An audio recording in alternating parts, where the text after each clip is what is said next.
You're listening to Bible Truth Feed, a podcast by Christadelphianvideo.org for Christadelphians and all those seeking the truth about the Bible message. Join us now as we present our latest episode. Now, what we propose to do over this next week is to walk through predominantly 3 chapters of the Apocalypse. We want to walk through chapter 6, chapter 12, and chapter 8 in that order. And as we do, brothers and sisters and young people, we want to achieve 3 objectives. And the 3 objectives are these. The first of which is we want to reinforce the continuous historical interpretation of the Apocalypse by context and relevant verses.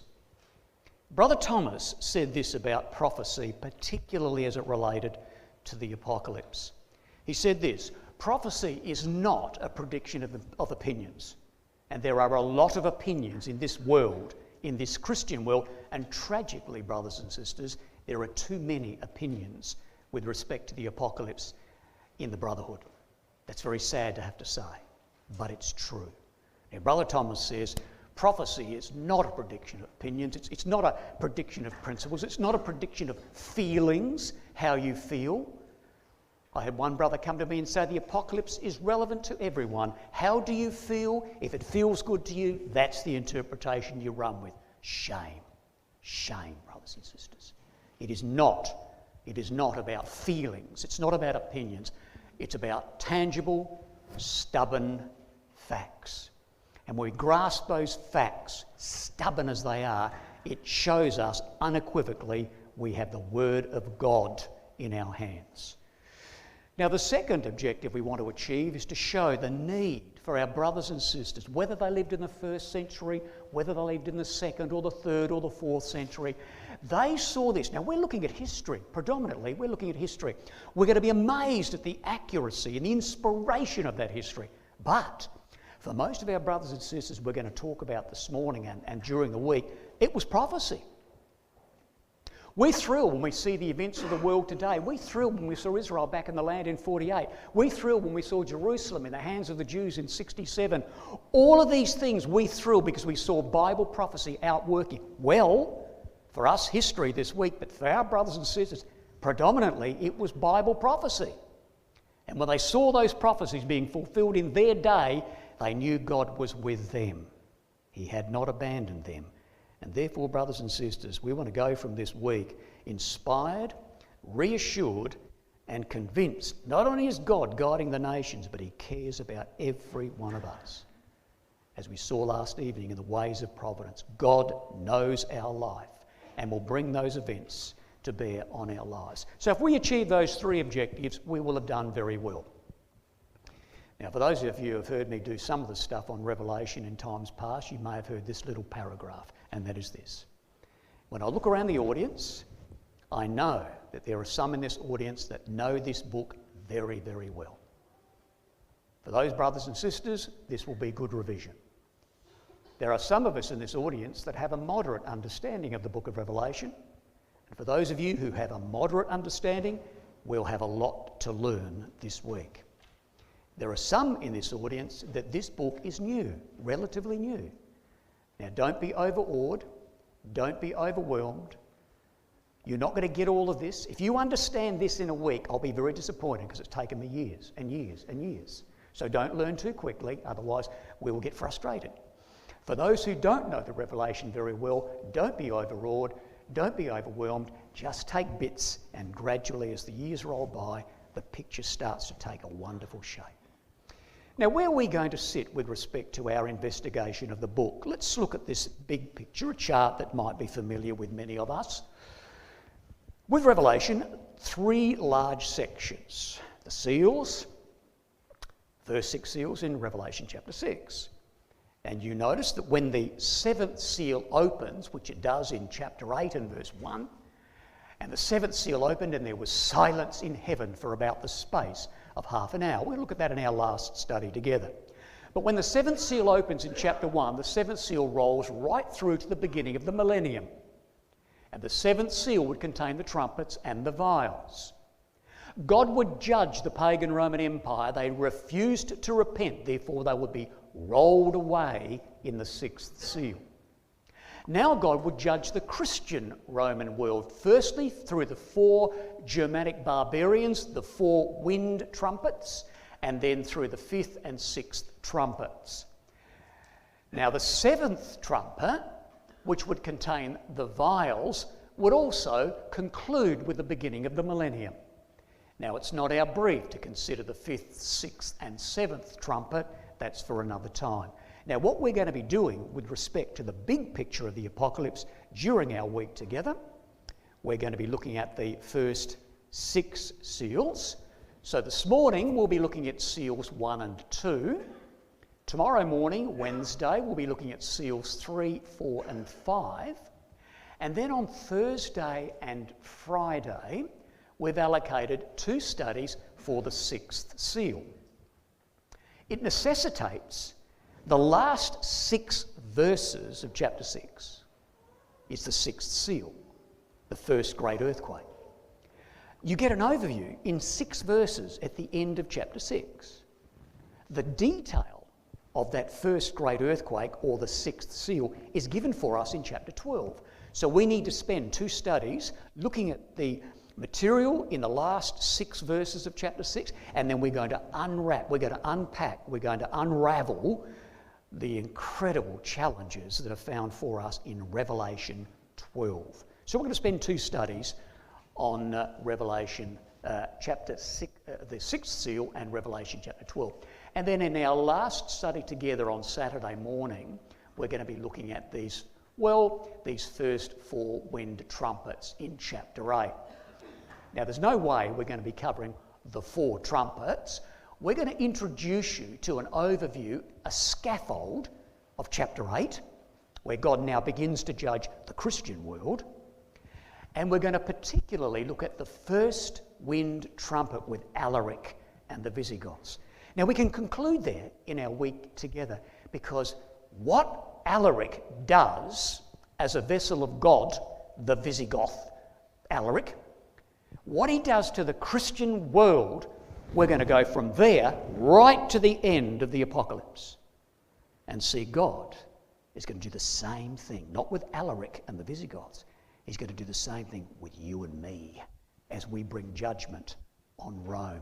So we're going to compare those and finish it off, I think, on a very challenging but very uplifting and a very forward-looking prophetic section on Saturday morning. So that's where we're going over our week together.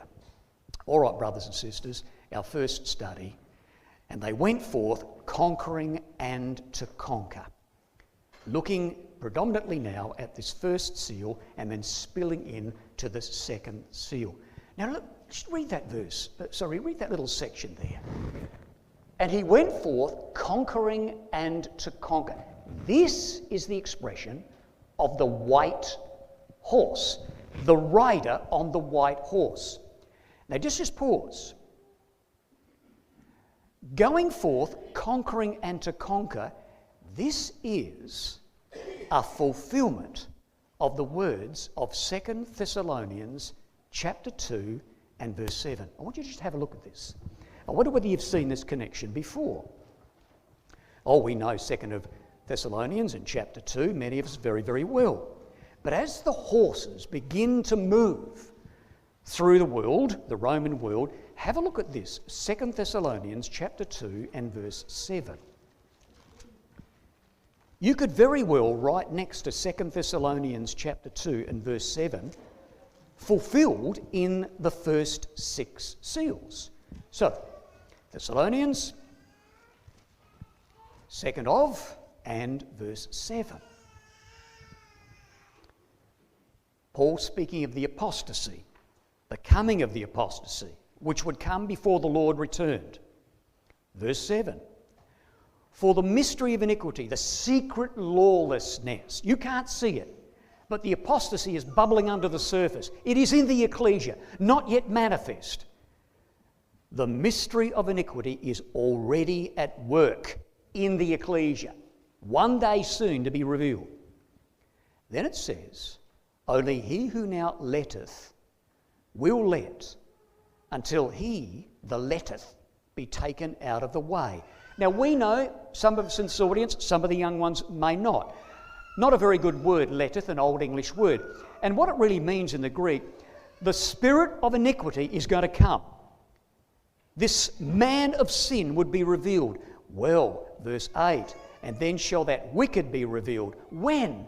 When he who now letteth is taken out of the way. Now the word letteth means restrain.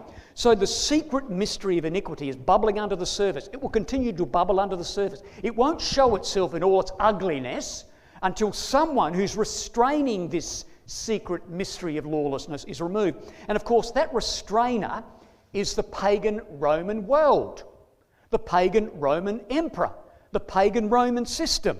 And therefore, you could really write next to verse 7, the one who's restraining is going to continue to keep the lid on the Christian apostasy until he's removed. Pagan Rome is removed, and you could write next to verse 7, fulfilled in seals 1, 2, 3, 4, 5 through 6. So as this first horse begins to move with the rider, with the bow and with an arrow, its destiny is to weaken and weaken and weaken and weaken the pagan Roman Empire until it's taken out of the way. What you could also do, you just turn to Revelation chapter 8 and verse 1. You see there on the screen, and we've actually got there, when the seventh seal opens, after the pagan Roman world has been rolled away, we've got there AD 324 as the seventh seal opens. So if you come to Revelation 8 and verse 1, again, you could actually write in the margin next to Revelation 8 and verse 1, this is a fulfillment of 2 Thessalonians 2 verse 7, because here we are in verse 1 of Revelation 8, and when he had opened the seventh seal, Constantine is now the ruler of the world. Pagan Rome is gone. And Constantine is now going to bring in the man of sin. The Catholic Church is going to become the state religion. So here we are in verse 1 of Revelation 8. It is AD 324.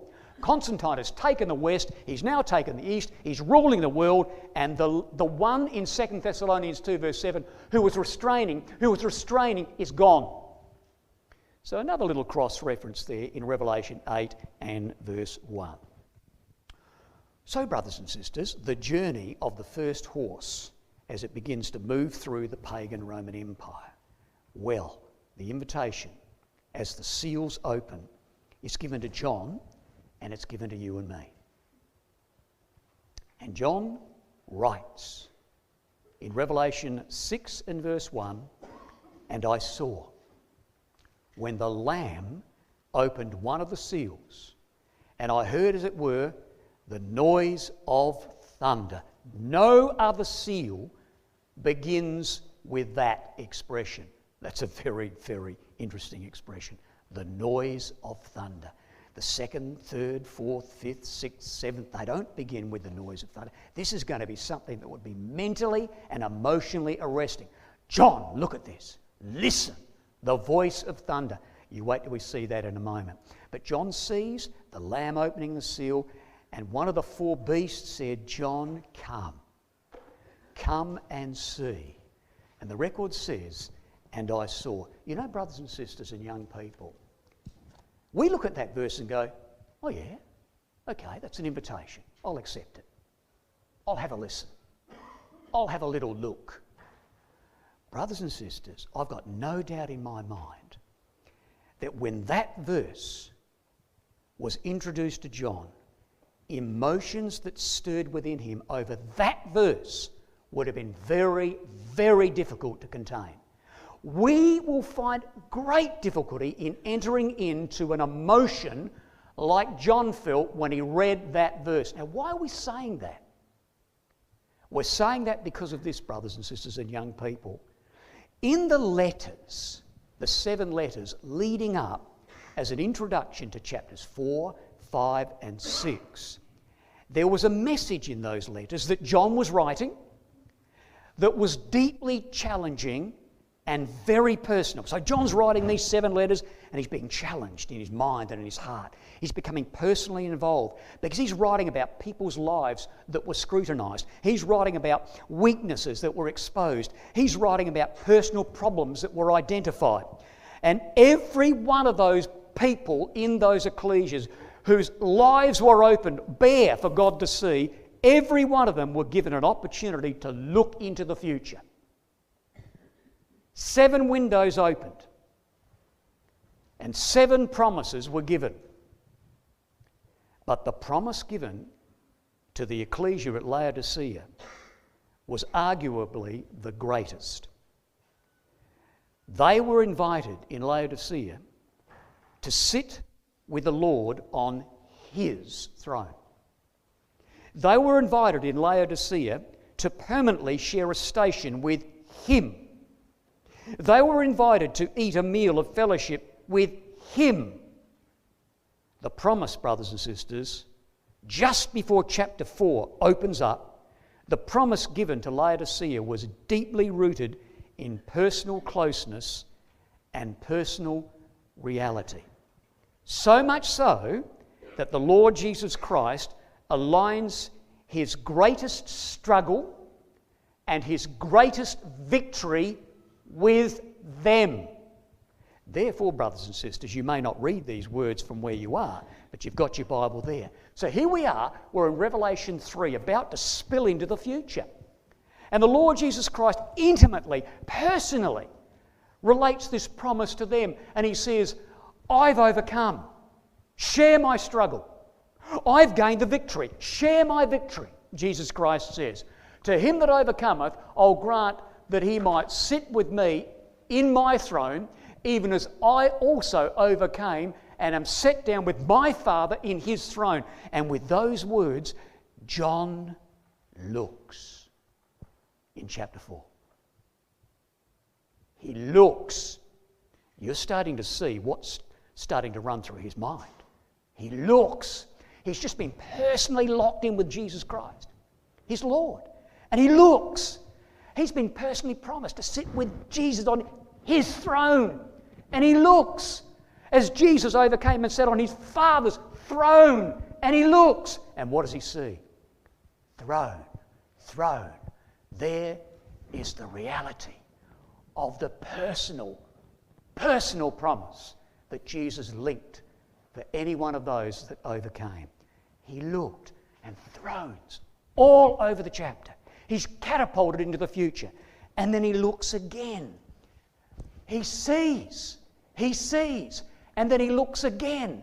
He sees. Brothers and sisters, he's getting thrilled. He's looking. He can see with clarity. He's in the future. It's real. The promise Jesus gave in Laodicea, it's real. It's happened. And he looks, and he looks, and he looks. And then he comes to chapter 5, and he looks again. He's excited. There's no turning back. There's no stopping John now. He's looking. But when he looks, he sees a scroll. It's all sealed up.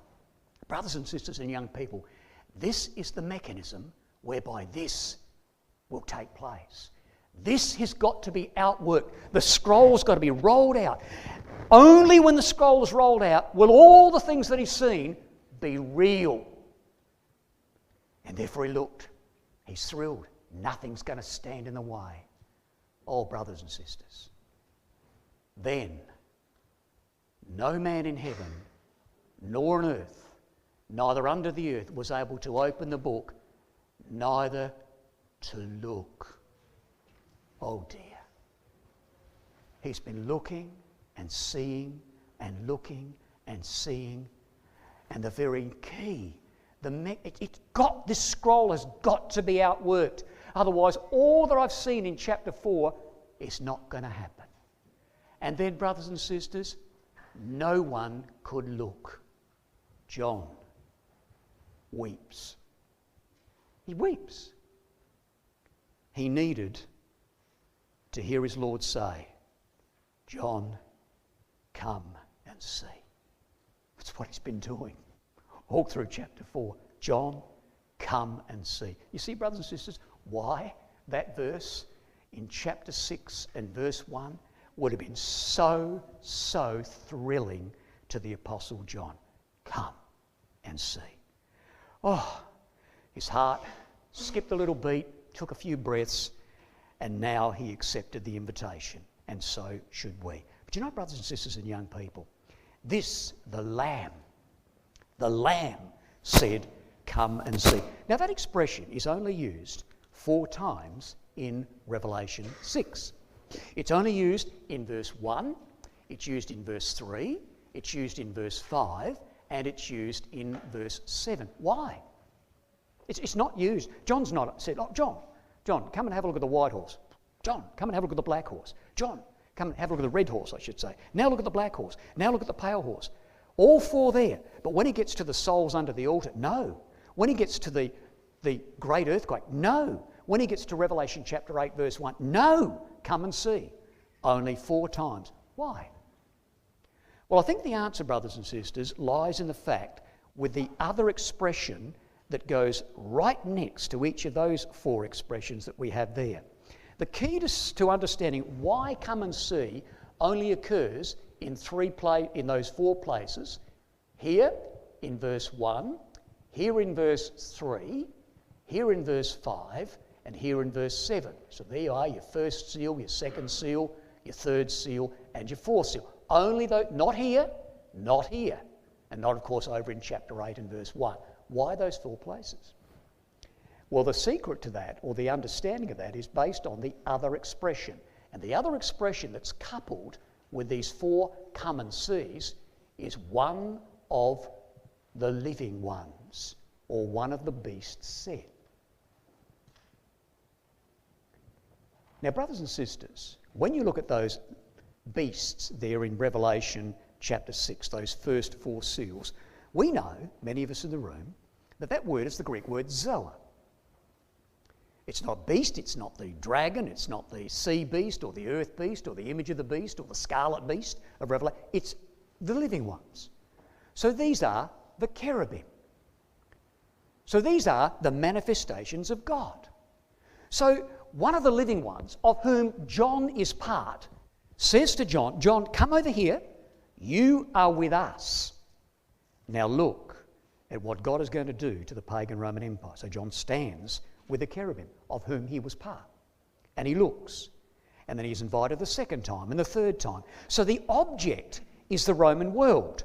And John stands back with the cherubim and looks, brothers and sisters, and he is invited to come and see. Now I want you to think about this very carefully. The Lamb opened the seal and said to John, the cherubim, come and see. John would have went, I've heard that expression before. I've heard that expression. I wrote that before. For you see, brothers and sisters, you have a look at John's Gospel. John wrote this as he is writing the Apocalypse. He's heard this expression, come and see. And it's in the context of these creatures that are manifestations of God. God dwells in them, and they dwell in God. That's how it opens up. It's the Lamb, and it's those that dwell in God. Well, they say, come and see. John's heard that expression before. So you come to John chapter 1. And you read in verse 38.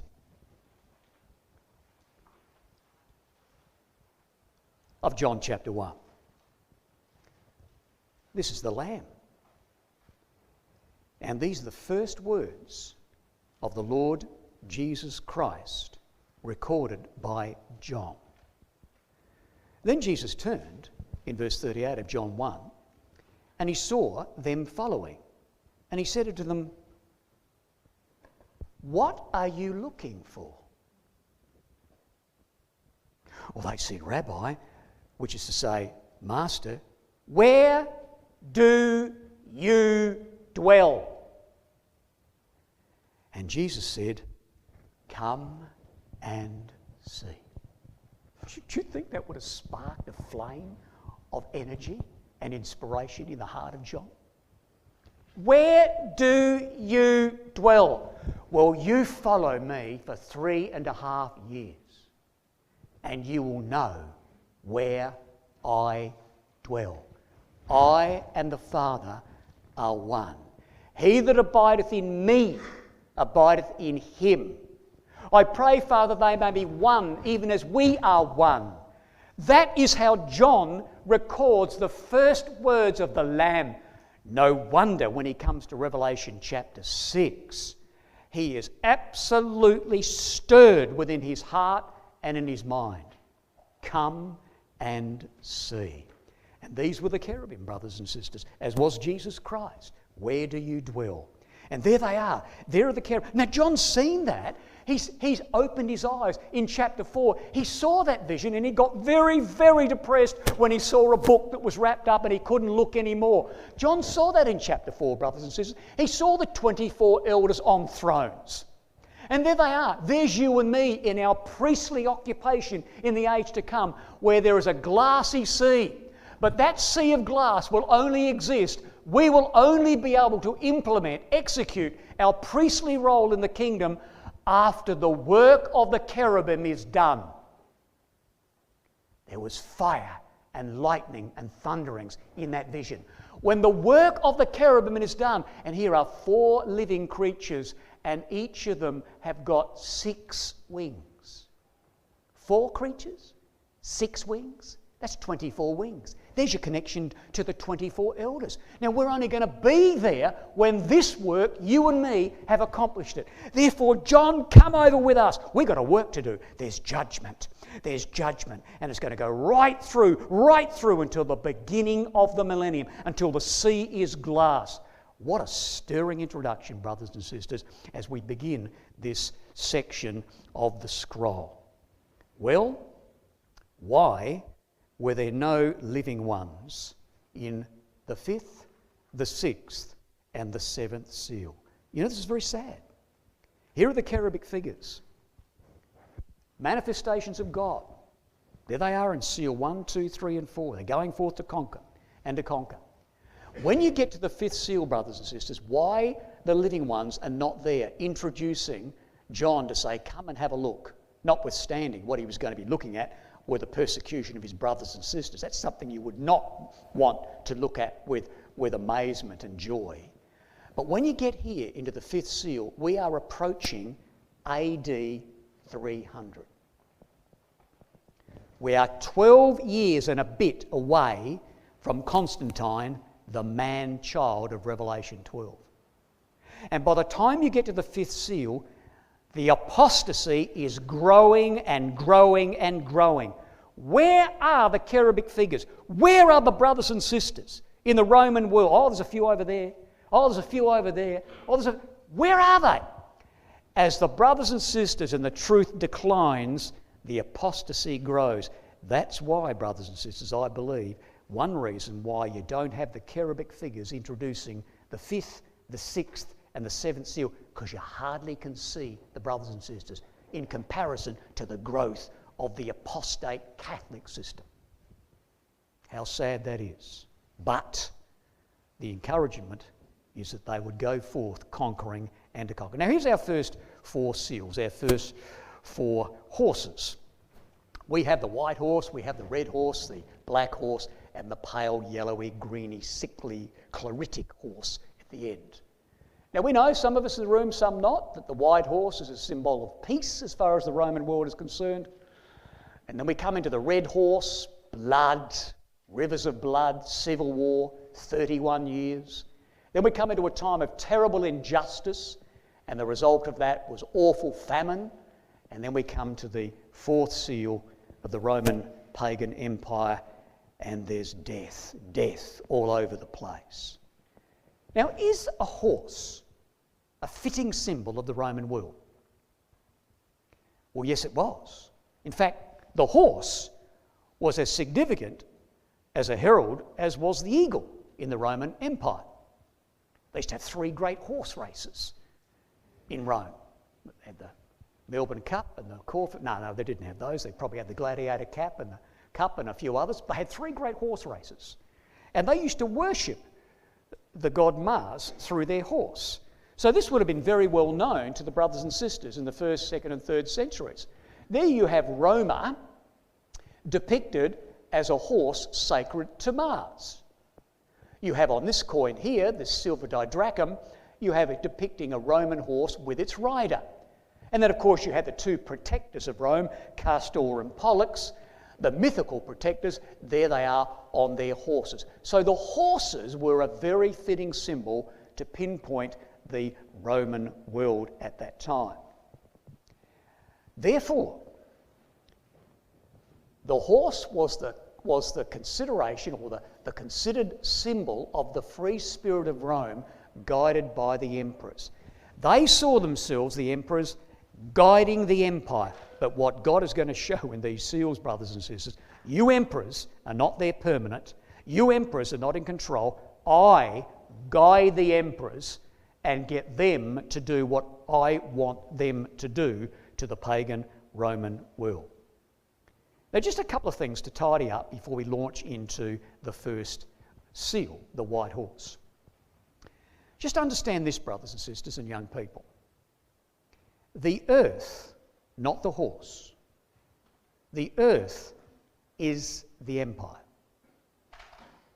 The horse and its colour is the condition of the Roman Empire. And the rider is the reason for that condition. So you've got a horse with its colour clomping across the Roman earth, and whatever condition it was, whether it was white, red, black or pale, greeny colour, that's its condition, based on the rider. Now let's have a look at that, brothers and sisters, with respect to proving that the earth is the empire, the horse and its colour is the condition, and the rider the reason for that condition. Here are a couple of quotations that are useful to have a look at. We won't look at Revelation 11 and verse 4. I'm just looking at my watch. We don't have a clock at the back there. We do need a clock. Is there a clock in this room? Thank you very much. Let me just have a look. I've got one of those little... Okay. It's all right. Fine. Okay, Jim. I'm not going to use the excuse of the no clock at the back. Now, Revelation 11 and verse 4 is a good quote. We won't go there, but in Revelation 11 and verse 4, the chapter of the two witnesses, and we read that they stood against the God of the earth. Look that in your leisure. The God of the earth, of course, was the papacy, the God of the Roman earth. That's Revelation 11 and verse 4. We will have a quick look at Revelation 6 and verse 8 to show you that we're talking in the context here. The earth in these sections is the Roman Empire. Now, Revelation 6 verse 8, now we've got that on the screen here, brothers and sisters and young people. And here's a little extract. And power was given to them. This is the fourth seal. This is the pale horse. Power was given to them, that is, death and the grave, over the fourth part of the earth. Now, what does that mean? Well, what happened in the fourth seal, the pale horse, is that the last emperor of the fourth seal, the last emperor, was Diocletian. He was the first emperor of the fifth seal. Now, this last emperor of the fourth seal, there we are in the fourth seal, power was given to the grave and death over the fourth part of the earth. What Diocletian did in the fourth seal, for ease of administering his empire, he divided his empire into four parts, into four prefectures, into a tetrarchy, a rule of four. And what Diocletian did, he had an Augusti over in the east and an Augusti in the west.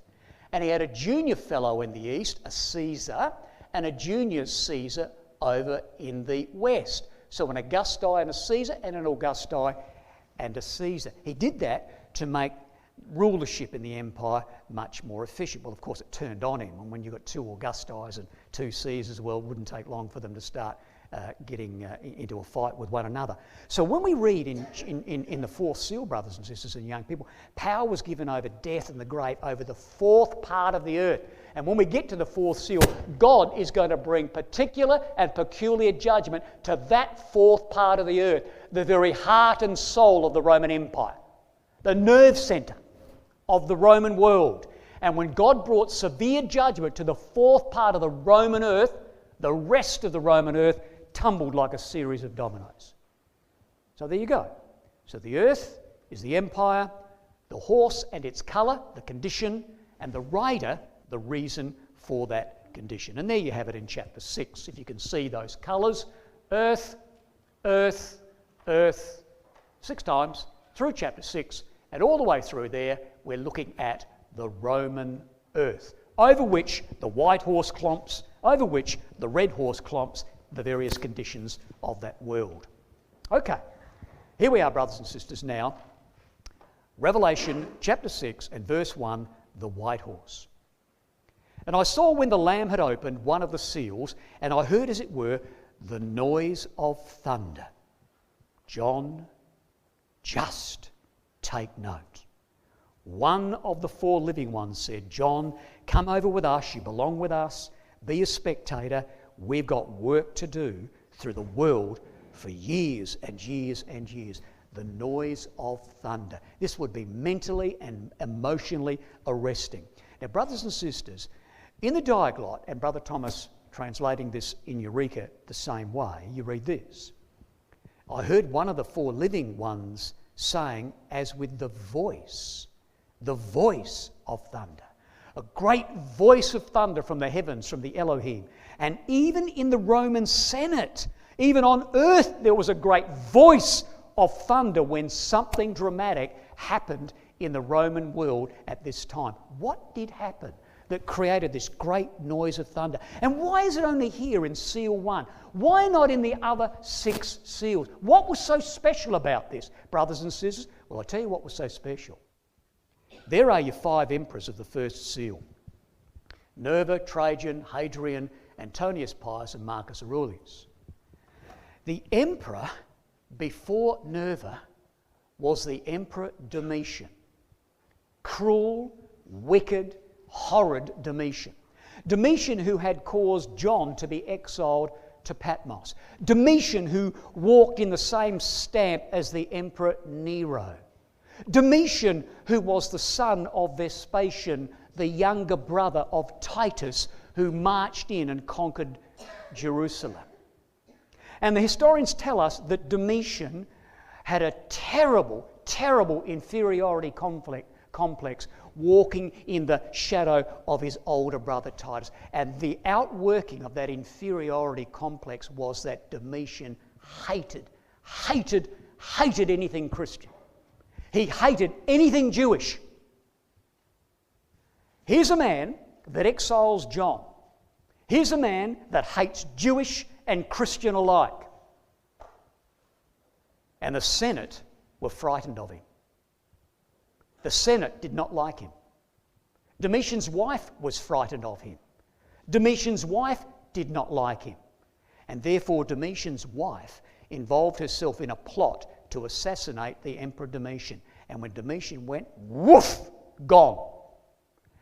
And the change from his reign and all that it stood for to the reign of Nerva, as the white horse begins, was like black and white. It was like night and day. And when Nerva came in, it was almost like the kingdom age, when all of those who hate Christians and hate the Jews will be moved from the world. And when Nerva came into power, brothers and sisters, John was released from exile. That's why it was the noise of thunder. This is release. This is peace. This is tranquility. This is the removal of Jewish, anti-Jewish and anti-Christian sentiment. Well, brothers and sisters, I saw and behold a white horse. Now the symbol of the white horse, of course, is peace. We get that from verse 4. When you come to verse 4, you come to the red horse. And it says in the red horse that they would take peace from the earth. So when you come to the second seal, you don't have to be very brilliant. You just move down to verse 4. Ah, yes, the red horse now removing what was before. That is peace. Now, brothers and sisters, what I want to do is just walk you through 3 Old Testament quotations to show you the significance of a bow. The badge of the rider of this horse is a bow without an arrow. Not a very potent weapon. If that person was in your group of cavalry or soldiers and they're all riding out on their horses with bows, and they had no arrows, you'd call them back. Hey, psst, you forgot something. You've got your quiver, and the bow's useless. Is that impotent? No way. That is one of the most potent weapons you would ever come to see. A bow without an arrow. How is that potent? You watch this, brothers and sisters. Let's just look at a couple of Old Testament quotations very, very quickly and build up a composite picture of what the symbol of the bow stands for. And I want to show you something amazing about this word as we trace it through. Now, the first quotation is, let's just have a quick look at Zechariah chapter 9 and verse 13. Here we are, we're going into the future, and we're post-Armageddon. So Zechariah 9, I'm going to build up, just with these three little quotations, what exactly the symbol of the bow means. So post-Armageddon, and we are in Zechariah chapter 9. Very simple verse, and shows us what the bow is a symbol of. So Zechariah chapter 9 and verse 13. Verse 13, Zechariah 9, when I have bent Judah for me, and filled the bow with Ephraim. So brothers and sisters, here we have, after Armageddon, here we have a bow in the hand of God. This is a multitude. This is the whole house of Judah. So the Lord Jesus Christ returns and saves those that are in the land, and goes out and then brings back the 10 tribes. Ephraim. So here we are, when you look at Zechariah chapter 9, you see this multitude. God bends this multitude like a bow and then fills that bow with the Ephraim arrow as they fight their way back in that 40-year period from Armageddon to the beginning of the millennium. So out of Zechariah 9, we see that a bow represents a multitude. Now when you come to Isaiah 66 and verse 19, you see what else this symbol of the bow without an arrow is. Now in Isaiah 66, the translators had difficulty with this verse. A lot of italics in this verse. They didn't really get the point. We'll just spend a few seconds here and just uncover or unpack this little verse. So Isaiah 66, and we read these words. Verse 19. So we've already got a bow represents a multitude out of Zechariah 9. Well, Isaiah 66. Verse 19. And I will set a sign among them, and I will send those that escape of them unto the nation. I'm going to send some ones that escape unto the nation. Who are they? Well, they're going to go to Tarshish, and they're going to go to Paul, but who are they? They are those that draw the bow. Well, what are they going to do, these drawers of the bow? What does it mean? The last few words of the verse. They shall declare my glory among the Gentiles. I'm going to send into the world after Armageddon bow benders, and they are going to bring my glory to the world. Now, Brother Thomas translates that this way. He says, Eureka, I will send those that escape of them, sounders of the truth, bow benders, and they shall declare my glory among the nations. That is exactly what they're doing here on this white horse. They're bending their tongues, and out of their tongues are going the sweet words of the covenant. They're going through the Roman pagan world, and by preaching the truth, they are weakening pagan Rome. Only he who now letteth will let until he is taken out of the way. And as we go through, they didn't stop bending their tongues when the white horse was finished. They kept preaching the truth through the red horse period, through the black horse period, through the pale horse period. And so much so that the Roman world, the pagan Roman world, collapsed because God was at work. So what we've got there, brothers and sisters, we've got a multitude coupling the words of Isaiah 66 who are proclaiming the truth.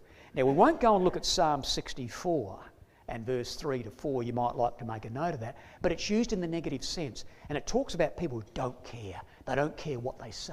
They don't care what they talk about. They whisper about people. They use their tongues like arrows. And in Psalm 68 it says, Psalm 64, it says, from out of their mouth went arrows like bitter words. So when you bring those three together, you've got a multitude proclaiming the truth, whose tongues are bent and words as arrows are shot forth. Now, brothers and sisters and young people, the emperors of the first seal: Nerva, Trajan, Hadrian, Antonius Pius, and Marcus Aurelius. 84 years of peace. And the bowbenders would conquer the Roman world by bending their tongues. Now, when you read the historical French writings of Larousse, they say this with respect to this period.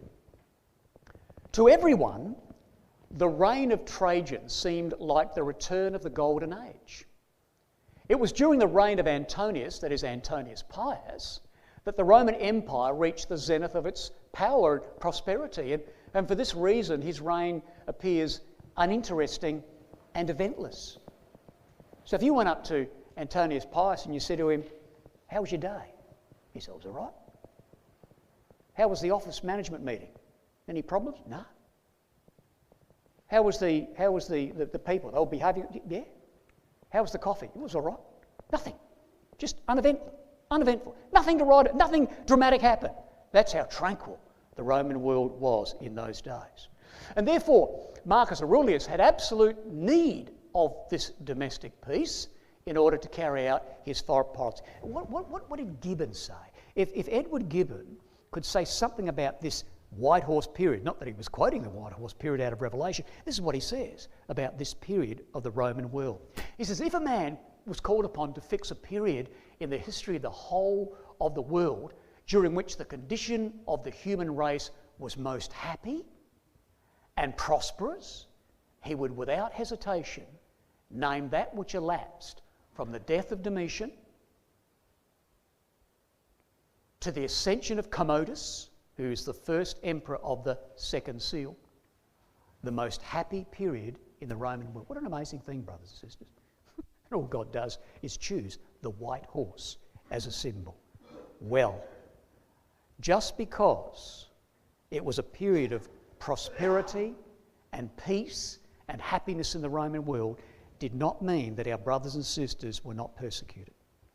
There was a warfare, and there was given to every one of them a crown. Not a diadem. This is not royalty. This is not kingship. This is a victorious crown of contending. And they would go forth. And the brothers and sisters would be the Roman world going to conquer us. Will we overcome? Sorry, I'll come over here. Did we lose that? Flat battery? Well, you just recharge that for me and I'll just, probably the signal to stop, isn't it? You have some, usually they use trapdoors, but you use flat batteries. It's okay, we're on time. You do that and I'll stand right here. So brothers and sisters, this was a warfare. Is he putting you off? He's putting me off too. So I won't say anything, I'll just wait for him to put those batteries in there. No pressure. Oh, there is pressure. All right, we'll keep going, brothers and sisters. Now, this was a terrible time for our brothers and sisters. And therefore, here, brothers and sisters, they had to fight a warfare of faith. It was a period whereby, against terrible odds, even though the empire was prospering. Now, here's a letter from Trajan to a person called Tiberius. You did very well. You must have done that before. Thank you very much. Okay. You can be first at the supper table after we've finished. All right. Done. Walk away? Yes. Now, this gives you an example, brothers and sisters and young people, at the terrible odds that they had to face. Here's a letter from Trajan to Tiberius, and he said this: I am quite weary with punishing and destroying the Galileans, or those of the sect called Christians, according to your orders. So Trajan, one of the emperors of the first seal, prosperous, white, lovely, but he was still persecuting the brothers and sisters, according to your orders. Yet they never cease to bow bend. They never cease to open their mouth and allow the sweet arrows of the covenant to go forward. They never cease to weaken the pagan Roman world. And therefore, he said, I have laboured by extortion and threatening to discourage them from daring to confess to me that they are of that sect, but they will not stop or cease from bow bending. Brothers and sisters, we won't go to this quotation, but you know what Paul says in 1 Corinthians and chapter 12 and verses 4 through 5 or 4 through 6. Paul says, our warfare is not carnal. But we get inside the minds and the imaginations of men and we pull down the strongholds with the bow without an arrow. Now I want to show you how powerful and potent this weapon is. Now they're the two Greek numbers, or the numbers in Strong's Concordance for the word bow. This is how potent this weapon was. If you were to look up the word bow in Strong's Concordance, you would simply find that it says in Strong's a simple fabric, or the simplest of all apparatuses. And that's the gospel. The gospel is very simple. Powerful, but very simple. But when you look at the root word from which this word bow comes, it is used 19 times in the New Testament. 19. And every time in those 19, without exception, every one of those contexts, all of those 19 occasions, it's always in the context of new beginning or birth. Here is a bow they're going to use. What weapon in this world, when you use it against somebody, do you bring life to them? No weapon that I know. You use weapons to destroy. Here's a weapon that you bring life to people. And of those 19 occasions of that root word, the first occasion is in Matthew 1, and it's in the context of the birth of Christ. The last time that word is used in the New Testament is in Revelation 12, and it's in the context of the birth of the man-child Constantine. You see where we're going? When that horse started and the arrowless rider started to move, it was to conquer, and to conquer, and bring an end to the pagan Roman world. In Christ, they would destroy and weaken the pagan Roman world until Revelation 12 and the man of sin, the man-child, I should say, would be born. What an amazing thing, brothers and sisters. Well, I won't look at that map there. Now, I'm looking at my clock, and the time is 10:20, and that, I think, is my time. Is that right? Do you have any idea what time speakers are supposed to finish? How many? Have I got 10 minutes? You're kidding me. I only got 5 hours sleep last night. And I'm thinking, I can cut this short and just have it. Can we have a long? No, we won't. No, it's okay. That's okay. That's okay. No, I'll just let you just have a chat amongst yourself for 30 seconds, because when you listen to a speaker, you go, oh, no, not 10 minutes. Right? Just take a breath. Good. It'll only take us 7 minutes to do this section, maybe 7.5. All right, brothers and sisters. What an amazing thing. This bow, was it impotent? No way. Was it potent? Oh, yes. And it begins that, oh, what a lovely thing. The birth of Christ, the birth of the man-child. It's all about bringing an end to the pagan Roman. Well, now we come, brothers and sisters, from 84 years of peace, of preaching the truth. Now, understand this. I mentioned it before. I want to emphasise. Just because the horse changes colour and the condition of the Roman world changes does not mean that the bow benders were stopping. They would bow bend, bow bend, bow bend, bow bend. The arrowless, the bowless, the arrowless, the bow without an arrow would still continue all the way through until Revelation chapter 12, or the 6th seal. Now we come to the 2nd seal, the blood red period. This, brothers and sisters, would have these 5 emperors: Commodus, Pertinax, Julian, Septimus Severus, and Geta. And the badge of the rider would be the sword, the Machaira, the assassin's dagger. And when you come to this particular seal, brethren and sisters and young people, you read this. And when he had opened the 2nd seal, I heard the 2nd living one say, John, come over here. You belong to us. We are part of the cherubim. We're in you. You're in us. We've got judgment to effect. Stand and watch the work that goes forward. And he went out. There went out another horse that was red, fiery red, not just orange or a purpley colour. This was brilliant red, like the red when you cut an artery. And power was given to him that sat thereon to take peace from the earth, and that they should kill one another, and there was given unto him a great sword. Now this sword, brothers and sisters, that one's far too long. It's far too long. The artist got too carried away. I mean, it's only a little assassin's dagger. It's what all the Praetorian Guard wore under their cloak. It's what the Senate wore under their cloak. It's what the emperors wore under their cloak. We got mobile phones. We get into trouble, we pull out our mobile phone and we correct it. They just got into trouble, they pull out their Macaras and they would correct the problem immediately. They didn't need blackouts by Optus or anything like that. They just got straight into it. There was no hackers, only those that used the sword. So it's a little stabbing stick, a little dirk, a little assassin's dagger. So, I mean, if they walk around with those under, that's where you get the expression cloak and dagger. But if they walked around with one of those under their coat, goodness me, every time they sat down, they'd assassinate themselves, wouldn't they, with such a long sword. Well, brothers and sisters, there's the Macara. There's the assassin's dagger. Now, I wonder if you noted, some of you may not be aware of this, is that when you read the word sword appears in the second seal, and the word sword appears in the fourth seal. So verse 4 and verse 8.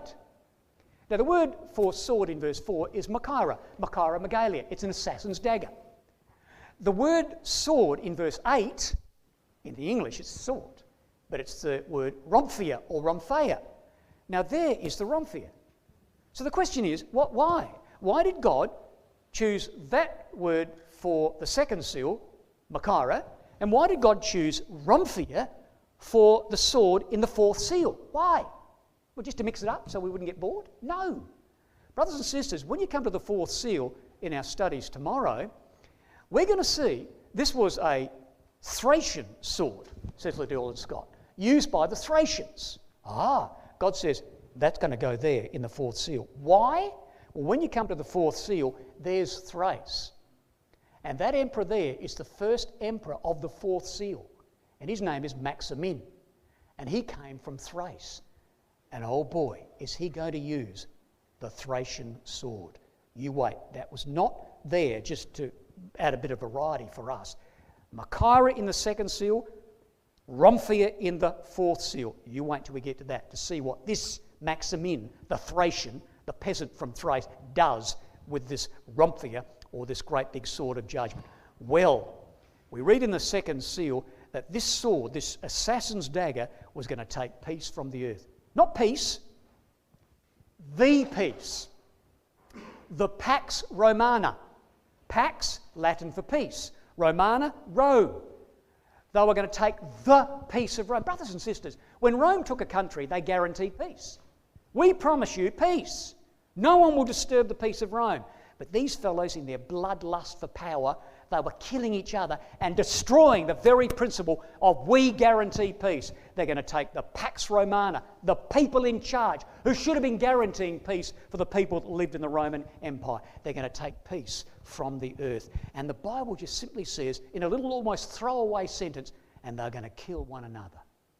Well, let's finish our study this morning on a happy note by looking at they should kill one another. Have a look at this, brothers and sisters. Here they are. 5 emperors: Commodus, Pertinax, Didius Julianus, Septimus Severus, and Geta. When you have a look at what the historians say about this first emperor, Commodus, it says 3 years before his death, Marcus Aurelius had named as his successor his son Commodus. Now there's Marcus Aurelius of the first seal. 3 years before he died, he named his 16-year-old son, 16, as his successor. And then when Marcus Aurelius died, Commodus came to the throne when he was 19 years old. Brothers and sisters and young people, he was a fruitcake. He was an absolute fruitcake, was Commodus. When he came to the throne, he was incapable, he was a drunkard, and he was a profligate. And a profligate is somebody who was extravagantly indulgent. And he was. Well, power at once went to his head, and he demanded recognition and worship as a god. He thought he was Hercules. He used to dress up like Hercules. He used to go into the arena and say, "I'm Hercules." And they'd bring out an opponent, and he would fight him. And he'd go out there and he'd go, "Hercules, Hercules, and all the people like a Mexican wave out there, oh, Hercules, Hercules. And he'd come out, and somebody come out, and he'd fight him, and he'd dispatch him, just like that. Hercules, a big Mexican wave. And then another opponent come out, he'd deal with him in a minute, if not 30 seconds. Another one gets strutting around, Hercules, a big Mexican wave. And then people up in the audience are watching, and they're watching, they're looking down, they're going, there's something not quite right down there. You watch. Every time an opponent comes out, he's not allowed to have a weapon. He's not the sharpest knife in the drawer, methinks. He was a nutcase, brothers and sisters and young people. Well, Commodus, there he was. He abandoned the reins of government to his licentious favourites. He renounced the energetic defensive policy of his father. He pillaged the treasury, persecuted the Senate without mercy.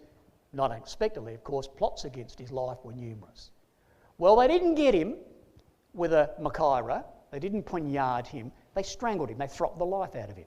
And in his place, they put in this fellow, Pertinax. Brothers and sisters, Pertinax. He was a senator of consular rank. Pertinax was as straight as a die. Pertinax was a virtuous pagan, if there's such a thing. Pertinax is reported to have said, I would rather rule over a poor empire virtuously than rule over a rich empire corruptly. He was in there to sort out the mess that the fruitcake, Hercules, had left behind. He got into power by the men, the army, and he was in power 2 days. And the army wanted him out. 2 days! That's not enough time to tidy the office of the other bloke that worked there before you. 2 days! Well, he only lasted just under 3 months. 2 months and a bit. The army had had enough of him. He wasn't crooked enough. There were no perks or kickbacks from Pertinax. So 2 and a bit months, along came the Praetorian Guard, 15,000 of them, and they're knocking on his front door. Well, Pertinax wasn't a coward. He didn't flee the city. He didn't hide under his bed. He comes out to his front door. Fellas, what do you want? We want you out. Why? You're not crooked enough. Fellas, look, you've had Hercules running around like a fruitcake in the arena. I'm trying to straighten the empire. What come to you say, oh, yeah, you know what a crowd's like. Yeah, sure, yeah, sorry, we made a mistake.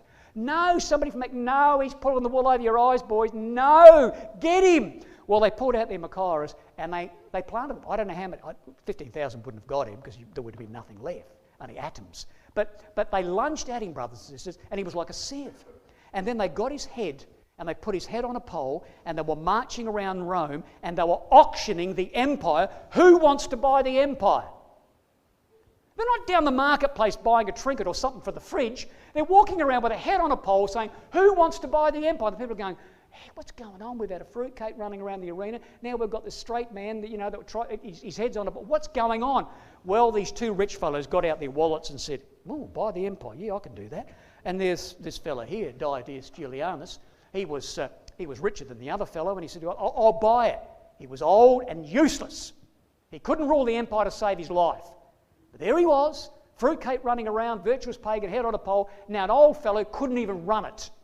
And the people are going, oh, what is happening? Well, while this was all going on in Rome, brothers and sisters and young people, there were 3 generals out in the provinces, fighting the barbarians and doing what generals do when they're out in the provinces. And one of them was Septimus Severus. He was the closest to Rome.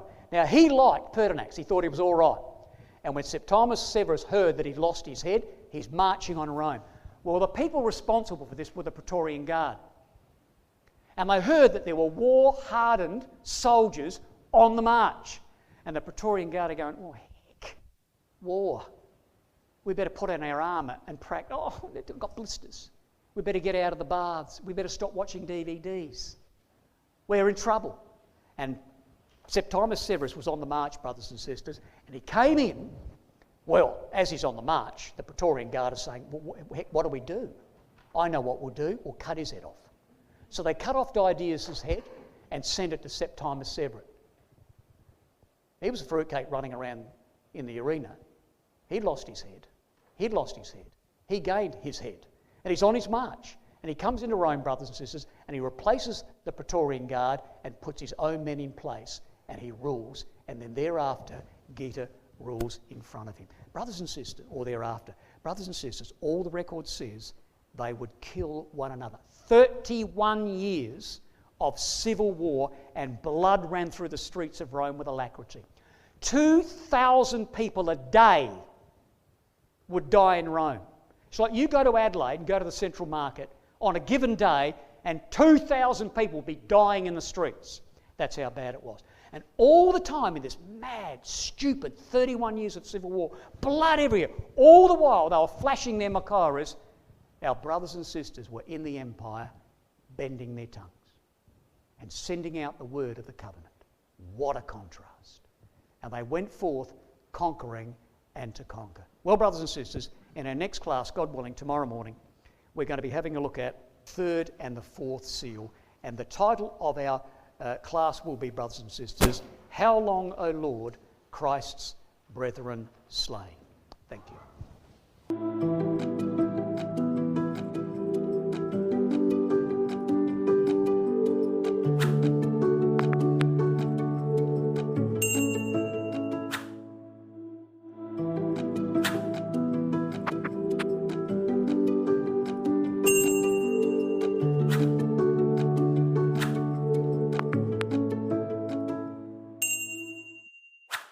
What we have in our previous studies, when we looked at yesterday, we had an 84-year window.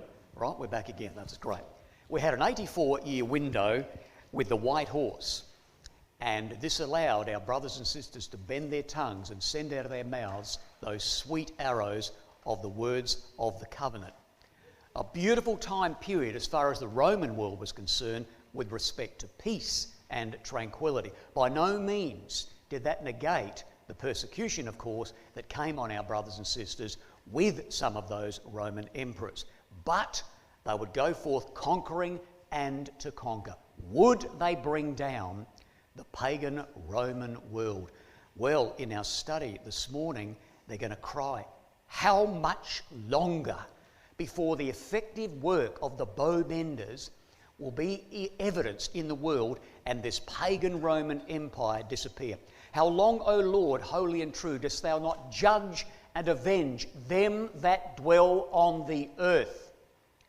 So in a primary sense, our brothers and sisters were praying for the end of men like him, Diocletian, that dwelt on the earth. That's what they were praying for. And therefore that work of the bowbenders was going forth. It swept through the red horse and the black horse and the pale horse until finally the pagan Roman world was rolled away like a scroll. So, 84 years of peace. And then that would see us plummet into 31 years of civil war, where the Machaira, the assassin's dagger, would flash with alacrity and rivers of blood in the Roman world. 2,000 people a day. It was not uncommon to see disappear in the city of Rome. Such was the awful bloodshed and those that scrabbled to get to the top, killing one another. Well, brothers and sisters, 5 emperors in the first seal, 5 emperors in the second seal.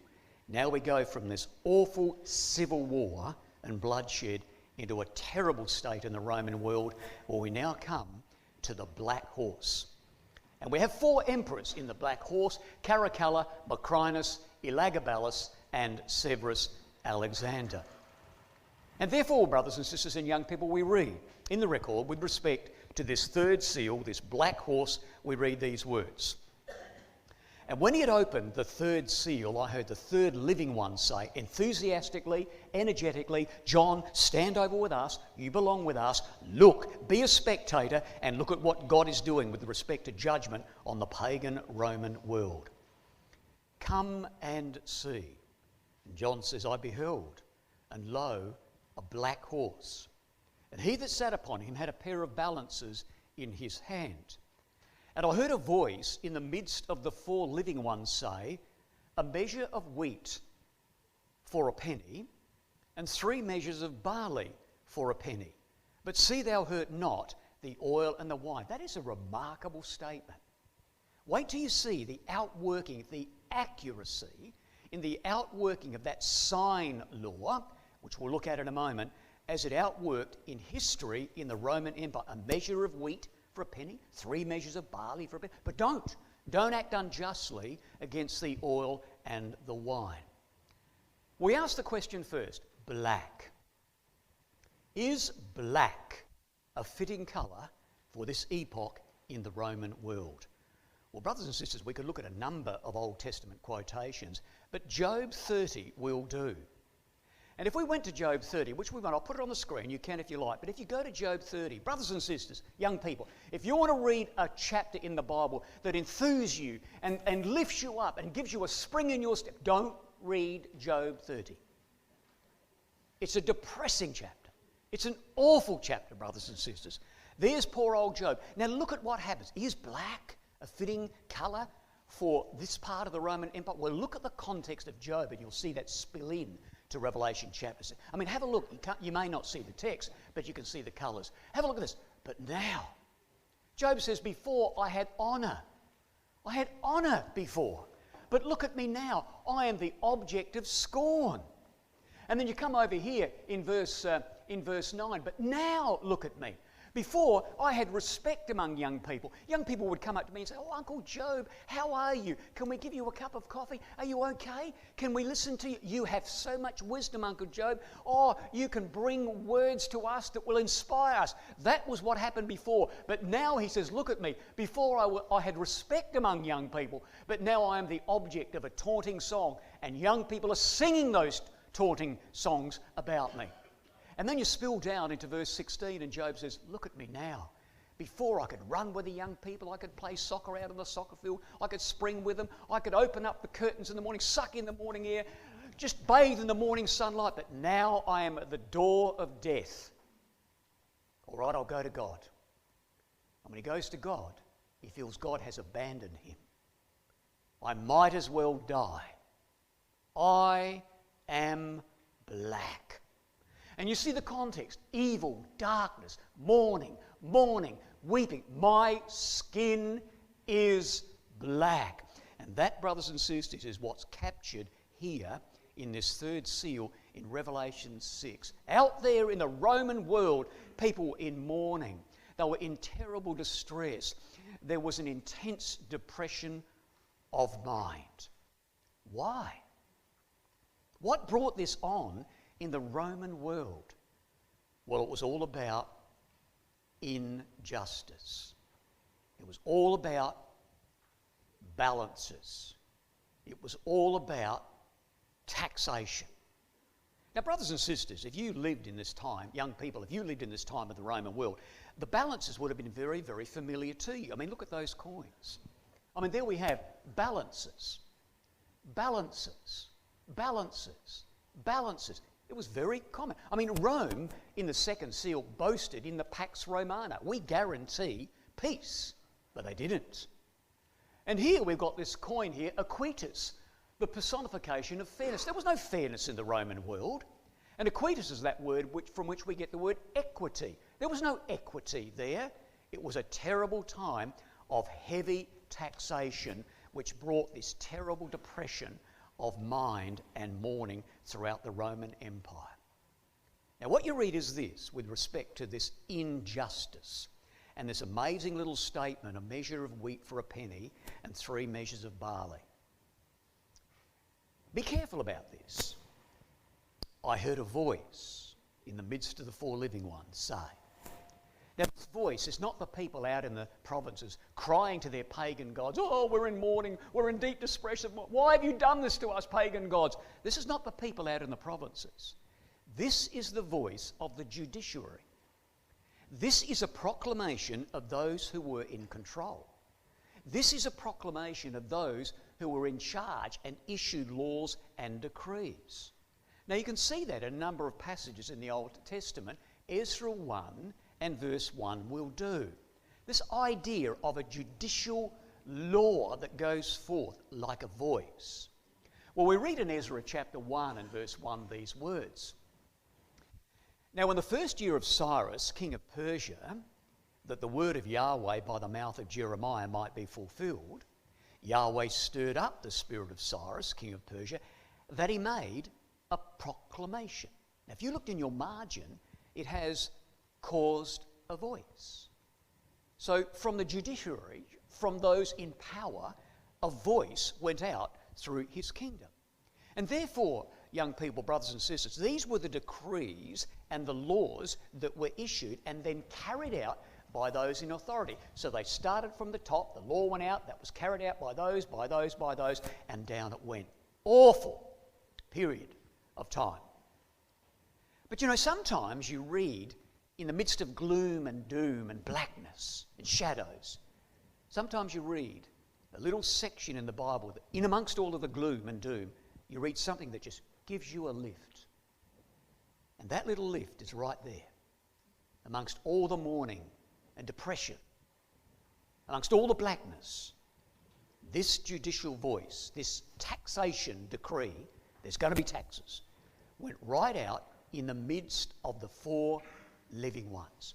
Brothers and sisters, that tells us that the work of the bowbenders was very, very effective. The midst of the four living ones. So wherever taxation went, and taxation went right throughout the Roman Empire, nobody escaped taxation. And wherever taxation went, this law went, there were our brothers and sisters all over the empire. How encouraging is that? The bowbender, the 84 years, that window had been very, very effective. And all over the empire, where taxation went, nobody escaped, were our brothers and sisters. How encouraging was that? Well, have a look at this amazing statement, this voice that went forth from the judiciary. A measure of wheat for a penny, 3 measures of barley for a penny, but don't you act unjustly against the oil and the wine. Now, you can read history and you might be searching, well, who said that? Was it Caracalla? No. Was it Macrinus? No. Was it Elagabalus? No. Was it Severus Alexander? No. Was it Commodius? No, he was too busy being Hercules anyway. He had no time to say things like that. So, brothers and sisters, this wasn't a statement that was made by an emperor. This is a sign law.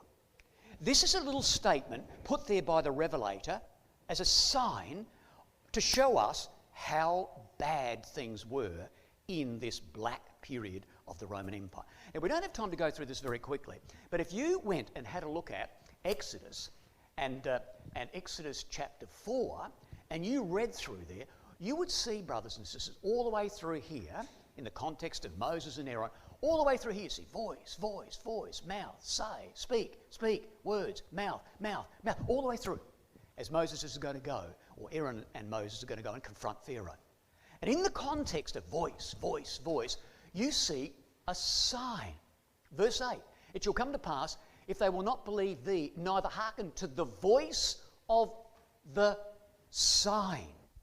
The voice of the first sign. So you've got sign and voice. This is the idea that comes out in Revelation 6. And then, of course, you then have a look at verse 9, and it says, it shall come to pass, if they will not believe also the 2 signs, neither hearken unto thy voice. Signs and voice put together. The chapter begins with voice, and the section ends with the rod in thine hand, wherein thou shalt do signs. So using that little concept in Exodus chapter 4, and I'll give you some copies of these slides for those that want to colour that in a little bit later on. So we're going to flick on to the next one. So please don't say bad things about me. Why didn't he leave that on there a bit longer? So I'm flicking across, but we'll give them to you later on. So brothers and sisters, a sign law written by the revelator to show us how bad things were. What does this mean?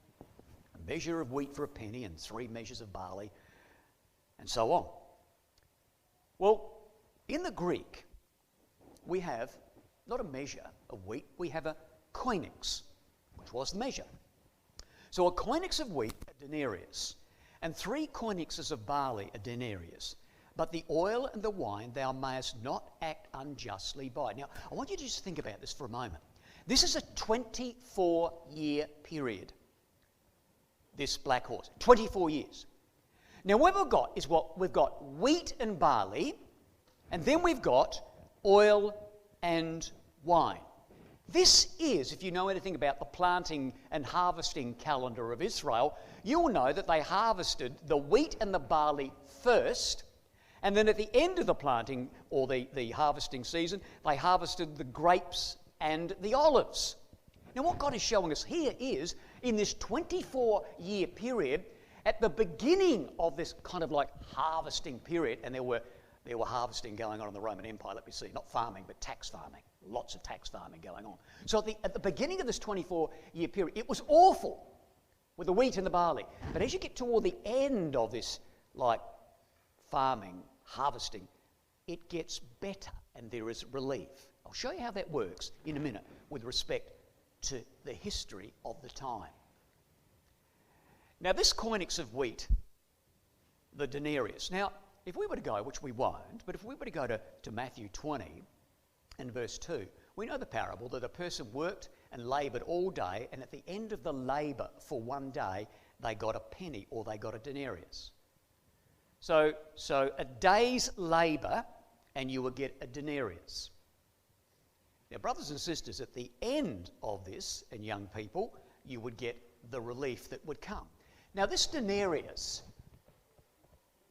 what we read with respect to the measure of wheat for a denarius, the measure would be as much as would support a man of moderate appetite for one day.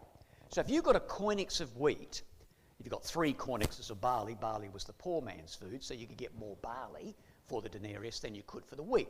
But if you've got this measure of wheat and you paid a day's wages, that would sustain you if you had a moderate appetite. Some of us in this room have got moderate appetites. Some. So, brothers and sisters, now let's just think about this. A day's wages, and with your day's wages, you're a labourer, you could buy enough food to satisfy you for one day. How much does a labourer earn?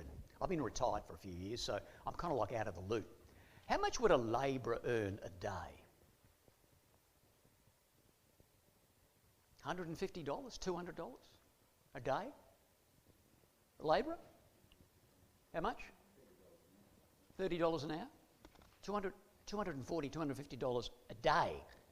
I'm going back to work. Well, let's just make it easy for our calculations. Let's go $200 a day. Right. You work as a labourer. This is in the time of the Roman world. You work for a day and you get $200. That $200 would be spent on your food to satisfy you for a day. You've got a wife and she eats as much as you. Then you've got $400 a day. You've got 2 children. Let's not give them too much food. Let's halve your intake.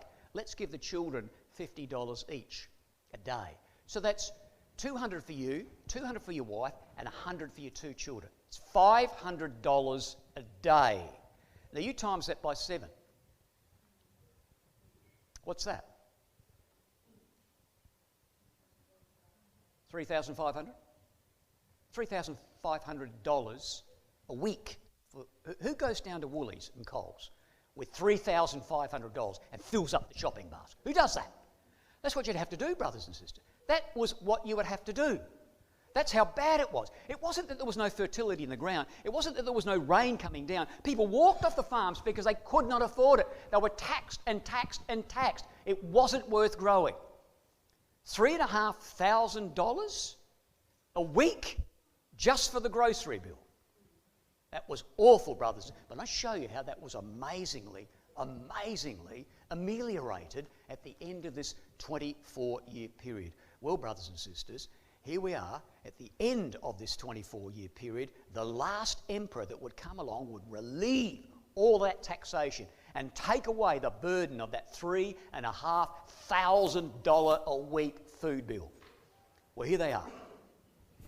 Here are your 4 emperors of the 3rd seal: Caracalla, Macrinus, Elagabalus, and Severus Alexander. Well, brothers and sisters, we've had Commodus in the 2nd seal, the fruitcake, the Hercules running around the arena. He was bad. This man here, Caracalla, he was an absolute animal. If Commodus was an idiot, this man was an animal, an absolute animal. He was a beast. In fact, they called him the savage beast of Ausonia. If you were walking down the street and you bumped into Caracalla, you say, "You're a brute." He'd say, "Oh, thank you very much. You have a nice day too." He loved it, brothers and sisters. He absolutely loved it. He was the man that was a tax madman. He would tax anything. He would tax that piano for taking up space. He'd tax that hymn book for laying down there because it's taking up a little bit of space. He'd tax your children. What are kids doing here? They shouldn't be. I'm going to tax children all over. He taxed anything. And the people out in the provinces said, he's introduced a city tax. We're out in the provinces. We don't have to pay our taxes. Caracalla said, oh yes you do.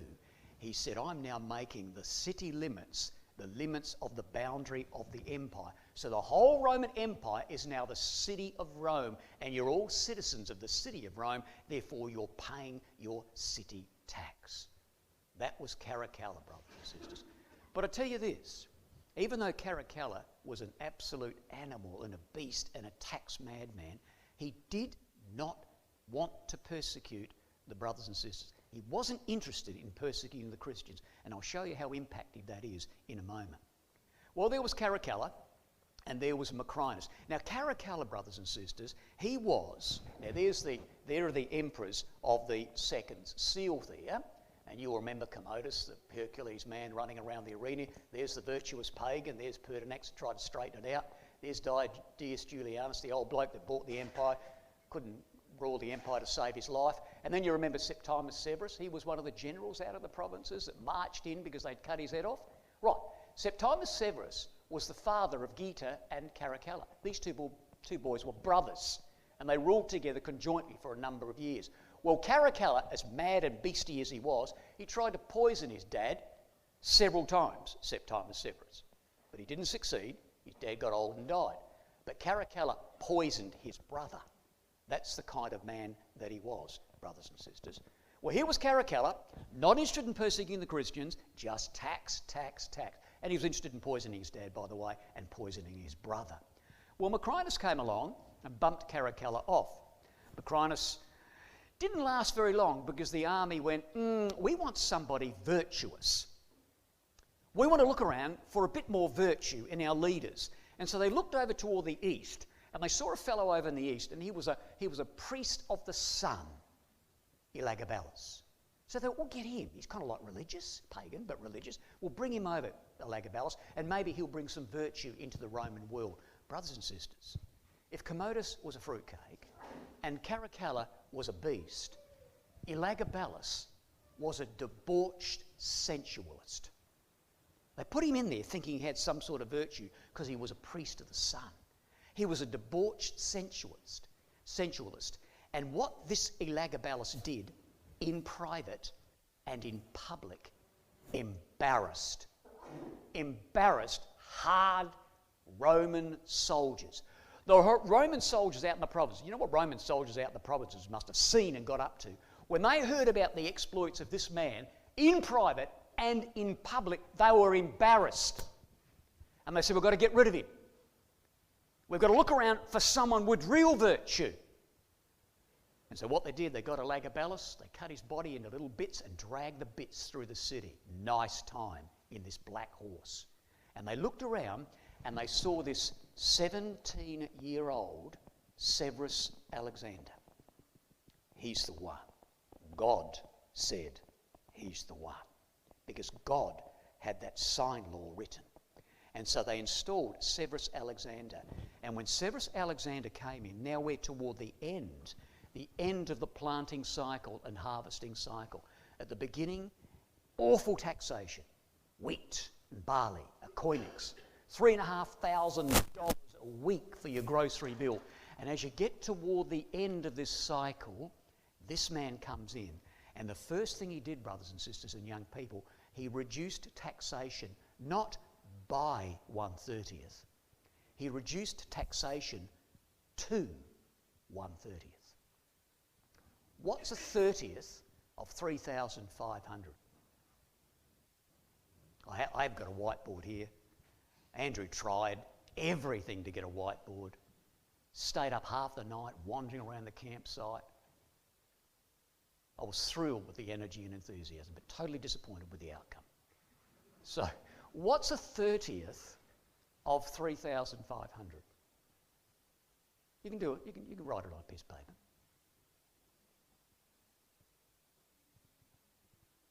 How's you're struggling without a calculator, yeah? What's a 30th of 3,500? 1/30th. Who's got it? It's just under $120. $120. So here's $3,500, Dale. Just get the specials at Coles. to 120. Grocery bill. That is the difference between don't act unjustly against the oil and the wine. In comes Severus Alexander, brothers and sisters, and reduces taxation. Reduces your grocery bill from $3,500 to $120. What an amazing sign law that was. Well, brothers and sisters, this is what the historians say about this period. Remember how we said Caracalla was an animal? Brute. Tried to poison his dad, poisoned his brother. Well, this is what the historians say, but he wasn't interested in persecuting the Christians. They say this about this period. The growing cost of the armed forces and the inflation which accompanied it compelled the emperors to increase taxes and to invent new ones. But, look at this. The spirit of the times was, moreover, very susceptible to the message of Christianity, which made great advances. And a voice went out in the midst of the living ones. That's what God says. And that's what the historians say. What an amazing thing. Is God in control? Were the angels at work? Oh, yes. What an amazing thing. Well, brothers and sisters, worse is now to come. We go from a peaceful period, the 84-year window, plummeting to 31 years of civil war with blood, into this black mourning, distressful period where taxation was everywhere, only to be relieved by Severus Alexander at the end of that 24-year planning period. But now we're going to plummet. 5 emperors in the first seal, 5 emperors in the second seal, 4 emperors in the third seal, and 23 in the fourth. And 39 would-be emperors on the way. In the first 50 years of this seal, 39 would claim to be emperors, and every one of those would-be 39 claimants to the throne died violently. The fourth seal, the pale horse, and the badge of the rider was the name death, and the grave followed. This is awful. This Roman Empire, this horse, is shuffling along, taking his last skinny breath, and is about to expire. And the brothers and sisters are going to cry to God, how long? How much longer? We've seen all of these events. How much longer will those who dwell on the earth be not avenged? And that's coming very soon. Well, here we are, brothers and sisters, young people, with our fourth seal. And we read in verse 7 these words. And when he had opened the fourth seal, I heard the voice of the fourth living one. This is the last time. 4 times this would happen. The fourth and final occasion, John, come over here, stand with us, you belong with us, be a spectator, and look what's now happening to the Roman world. And I looked, he says in verse 8, and behold, a pale horse, and his name that sat upon him was Death, and the grave followed with him. And power was given unto them over the fourth part of the earth. Now listen to the detail. It's not a throwaway line by God. Oh, it was bad. No. Listen to the detail. To kill with a sword, and with hunger, and with death, and with the beasts of the earth. There's detail here. And you see what happens to this time of the Roman world. Well, the pale horse, brothers and sisters. Some would have this word in their margins. It's a Greek word, chloros, from which we get the word chlorophyll, that green substance that plants make. And the word chlorine comes from this word chloros. Chlorine, when you see it as a gas, you shouldn't be close to it if you can see it as a gas. It's a paley green gas. In fact, the word chloros here is only used 4 times in the New Testament. 4 times. Other than this time here, it's used in Mark and chapter 6 and verse 39, when they sat down on the green grass. It's used in Revelation 8 and verse 7, when Alaric and the Visigoths came down and burnt all the green grass. It's used in Revelation 9 and verse 4, and talking about the Saracens. Hurt not anything that's green. So you have this idea, pale is a sickly, greenish, yellowish colour. A fitting colour to see the Roman Empire starting to expire.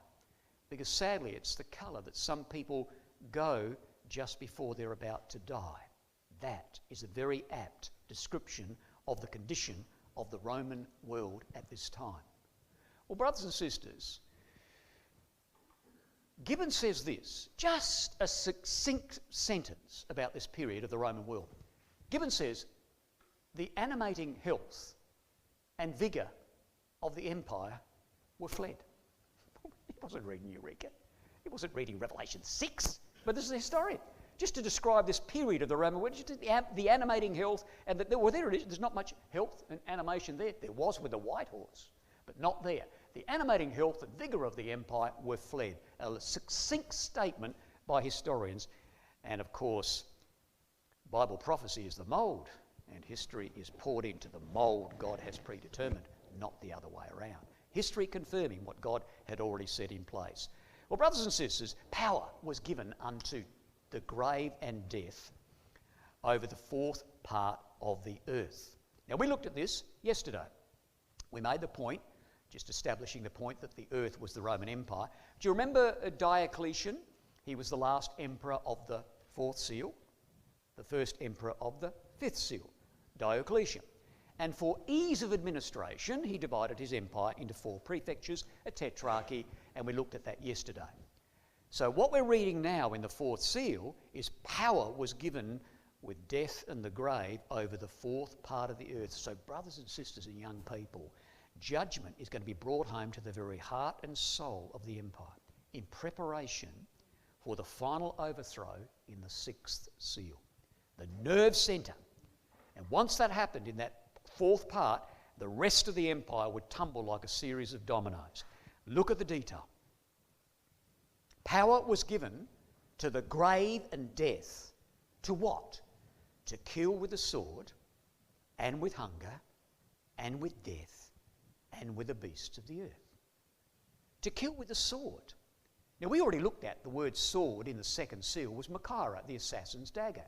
We briefly introduced you to, some of you introduced you to the Rhomphaia, which is the large Thracian sword of judgment in this fourth seal. So this is the sword.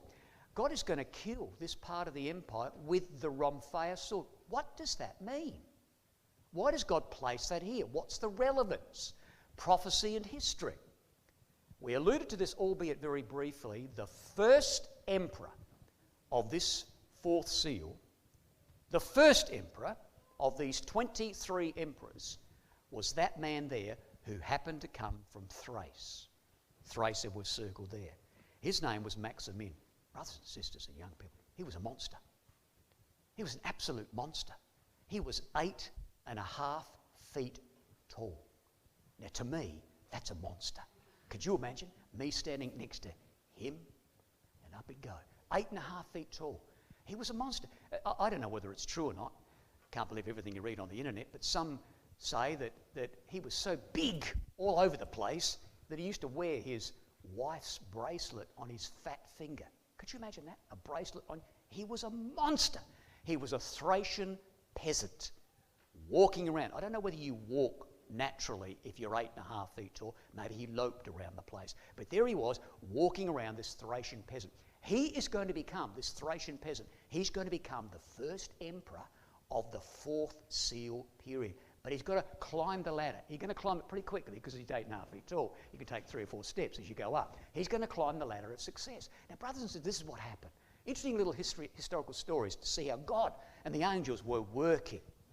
Now, do you remember? You do. Of course you do, because you've got good memories. Do you remember Septimus Severus, the one coming in from the provinces in the second seal, who liked Pertinax, whose head was gone? Do you remember him coming in? Well, he had his 2 sons, Geta and Caracalla.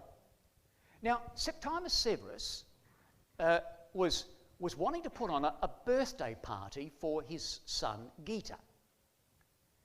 And so he put a birthday party on in Thrace, and they set up some military games in honour of Septimus Severus' son Geta. So they've got these military games going on in Thrace.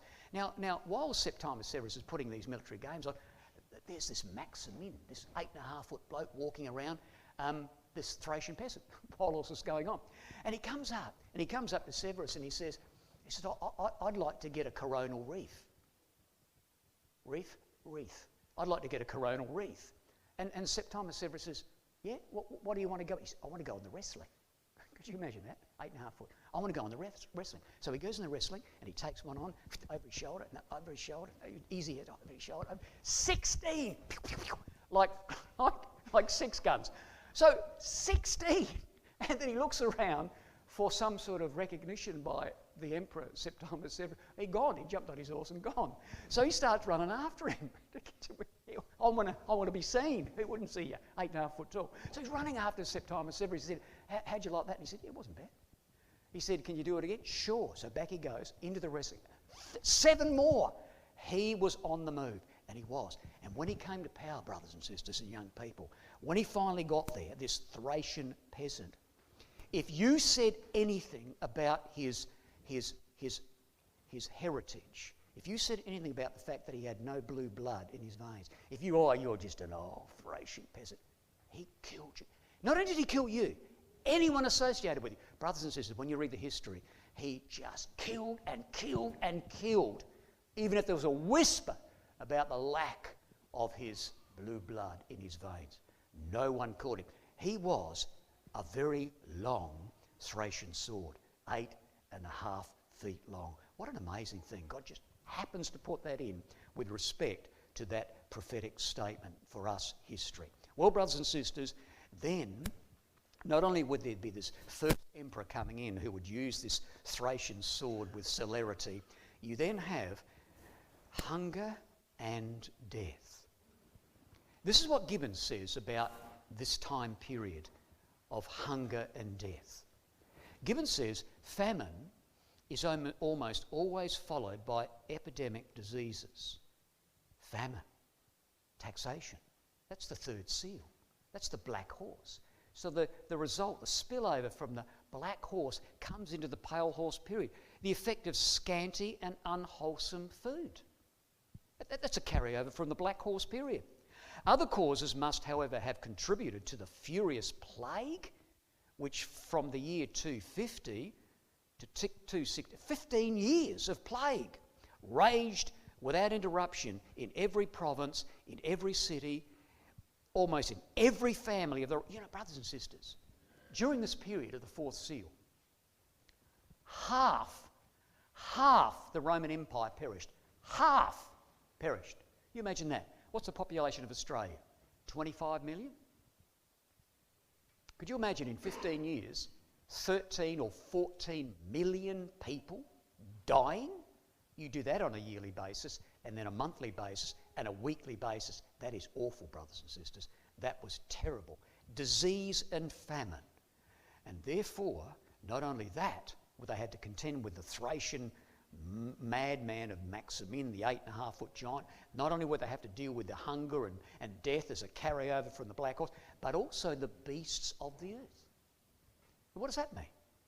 Well, I mean, if you went to Titus in chapter 1 and verse 12, you know, those who were on Crete, they're slow bellies, always liars, evil beasts, Paul says.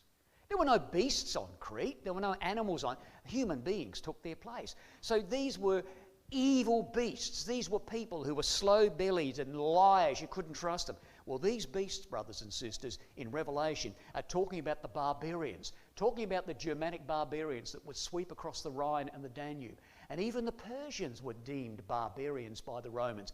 And the barbarous Persians would come across and they would inflict terrible depredations on the fair cities of Alexandria and of Antioch. Beasts all around the empire. Thracian swords, hunger, disease, famine, and beasts. No wonder it was a pale horse.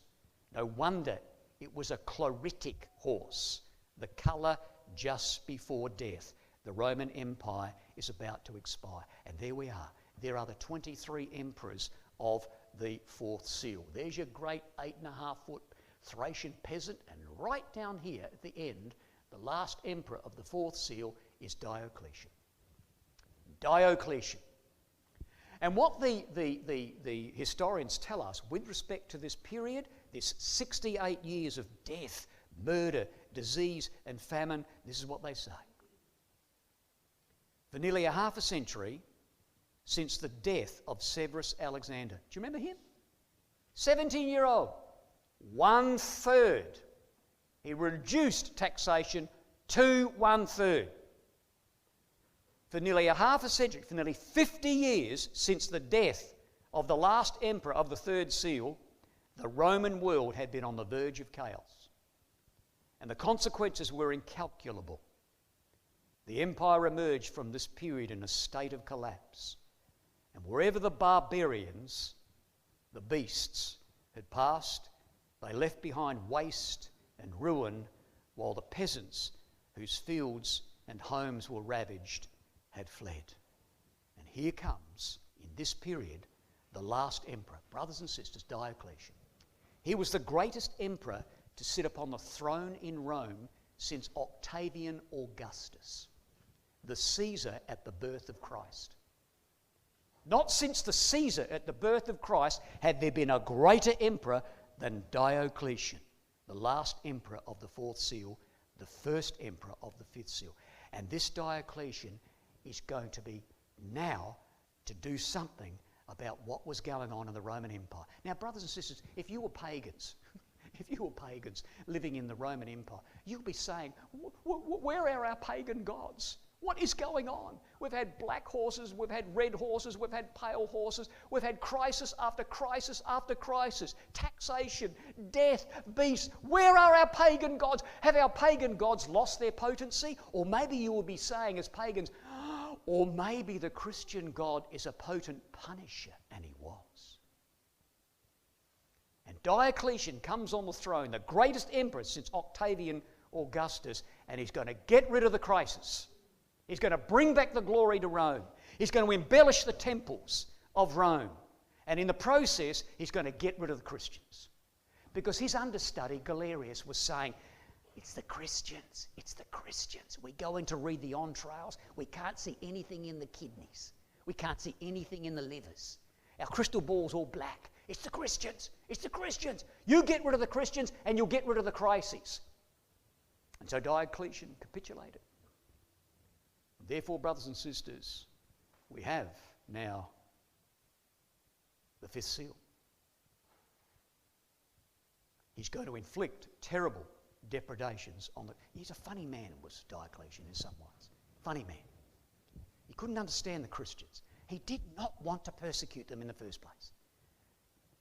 He didn't want to persecute them because he knew that if you persecute the Christians, they become more intense in their bow bending. The more you persecute them, the more powerful they become with their preaching. He knew that. He wanted to embrace them. Inclusivity. What a word. Inclusivity. Let's bring them all in. I've got 100 gods. I'm happy to have your Christian God as part of a great pantheon of gods. I mean, we go down to Egypt and we worship the god Isis. They come up here. What's wrong with these He could not stand or tolerate fundamentalism. What's wrong with them? Why don't they go to our marketplaces and buy our trinkets? Why don't they go to our basketball or baseball matches and stand up and salute the flag and sing the national anthem? Why don't they involve themselves in our worship? Every time they worship their God with that sincerity and that veracity, they are condemning me and my life. He could not stand and he could not understand fundamentalism. Therefore, brothers and sisters, he was going to remove Christianity from the face of the earth. And therefore, we open up the fifth seal in the closing moments of our study this morning. And having a look at my watch, good. We're going very, very well. And how are you all going out there? With all the big breakfasts some of you had, I am surprised you've made the distance thus far. Good. All right. The fifth seal. Diocletian, to get rid of the crisis and bring back the glory to pagan Rome, he's going to get rid of the Christians. So we read, verse 9 through 10. And when he had opened the fifth seal, I saw under the altar the souls of them that were slain for the word of God and for the testimony, which, is doctrine important? I was having a conversation with a group of young people not so long ago in this city. I could not believe it. They were sitting in the audience and they were saying, no, we don't think doctrine's important. All doctrine seems to bring is contention, arguing over this and that. Just love. Makes you so sad, doesn't it? What does that do to our brothers and sisters who had to stand up? All Diocletians, just put a pinch of incense, that's all. and you're going to live. No. Faithful. Faithful witnesses. And you're hearing some people say doctrine is not important. Heck, I left churches 50 years ago, brothers. I walked out the Church of Christ because that's their attitude. Not important. Walked into the ecclesial hall at Woodville. Wow, this is a serious group of people who love their Bible. They were slain for the word of God and for the testimony which they held.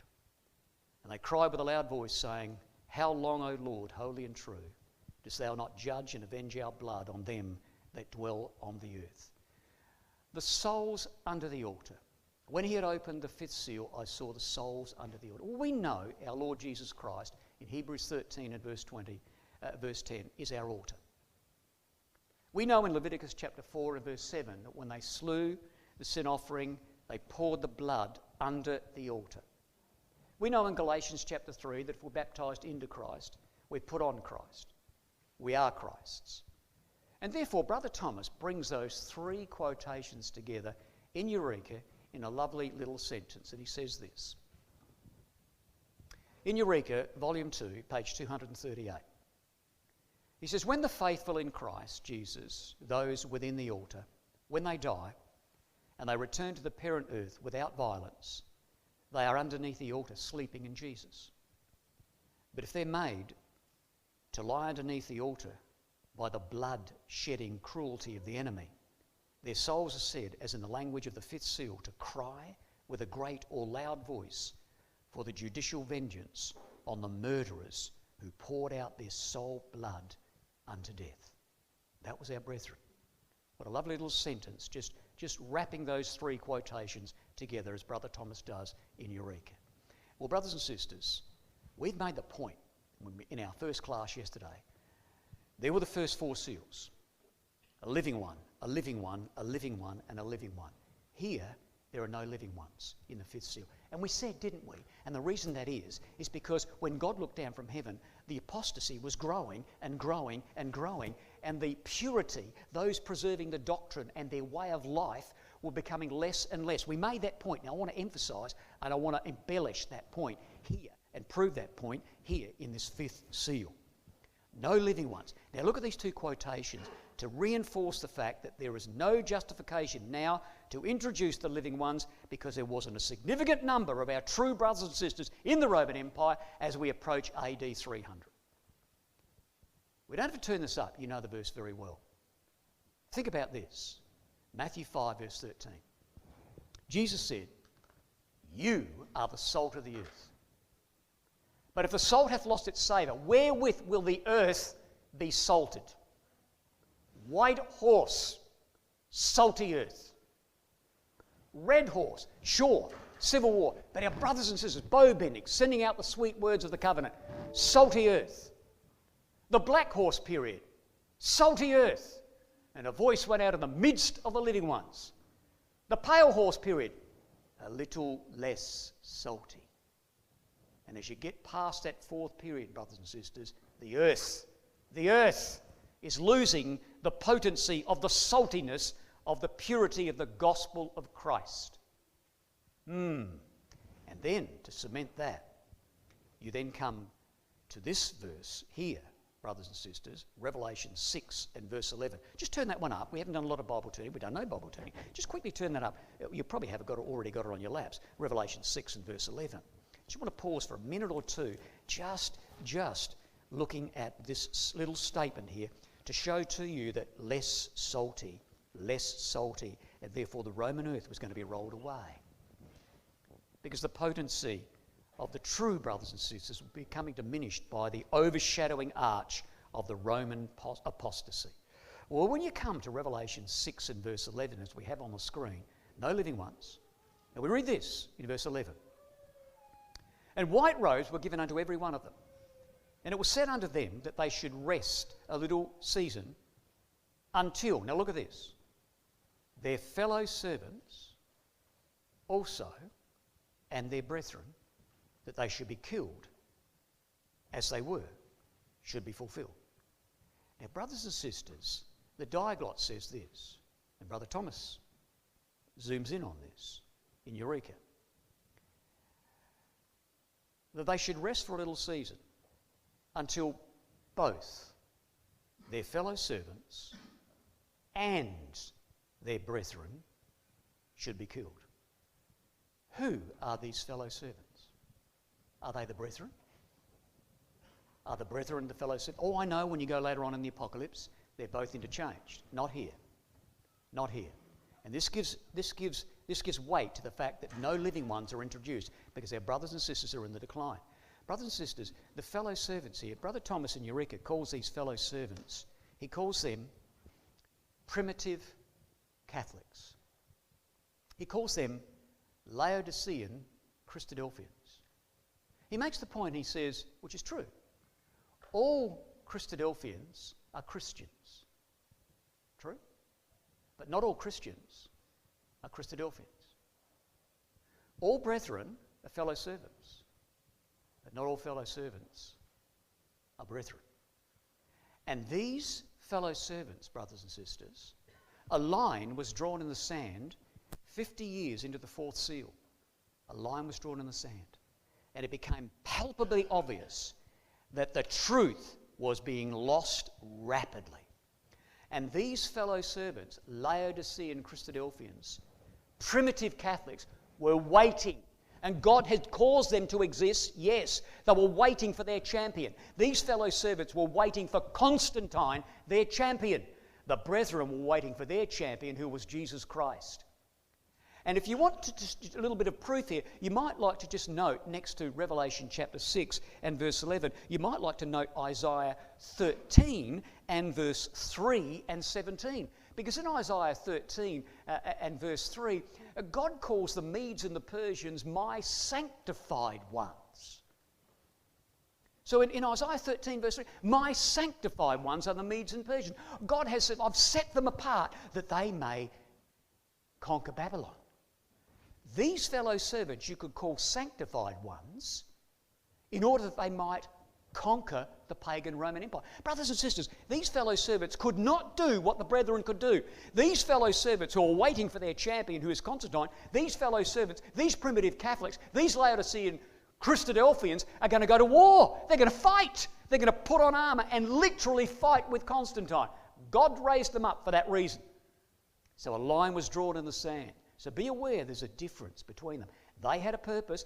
The brethren are going to be killed, and the fellow servants are going to be killed as they go forth and fight the pagan Roman world. What an amazing thing that we have those little statements in there showing that things are bad. A line was drawn in the sand, and you've got differences now in the ecclesia of God. The apostasy, the fellow servants, and the brethren, those that truly kept the doctrines of the Lord Jesus Christ. And as we draw our study, brothers and sisters, we end on an exhortational note as we draw our time together to a close.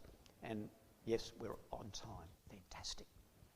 So don't look at your watches, because I've already done it for you.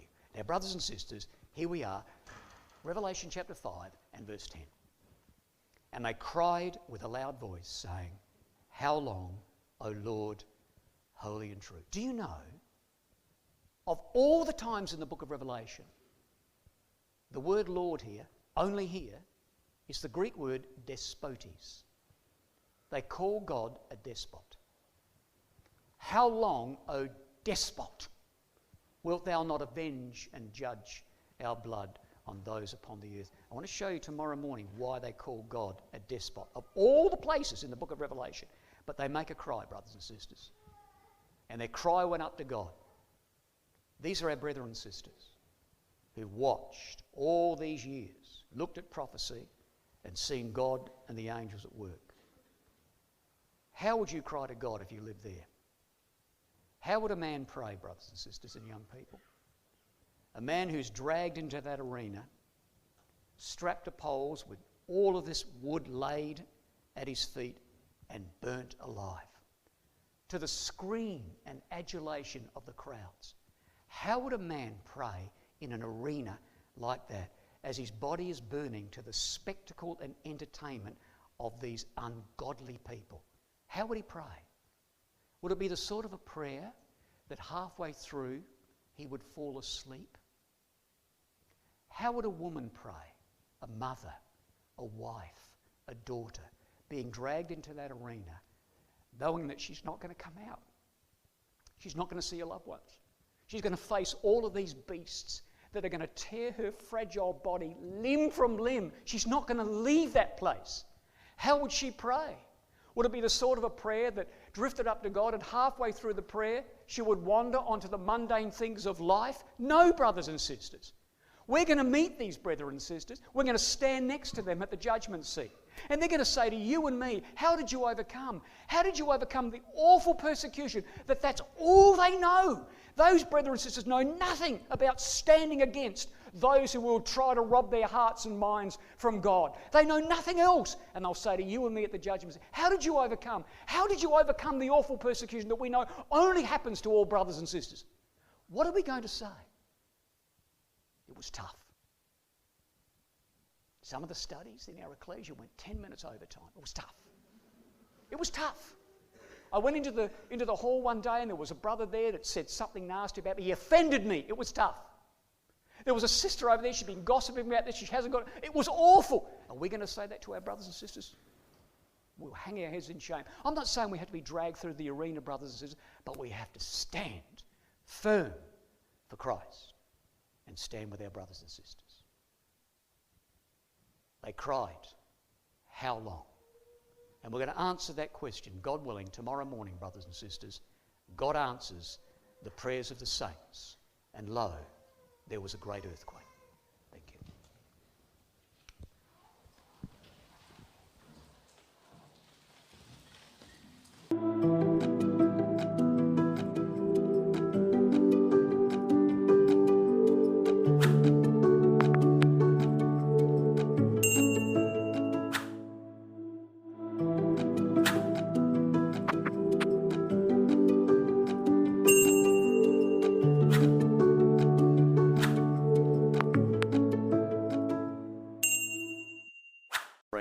God answers the prayers of the saints.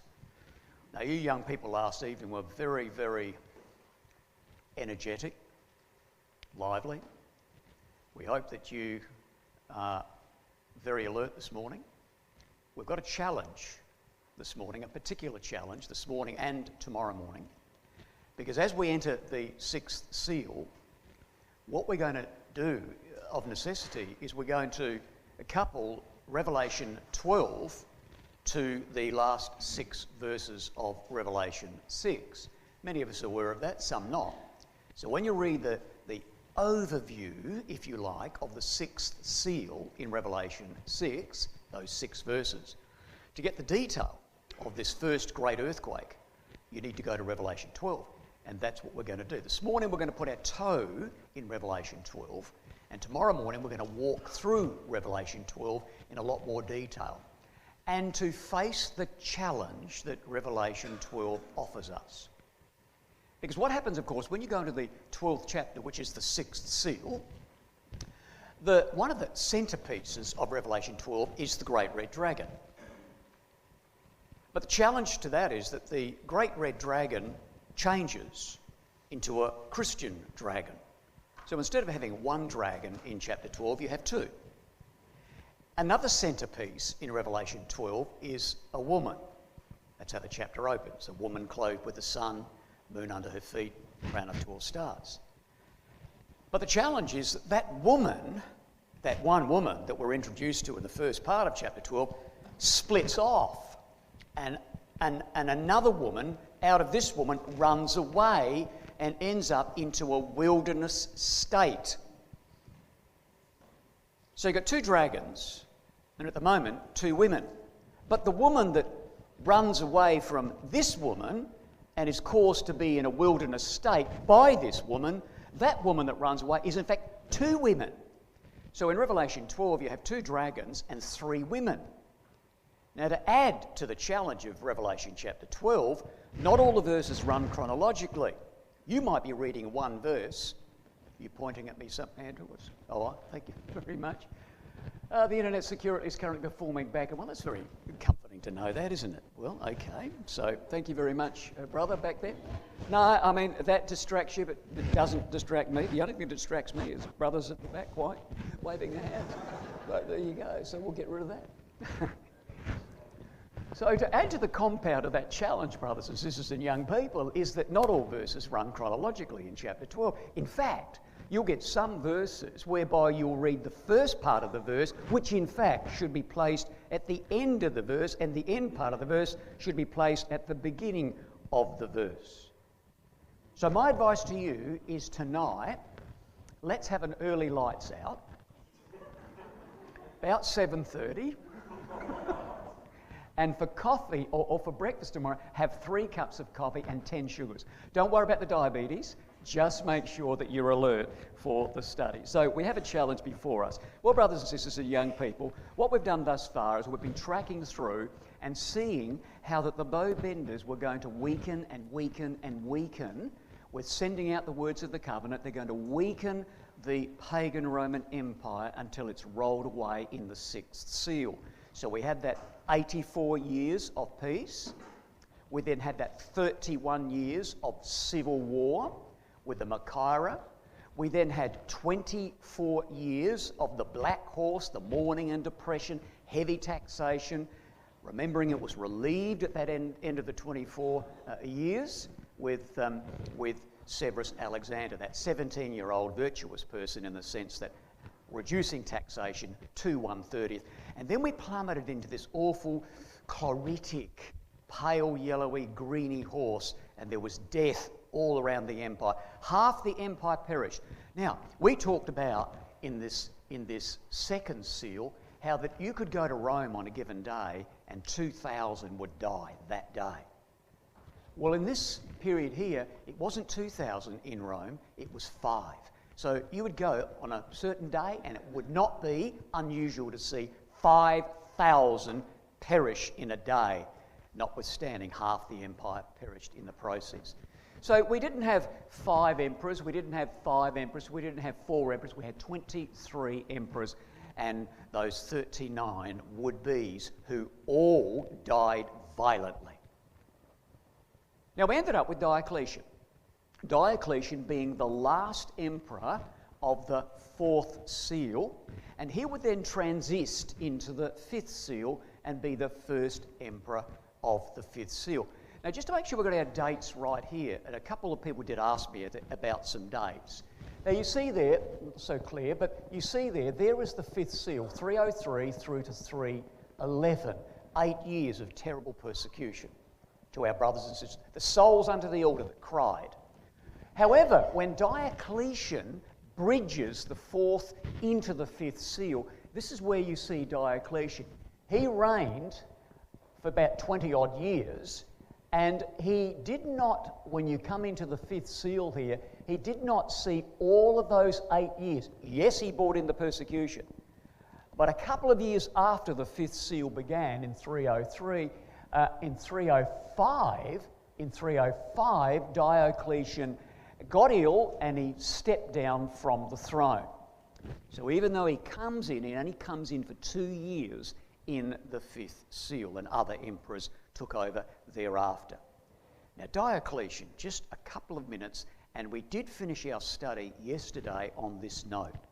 With the 5th seal, now what we're going to do now is merge from the 5th seal and show you how the 5th seal merges in to the 6th seal and the great earthquake, and then coupling Revelation 12 with all of this. We finished our study yesterday. In the 5th seal, Diocletian reigning 2 years during this period. And they cried with a loud voice, saying, "How long, O despotes?" You remember yesterday we said, of all the times the word Lord is used in the Apocalypse, all the time, this is the only place where despotes, calling God a despot. Why? Why here? Of all the places in the Apocalypse, why here call God a despot? There was a reason. And the reason, brothers and sisters and young people, was because that man there was also a despot. You've got 2 rivaling despots, God and Diocletian. Diocletian was the greatest despot that ever sat on the throne in Rome. Most of the emperors before Diocletian wore the coronal wreath. They wore the laurette. Not this man. He wore a diadem. And when he walked around his palace, he wore long flowing robes like a Persian king. And when he walked around his palace, he walked like he was gliding on ice. And people looked at him and said, is he Roman or is he a Persian king? And that's what he wanted to portray, the despotism of this man. And brothers and sisters, he, Diocletian, was not going to allow any thug with a sword to take him. He was, in fact, years gone by, a thug with a sword. He wasn't going to let any rich man come along and open up his wallet and say, oh, I'm going to buy the empire, thank you very much. No. He wasn't going to let a mob storm his palace. And so what he did, he turned his palace into a city. And if you had audience with him, if you got to see him, you weren't allowed to do what previous emperors allowed you to do, to go down on your knee and to put your fist on your heart and put your head down and then look the emperor in the eye and then stand up and then step back. You weren't allowed to do that with this man. You had to come in, if you got audience with him, and you had to lay down and prostrate yourself flat on your face, which I'm not going to demonstrate, flat on your face 3 times. And then when you stood up, you were not allowed to look him in the eye. He was a despot. And therefore, the hubbub, the murmurings, the talk, the gossip out in the marketplaces, by the stalls, out in the provinces. Who is the true despot? The Lord God, holy and true, or Diocletian, unholy and untrue? And our brothers and sisters were crying to God. That's why it's there in that verse, for us to listen, to hear their witness. They were crying to God and saying, you only are our despot. We will not allow anyone with the power even that man has. We won't allow him to rob our hearts. We won't allow him to take our minds. We won't allow him to take our life. You only are we dedicated to.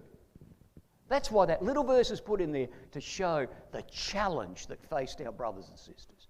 You, not the world, you are the one that has our heart, has our mind, and has our life. What a wonderful thing, brothers and sisters, that was. And there was the 5th seal. And they cried to despotes, how long, O despotes? How long before men like that will be taken from this earth? And we cry the same.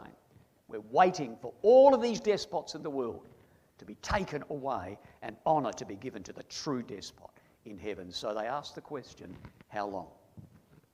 And that question is going to be answered now as we transist from the 5th into the 6th seal. Now what I want to do for a couple of minutes, because I know you're all fresh, don't get tired, just get tired through Brother Jim's class, okay? I'm sorry, Brother Jim, I didn't mean that. I didn't mean that, not at all. Or did I? I'm not so sure. Okay, so brothers and sisters, what I want to do, young people, I just want to transist you through from the 5th seal into the 6th seal, showing you how the angels were guiding the empress and guiding the empire itself. Now, we knew, now there's Diocletian there, just before he gets sick and stands down. Now, we knew that Diocletian divided his empire for ease of administration into a tetrarchy. An Augustus in the east and an Augustus in the west and a junior Caesar. And so, well, there it is. There's the tetrarchy. So Diocletian's there. He's the Augusti, and Maximian, he's the Augusti in the west. And you've got Constantius, who's the junior Caesar over in the west. And Constantius, of course, was Constantine's father. And you have this fellow named Galerius. He was the one that was goading Diocletian during the 5th seal. It's the Christians, kill the Christians and you'll get rid of the crisis. Galerius was the one that was pushing Diocletian, who did not want to persecute them because he knew that they would become more potent bow benders. But there's Galerius, not a very nice person. So, an Augusti, a junior Caesar and a junior Caesar. Well, Diocletian abdicates. And then the empire tumbles into crisis.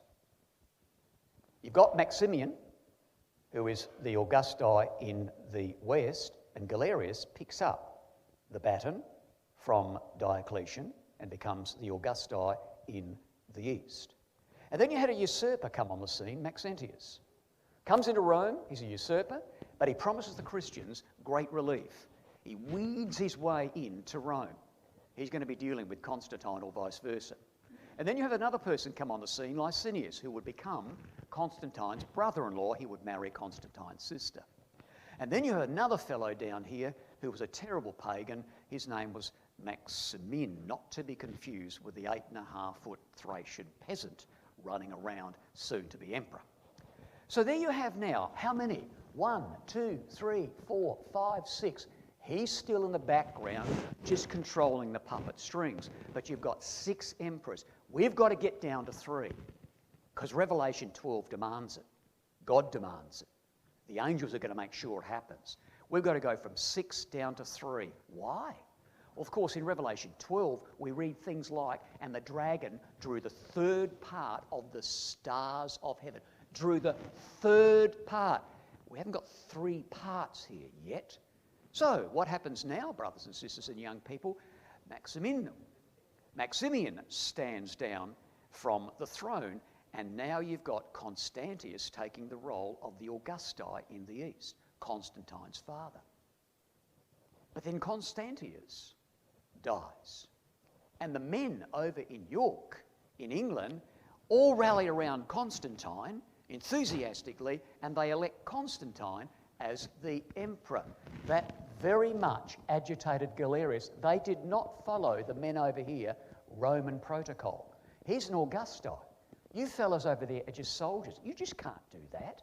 You've got to get permission from the Augusti as to who's going to take Constantius's place, not his son.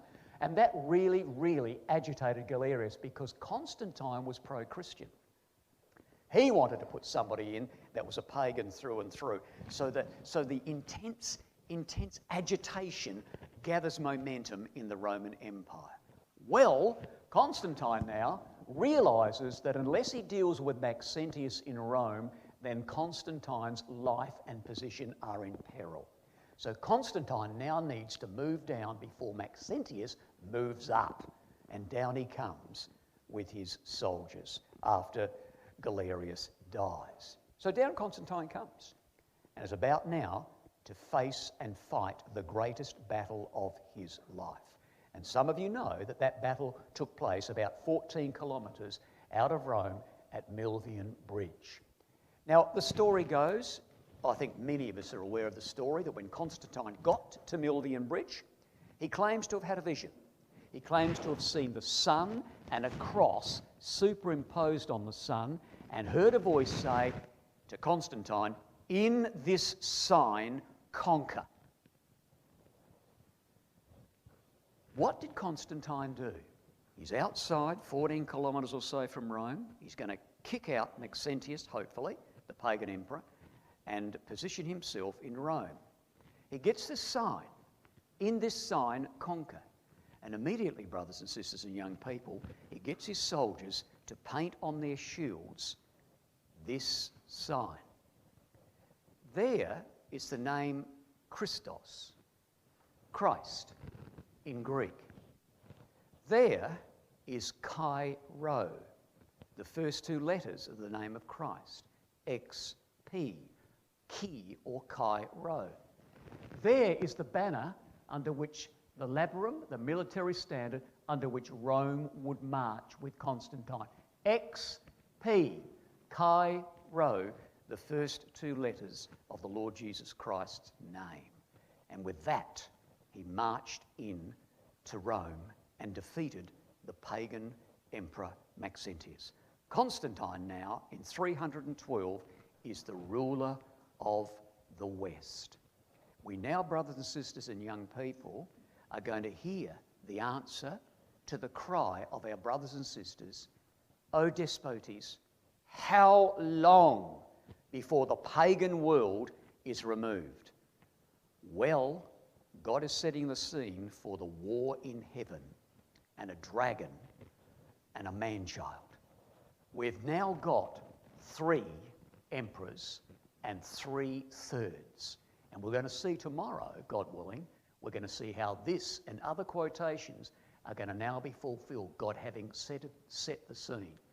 And the cry that went up by our brothers and sisters, how long, was now going to be answered 1 year after Constantine came in to Milvian Bridge. The Edict of Milan, religious toleration. Constantine got together with his brother-in-law Licinius. They drafted up this Edict of Milan and said, now you can worship whatever deity you like. Do you know, if you go on the internet and you Google this, I'm not saying that Google is always 100% accurate, which is a surprise, isn't it? But if you go onto Google and you Google this Edict of Milan, do you know what people are saying? They're saying, oh, look at that man Constantine. What a forward thinker he was. Look at that, allowing religious toleration, allowing you to worship whatever deity you like. How great a thinker he was. That's the sort of thing that we love to hear in this age that we live in. That's what they say. Don't let anyone tell you you must be restricted in this path. You do what you like and worship who you like. And they're using that example to justify their mindset with a humanistic mindset today. Well, brothers and sisters and young people, there was a scene that would be set with respect to the three portions of the empire and the answer to our brothers and sisters. How long? God says you don't have to wait long. The sixth seal is now about to burst on the scene.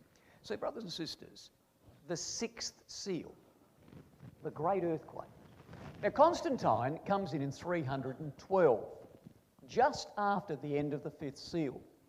Now, the sixth seal, or the great earthquake, paganism cast out, which we'll look at in Revelation 12, happened, of course, in 324. So this intervening period between Constantine becoming the sole or the ruler of the West in 312 through to 324, the intervening 12-year period is captured for us in detail in Revelation 12. So from 312 to 324, when paganism was finally defeated, there's all these wars and battles, wars and battles, wars and battles, until finally, from 312 to 324, till finally the end of paganism was realised in the world. So that's how it works. All right, enter the sixth seal. So we're reading Revelation chapter 6 and picking up the words in verse 12. And I beheld when he had opened the sixth seal, and lo, there was a great earthquake.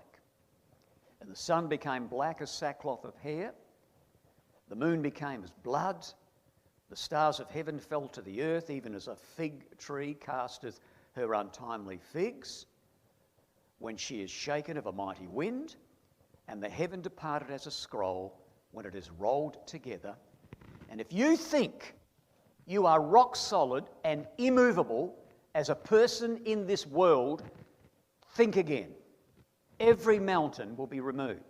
If you think that you were distant from this place, then think again, because God is going to remove you like an island. Every person, no matter how close or distant, every person, no matter how big or small, solid or unsolid, God was going to totally upturn the pagan Roman world. Now, brothers and sisters, young people, a great earthquake. I think most of us in this audience would know that there are no literal earthquakes in the book of Revelation. No literal earthquakes in the book of Revelation. They are symbolic. And there are three of them. Three great earthquakes in the apocalypse. This is a people shape. Now, where in the Bible would you go to prove to someone that the earth speaks of people? Anyone think of any quotations? In the Old Testament? Excellent. Isaiah 1. Hear ye, O heavens, hear ye, O earth.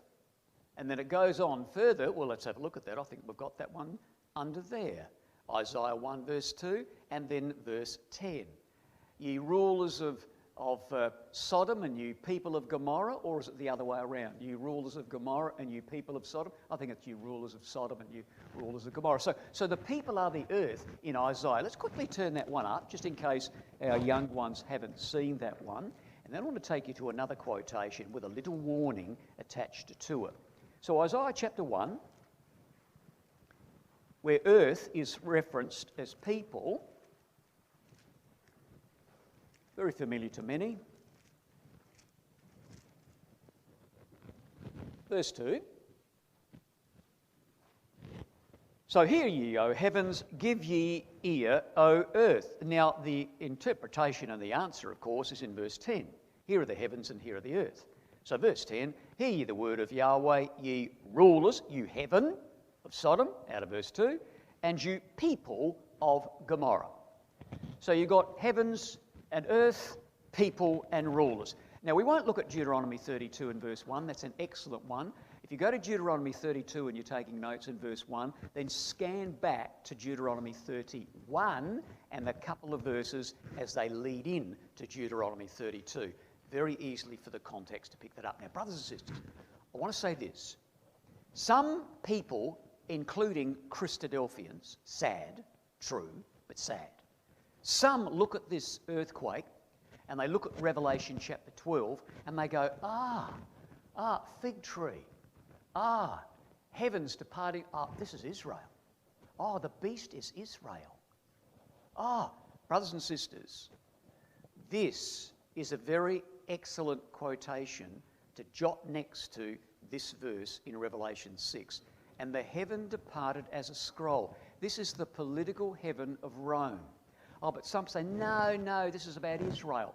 If you were to go back, which we won't, if you were to go back to Isaiah 34 and verse 4 and 5, there is stock and rock solid proof that there is the same expression, the heaven departed as a scroll, and it's not talking about the nation of Israel, and it's in the context of figs.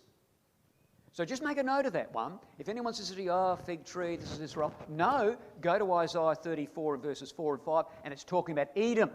And God's going to bring a sword to the heaven, to Edom, not Israel. So just because it mentions fig tree, don't just say, got to be locked into Israel. Isaiah 34 and verses 4 and 5 say the opposite. All right, I just wanted to say that by the way. Now, brothers and sisters, as far as this great earthquake is concerned, there are three of them in the apocalypse. I think many of you in this room know where the three are. But there are two other places where earthquakes are mentioned. Our young people will be onto this because we've been working through these with them. Just let me have you from the audience. The first great earthquake is here. Where's the second great earthquake in the apocalypse? Just shout it out. What chapter? Chapter? Very good. Thanks, Brother Chip. Surprise, surprise. Revelation chapter 11. Yes, the great earthquake. The second great earthquake is in Revelation chapter 11. Where's the third great earthquake? Very good, chapter 16. Fantastic. So here they are. Here are the three great earthquakes in the apocalypse. Isn't it interesting? They all position at the end of their respective six. The sixth seal, the sixth trumpet, and the sixth vial. Now you notice there, this is paganism removed. And there are only three great earthquakes in the apocalypse. Only three.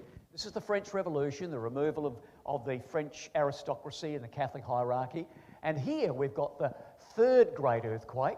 Now you see there's the word Armageddon there, but that's not accurate, brothers and sisters, because Armageddon is the last event of the sixth vial.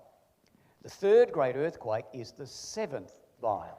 It's a political shaking of the kingdom of men in that period between Armageddon and the beginning of the millennium.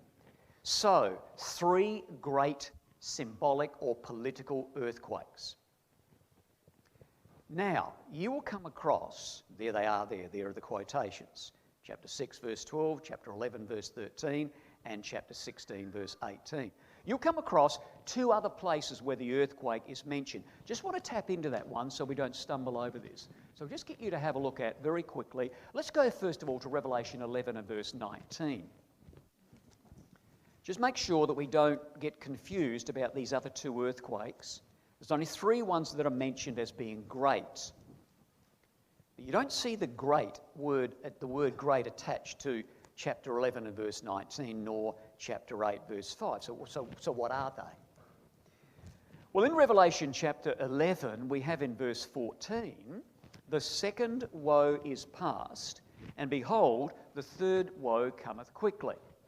Now, young people know this upside down, inside out, and back to front. The second woe is past. Woe, the woe trumpets, woe trumpet 1, woe trumpet 2, and woe trumpet 3. There are your four wind trumpets, the Germanic barbarians. So woe trumpet 1 is the fifth trumpet, woe trumpet 2 is the sixth trumpet, and woe trumpet 3 is the seventh. Now the record says there, the second woe is past, the sixth trumpet, and behold, the third woe cometh quickly. And this woe trumpet, the seventh trumpet, contains our vials and our thunder judgments. So it says the third woe cometh quickly. Now what you get then, brothers and sisters and young people, you get from verse 15 through to verse 19 an overview of the seventh trumpet, leading us to the kingdom. An overview. And in this overview you get verse 19. The chapter finishes with the temple, like chapter 11 begins with the temple. Here we are, the temple, the brothers and sisters, the immortalised saints, and the temple of God was opened in the political heavens of the world in the age to come, and there was seen in the temple the ark of the covenant, and there were voices and thunderings and an earthquake and great hail. Doesn't say great earthquake. This locks us into Revelation 16. So this earthquake there, of course, the context demands that. So this earthquake in Revelation 11 is the third great earthquake spoken of in Revelation 16. They are locked together, cross-referenced together.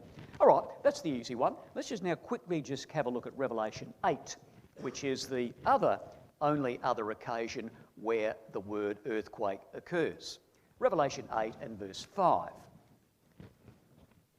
Only 3 great earthquakes, but 2 other places where the word is mentioned without the word great next to it, making sure we decipher these 2. So Revelation 8 and verse 5, well, you know Revelation 8 and verse 1, brothers and sisters, some of you may know this, some of you may not, the opening of the 7th seal, verse 1, Revelation 8. And when he had opened the 7th seal, there was silence in the political heavens of Rome. More about that tomorrow. That verse is Constantine, who is now the sole ruler of the Roman world. Verse 1 is AD 324. He's now got the West and he's beaten the 2 other emperors over in the East, which we'll talk about later. So when you read verse 1 of chapter 8, it's AD 324. Constantine is ruling as the sole emperor over the now Christian world. So there's silence, there's tranquility in his Christian world. But that tranquility doesn't last long, because Constantine, 14 years later, dies. And here he is, he dies in verse 5 of Revelation 8. And this is where you pick up the earthquake. And the angel took the censer and filled it with the fire from the altar, we'll talk about more of that tomorrow, and cast it to the earth. And there were, now be very careful, brothers and sisters and young people, and cast it to the earth, and there were voices and thunderings and lightnings. Stop. There were voices, thunderings and lightnings. AD 337, Constantine's dead.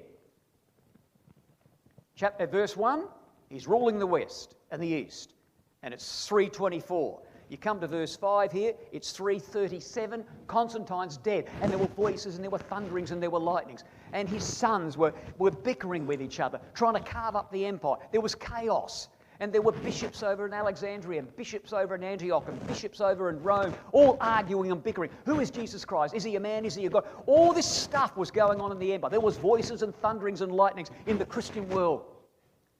And then, it says in verse 5, there was an earthquake. Now that date is 361. Constantine's nephew, Julian, the apostate, says, have a look at the Christian world. Bishops arguing with one another, sons of Constantine trying to divide them. This is ridiculous. If this is Christianity, it's finished. And so Julian comes in, casts out Christianity, and brings back paganism for 2 years. So there was a little shake, a little earthquake. So don't stumble over that verse. So when there's thunderings and voices and lightnings, Constantine's dead, 337, and a few years later in 361, Julian comes on the throne and says, out goes Christianity, in comes paganism. Lasted 2 years, Christianity came back. So just as a little note, looking through those 5 occurrences of the word earthquake in the apocalypse, brothers and sisters. All right. I won't go through that because Brad's looking at me and saying time's running away. Were you looking at me, brother? I felt the eyes boring into my right arm. Now, brothers and sisters, Justification, and young people, justification now for matching and preparing ourselves to enter into Revelation 12, coupling that with the last 6 verses of Revelation 6. Justification for that is this. I want to show you the similarity of language in chapter 6, the 6th seal, the first great earthquake, and the similarity of language in chapter 12 that gives us justification to draw both together. Now, what you'll find in Revelation 6 and verses 12 through 17, there was a great earthquake. Verse 12. When you come to Revelation 12 and verse 7, paganism is cast out. The dragon is cast out. And Michael, Constantine, he, like God, casts out the pagan dragon. So it's called a great earthquake in verse 12 of chapter 6. It's called the casting out of the dragon from heaven in Revelation chapter 12. Then when you look at this comparison, in Revelation 6 and verse 13, the stars of heaven fell to the earth. In Revelation 12 and verse 4, the dragon drew whoever the dragon was, we'll look at that tomorrow, the dragon drew the third part of the stars of heaven and cast them to the earth. So you see this language of stars falling, both in chapter 6 and in chapter 12. We also have in verse 12 of chapter 6, the sun became black and the moon turned to blood. But in Revelation 12, the sun's back. It's glowing brightly. The woman now is clothed with the sun. No longer is it black. And the moon is under her feet. No more is it covered in blood. So you've got this similarity of language allowing us to merge these two chapters together. And then you have these interesting comments in verse 16 of chapter 6. The pagans, the dragon followers. When Constantine comes on the scene with a key row, the first 2 letters of the name Christ on the shields and marching under the banner of Christ, in this sign conquer, as he said he heard. When the pagans see this great army with Christ in the front of the shields, as it were, the pagans are going, fall on us, hide us, they say to the mountains, from the face of him that sitteth upon the throne, Constantine, and from the wrath of the Lamb whom they believed he was representing. But then in verse 10 and 11 of chapter 12, these are the Christians. These are the fellow servants. These are the ones God prepared, the sanctified ones, in that 5th seal. They say, and they overcame the dragon, they say, by the blood of the Lamb. So pagans speaking here and Christians speaking there, but it's in the same context of the dragon being cast out of heaven. All right. Here's chapter 12. How are we going there with the time? We are going. It's only 9:45. We're going to finish so early. This is fantastic. Are you allowed to finish early, Brother Andrew? Fantastic. Well, that's good. We're going very well. Now here is, I've already built up credits in my studies. I've already got 5 minutes in my pocket. You don't get them. Okay. All right, brothers and sisters, young people. Now we enter into Revelation chapter 12, the first great earthquake and the 6th seal. Now, the main thrust of Revelation 12, you won't see that text from there, but you're going to see the colours and what we're going to do with this particular chapter. What we've got here, brothers and sisters, is we've got the main thrust of the chapter, one of the centrepieces of this chapter. In verse 7, words that we are very familiar with, many of us, there was war in heaven, in the political heavens of Rome. This is a war for Rome. Michael, which we'll prove in our study tomorrow, is Constantine. Michael and his army. And among the army of Constantine, the angels, among the army would have been the fellow servants, not the brethren, the fellows, the primitive Catholics marching off to war with Constantine, which the brothers couldn't do. So there was war in heaven. Michael and his army fought against. Now I'm going to say this, and we'll prove this tomorrow, fought against Licinius, Constantine's brother-in-law. I'm going to prove to you that tomorrow. This is Licinius, his brother-in-law, and this great battle between Constantine and Licinius.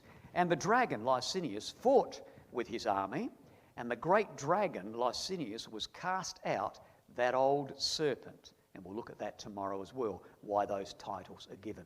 So this is a war for Rome. Now, brothers and sisters, we've got the pagan dragon, young people, in Revelation chapter 12. I don't know whether you've done this little exercise, but it's very important to have some sort of colouring scheme in this chapter, because as we said before, we have 2 dragons and 3 women. So to make sense of this chapter, you've got to know which dragon is which, and you've got to make sense of which woman is which. So we need to understand how the dragon changes, why the dragon changes, when the dragon changes in this chapter, because the dragon does change. So there you have the pagan dragon in red, and then you have the Christian dragon, Constantine. After having beaten pagan Rome, defeated it, Constantine then himself and his sons thereafter, and the emperors thereafter ruling from Constantinople, become the Christian dragon. Let's just go back there for a minute. This is the pagan dragon, the great red dragon. This is paganism. And Constantine is going to fight it. Now, I've popped Galerius, Maxentius, and Licinius in the mouth of this pagan dragon. I'm going to show you later how Galerius played his part, ready to devour the child before it was born. How Maxentius played his part, ready to devour the child, the man-child, Constantine, as soon as he was born. And Licinius certainly plays a part in this. There's the dragon, and there's the woman about to give birth to a child. I want to show how those 3 emperors played a part in trying to kill this child before he was born, before he was politically born in the economy of Rome. Now, I'll give you a minute, brothers and sisters, or young people. Some of you are colouring that away. Can you see that from back there? Is that easy to see? I don't need to expand that.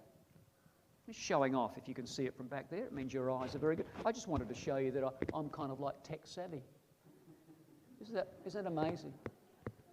You know, I learned how to do that, and then I didn't know how to get it back again. So, but now I've learned. So I'll just give you a minute, like it's, yes, why not? Just take a minute. If you haven't coloured that in and you've got a red pencil, I don't demand that you do it, but if you don't, I'm going to speak 15 minutes over time. No, I'm not. Okay, here you go, see that? We'll go back.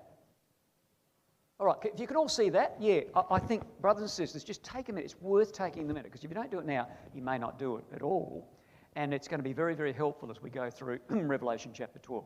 Don't feel embarrassed if you're not doing it. People won't be looking at you from the side. It's just 30 seconds if you want to just get that, rather than me racing ahead. So what have we got? We've got, you know, the great dragon, he, his in verse 9, him, the accuser in verse 10, the devil in verse 12. And then we've got he in verse 12, the dragon, verse 13, and he. All of this is pagan Rome. This is the great red dragon, and an appropriate colour, of course, to colour it in is red. All right, another 10 seconds. All right.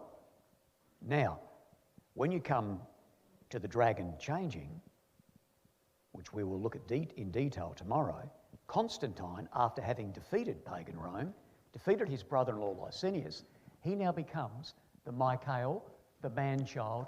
He now becomes the serpent, the dragon.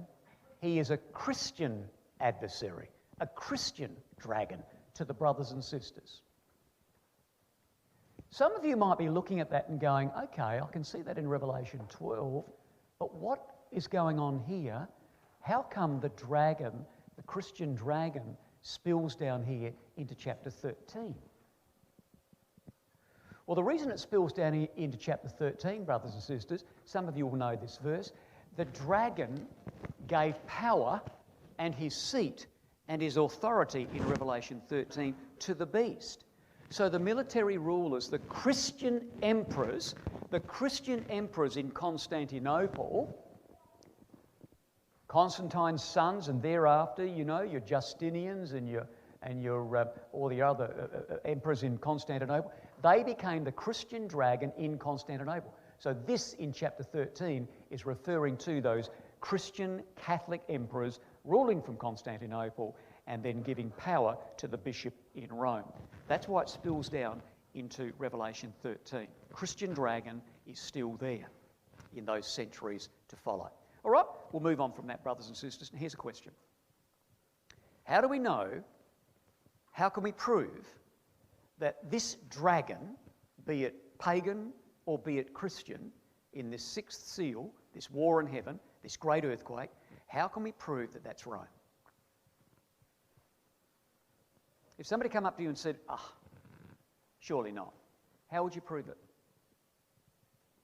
Where would you go? What chapter of the Bible would you turn up to prove this is Rome?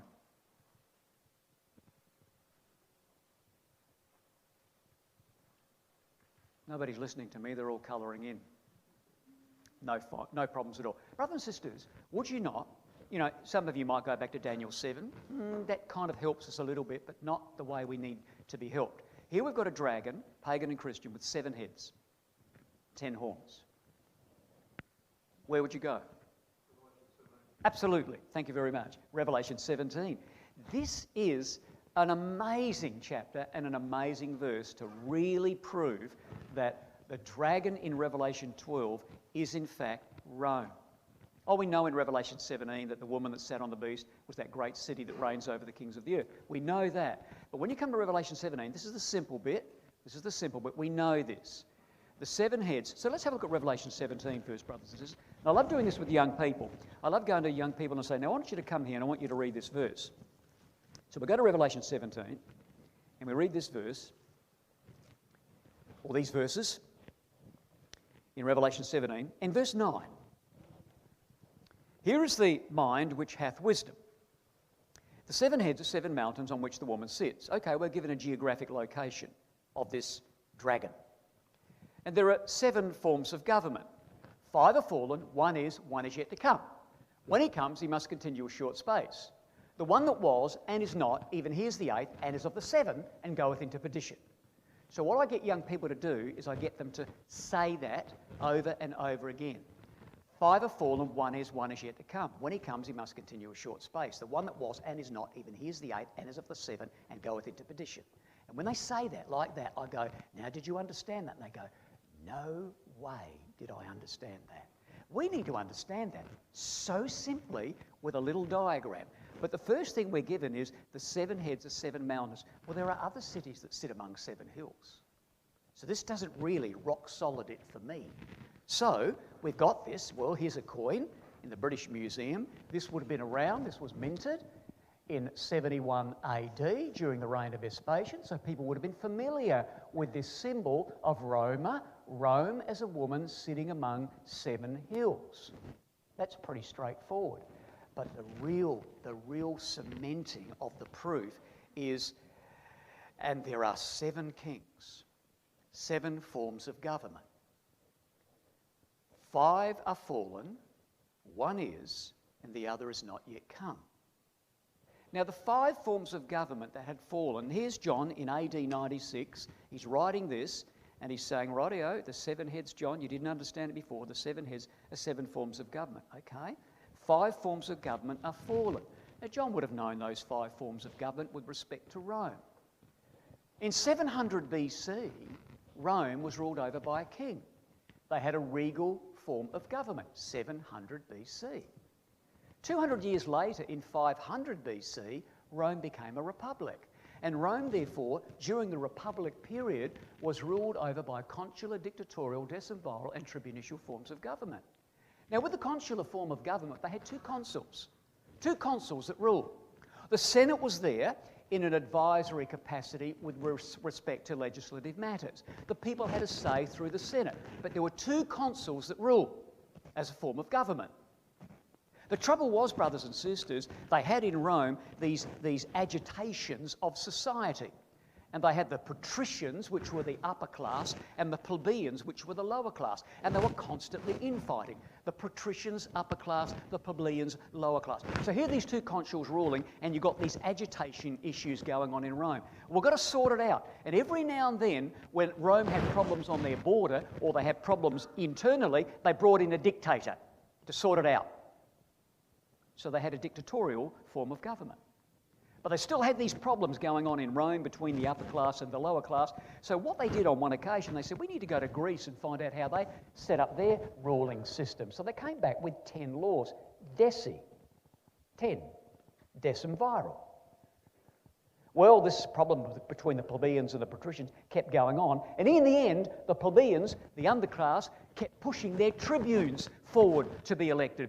And the tribunes, in some instances, won the elections, and you had tribunicial. So we had kings, 2 consuls, dictators when they needed it, Deci, the rule of 10 from Greece, and tribunes ruling when the requirement came along. So those 5 forms of government did exist. What an amazing thing. History showing how accurate Bible prophecy is. One is, John, you're alive. We have emperors now. Imperial. Okay, I get that. The other one's not yet come. There's going to come another rule in Rome, and they're going to be the Goths. The Goths? They're not Roman? Oh, yeah.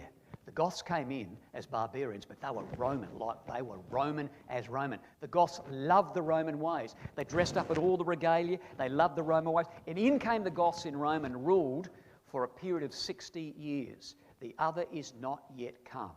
So that's how it lays out in that verse. Then, brothers and sisters, when the Goths come, they will come and continue a short space. Now that's the easy bit in Revelation 17. That's the easy bit. The tricky bit is, and the one that was and is not, even he is the 8th and is of the 7 and goeth into perdition. That's not the easy bit, but it is. Have a look how easy it is. John, there are 7 forms of government. 5 are fallen. Don't count that one through there as an extra one. 5 are fallen. One is, there's John, one is the imperial system. The other one, the Goths, have not yet come. And when they do come, they'll only be there for a short space. Now let's pause. You all got that? Easy as. John, now come over here to where the Goths are. John, look back.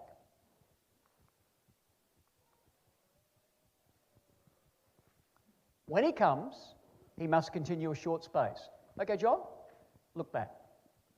The one that was and is not, because you're here, even he is the 8th and goeth into perdition. So there's a resurrection of one of those 7. The one that was and is not, because you're here, John, even he is the 8th and is one of the 7. So the imperial form of government in Rome was coming back way into the future in 800 AD. What an amazing thing. And just to really do a little cross-reference here, brothers and sisters, just have a look at Revelation 13 and verse 3.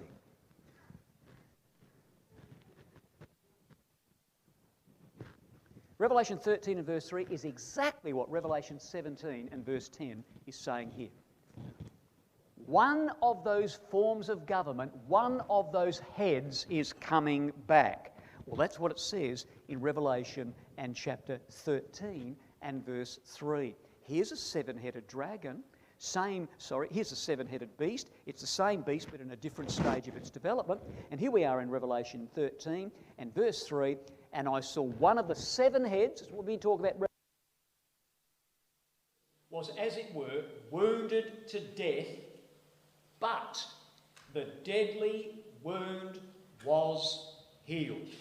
So out of Revelation 13, here we are in Revelation 17, one of the heads was wounded to death, but the deadly wound was healed, and he became the 8th head. How simple is that? So when you see those verses, there are 7 heads. They represent 7 forms of government. 5 are fallen. One is yet to come. When he comes, he must continue a short space. The one that was and is not, even he is the 8th and is of the 7 and goeth into perdition. When you first read that, it seems like a quadratic equation. But when you look at it, you go, oh, what an amazing thing. What an amazing thing the Bible is. Well, brothers and sisters, this is an amazing thing because Rome is proven unequivocally in Revelation 12 to be the dragon, the seven-headed dragon. And the amazing thing is, I have finished. I don't know why I have finished so early, but I'm quite happy. Tomorrow, God willing, because we've got a picnic, tomorrow, God willing, brothers and sisters, we're going to pick up Revelation chapter 12 and we're going to have a look at the three women in comparison to the two dragons, and we're going to see how one woman peels off from another, and the one that peels off and is exiled and placed in a wilderness state, she in fact is made up of two. And we're going to see how amazing verses tumble out of Revelation chapter 12 in this sixth seal and the third great earthquake, and take out of that some wonderful exhortational comments. Thank you, brothers and sisters and young people.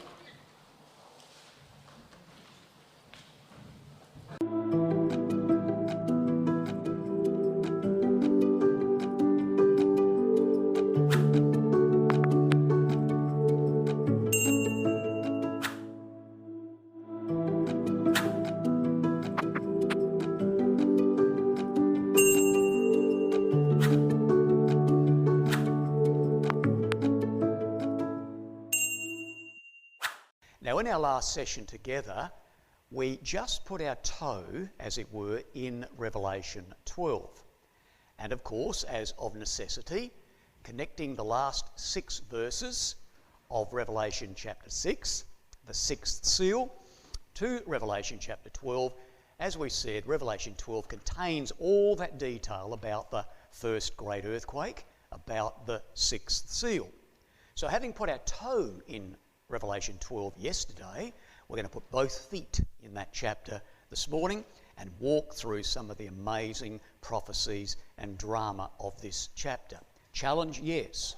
2 dragons, 3 women, and verses that don't necessarily run chronologically, so we have to work through that, unravel that, and be amazed at how God has given us the opportunity and the ability, being his servants, his sons and daughters, to interpret correctly so that we can be enthused and prepared for the coming of our Lord Jesus Christ. This last message of the bridegroom to the bride. Is it important? Oh yes. Does it energize us? It should. Does it prepare us for the coming of our bridegroom? It absolutely should.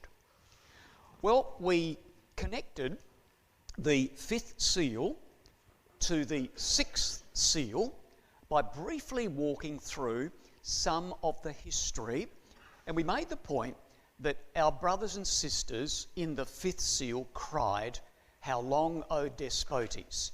Will thou not avenge and judge our blood upon those that dwell upon the earth?" And from the 5th seal to the 6th seal, we saw how that Diocletian, being the last emperor of the 4th seal, Diocletian being the first emperor of the 5th seal, as our brothers cried out, he abdicated from the throne in 305. And when he stood down, remember yesterday, there were 6 emperors. Of necessity, Revelation 12 demands there be 3. So we went from 6 to 5 to 4 and to 3. And there are our 3 emperors setting the scene for what is about to be revealed or unveiled in Revelation chapter 12. And we saw how Constantine streamed down from York in England, came and fought the battle at Milvian Bridge, beat the pagan emperor Maxentius, and a year after 312, in 313, he got together with Constantine, got together with his brother-in-law Licinius, and they drafted the Edict of Milan, religious toleration. And the answer to the prayer that went up in the 5th seal was, in the first primary instance, fulfilled in the Edict of Milan, religious toleration. Well, brothers and sisters, we also yesterday morning just presented ourselves with Revelation 12 and the great major event that war in the political heavens where there would be two combatants.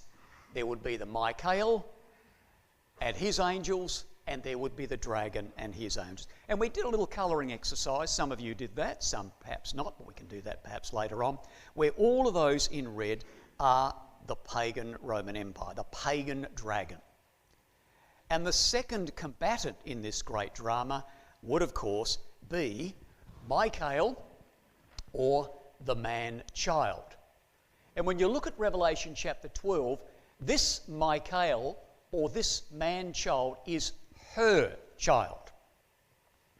The truth gone bad, the apostasy that would manifest itself in the universal church of Rome, when Rome transitioned from paganism to Christianity. So Constantine, the man-child, is her child, and we'll talk about that woman at length through our studies this morning in a moment. But when you brothers and sisters have a look at this Michael, there's something worthy of note as we start to get our head around Revelation chapter 12. You read in the Greek that it is not "and Michael," it is in the Greek "ho Michael," or "the Michael." So when you read the record, it says "and the Michael and his army." That is the Michael of this situation. Michael meaning he who like God. So God raised up a vessel that he was going to use for his purpose.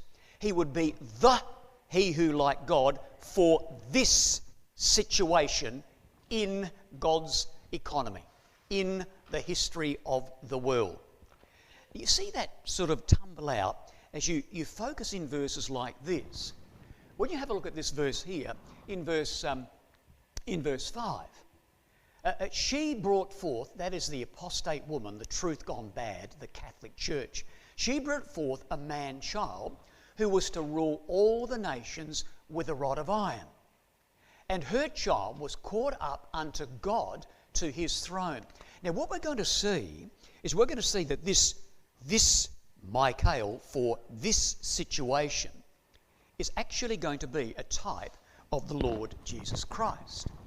Because this Michael, this he who like God, is going to rule the world with a rod of iron, as would the Lord Jesus Christ when he comes. This Michael, for this situation, this type of Christ, is going to remove the dragon, as will the Lord Jesus Christ in Revelation 20, who will bind the dragon for 1,000 years. And militarily, when this Michael in this situation comes along, brothers and sisters, and he removes the dragon and he is caught up into heaven, once he's removed the dragon, there is peace. When the Lord Jesus Christ binds the dragon, there will be peace. And we know there's going to be peace because when you go to Revelation 8 and verse 1, after this Michael has removed the dragon, when you go to Revelation 8 and verse 1, it says, "And there was silence in heaven," in the political heavens. So we're seeing this type of the Lord Jesus Christ. A greater Michael is yet to come. When you look at that verse also, you find that this Michael for the situation is lifted or caught up unto God. Now in the Greek, it is lifted up forcibly. So what we see with Constantine, the battles of force by his army allowed the inevitable lifting up to God and to allow God to use this man as a vessel. Now I think this is really captured quite well in in Romans chapter 13. Now just have a look at this, brothers and sisters, young people. Romans 13. How can Constantine, this man of sin, as it were, or the one who would introduce the man of sin, how could it be explained the way that he would be caught up to God unto his throne? Well, I think Paul in Romans in chapter 13 and verse 1 captures this very, very well. And you get the idea, a good cross-reference to right next to that verse, Romans 13 and verse 1. Let every soul be subject unto the higher powers, for there is no power but of God. The powers that be are ordained by God. So God was going to use Constantine like God used Nebuchadnezzar, like God used Cyrus, like God used Alexander, like God used Napoleon. God is going to use him, and he's going to allow him to be caught up, and he is going to sit on a throne that God established. That was God's throne. All thrones are God's. So he's going to be lifted up to God, and that's what we mean by that verse there, brothers and sisters. Well, now let's drill down and have a look at this chapter as it begins to unfold between the two combatants, the ho Michael, the he who like God for this drama, for this situation. And we read these words in Revelation chapter 12. Now I'm looking, note this, I'm going to look at the latter part of verse 4 first, because the latter part of verse 4 comes chronologically before the former part of verse 4. This is one of those peculiarities of the apocalypse. You're taken forward, you're brought back. Of course, when John saw the apocalypse, brothers and sisters and young people, he wasn't given a flow chart. He wasn't, oh, John, I'm going to give you a smooth flow chart. It's going to be just real linearly. It's just going to be No. John sees things, he writes them down. There are things over there, he writes them down. Things over there, he writes them down. So when you come and look at this particular chapter, you're going to see not that smooth, simple chronological flow. So the second part of this verse is fulfilled before the first part of this verse. And I'll show you how that works. So here we are. We read this in the latter part of verse 4. And the dragon stood before the woman which was ready to be delivered. This apostate Catholic woman was ready to be delivered, and the dragon is about to devour this child, this man-child, this Constantine, before he is born. Well, you know what you could do with that latter part of verse 4? You could literally place Galerius and Maxentius, the dragon, stood before the woman which was ready to be delivered to devour her child as soon as it was born. And Galerius did. Do you remember Galerius? He was the understudy to Diocletian. Galerius was the one that kept saying to Diocletian through the fifth seal, it's the Christians, get rid of the Christians and you'll get rid of the crisis. And Galerius hated Constantine. And the reason Galerius hated Constantine was because Constantine grew up under the auspice of Diocletian. Diocletian looked at this young Constantine and said, this man has got skill on the battlefield. This man is going places. And therefore Diocletian overshadowed him as a father. And that caused immense jealousy in the heart of Galerius. And therefore Galerius tried to murder Constantine. Constantine had to flee Nicodemia, where he was under the auspice of Diocletian originally. Constantine had to flee Nicodemia across to France. He had to get out of the way of Galerius because Galerius was going to devour the child before he was born. Constantine would be politically born in 312 when he beat Maxentius in Rome. So before he's born in 312, in 311, Galerius is trying to murder the man-child. So Constantine flees from Nicodemia, he goes to France, then goes up to York to be with his dad, Constantius, in England. That is how one fulfillment of this pagan dragon is ready to devour the child before he was born. And of course Maxentius. When Constantine came down to Milvian Bridge, there was the battle between the pagan and Maxentius, who was going to devour the child before he was politically born. Now, you know, brothers and sisters and young people, when Constantine came down from England, he came to Milvian Bridge, saw the sign of the cross in the sun, in this sign conquer, you remember that yesterday. When Constantine came down and he was going to come into Rome, as he was coming down, the Roman Senate viewed Constantine as a usurper. But when Constantine beat Maxentius and establishes itself in Rome, the Roman Senate said to Constantine, "You are now the chief among the Caesars." And there were three of them: Constantine, Licinius, and Maximin over in the east. He came down as a usurper. When he came in 312 and conquered the pagan, the Roman Senate, "You are chief of the three Caesars." He was born, the man-child. That's how that record is fulfilled. And those two pagans tried to devour the man-child, now the chief among the Caesars, before he was born. What an amazing way in which the Bible just presents that for us. And the angels being at work. Well, here now, the man-child is born. And here's the lie of the land.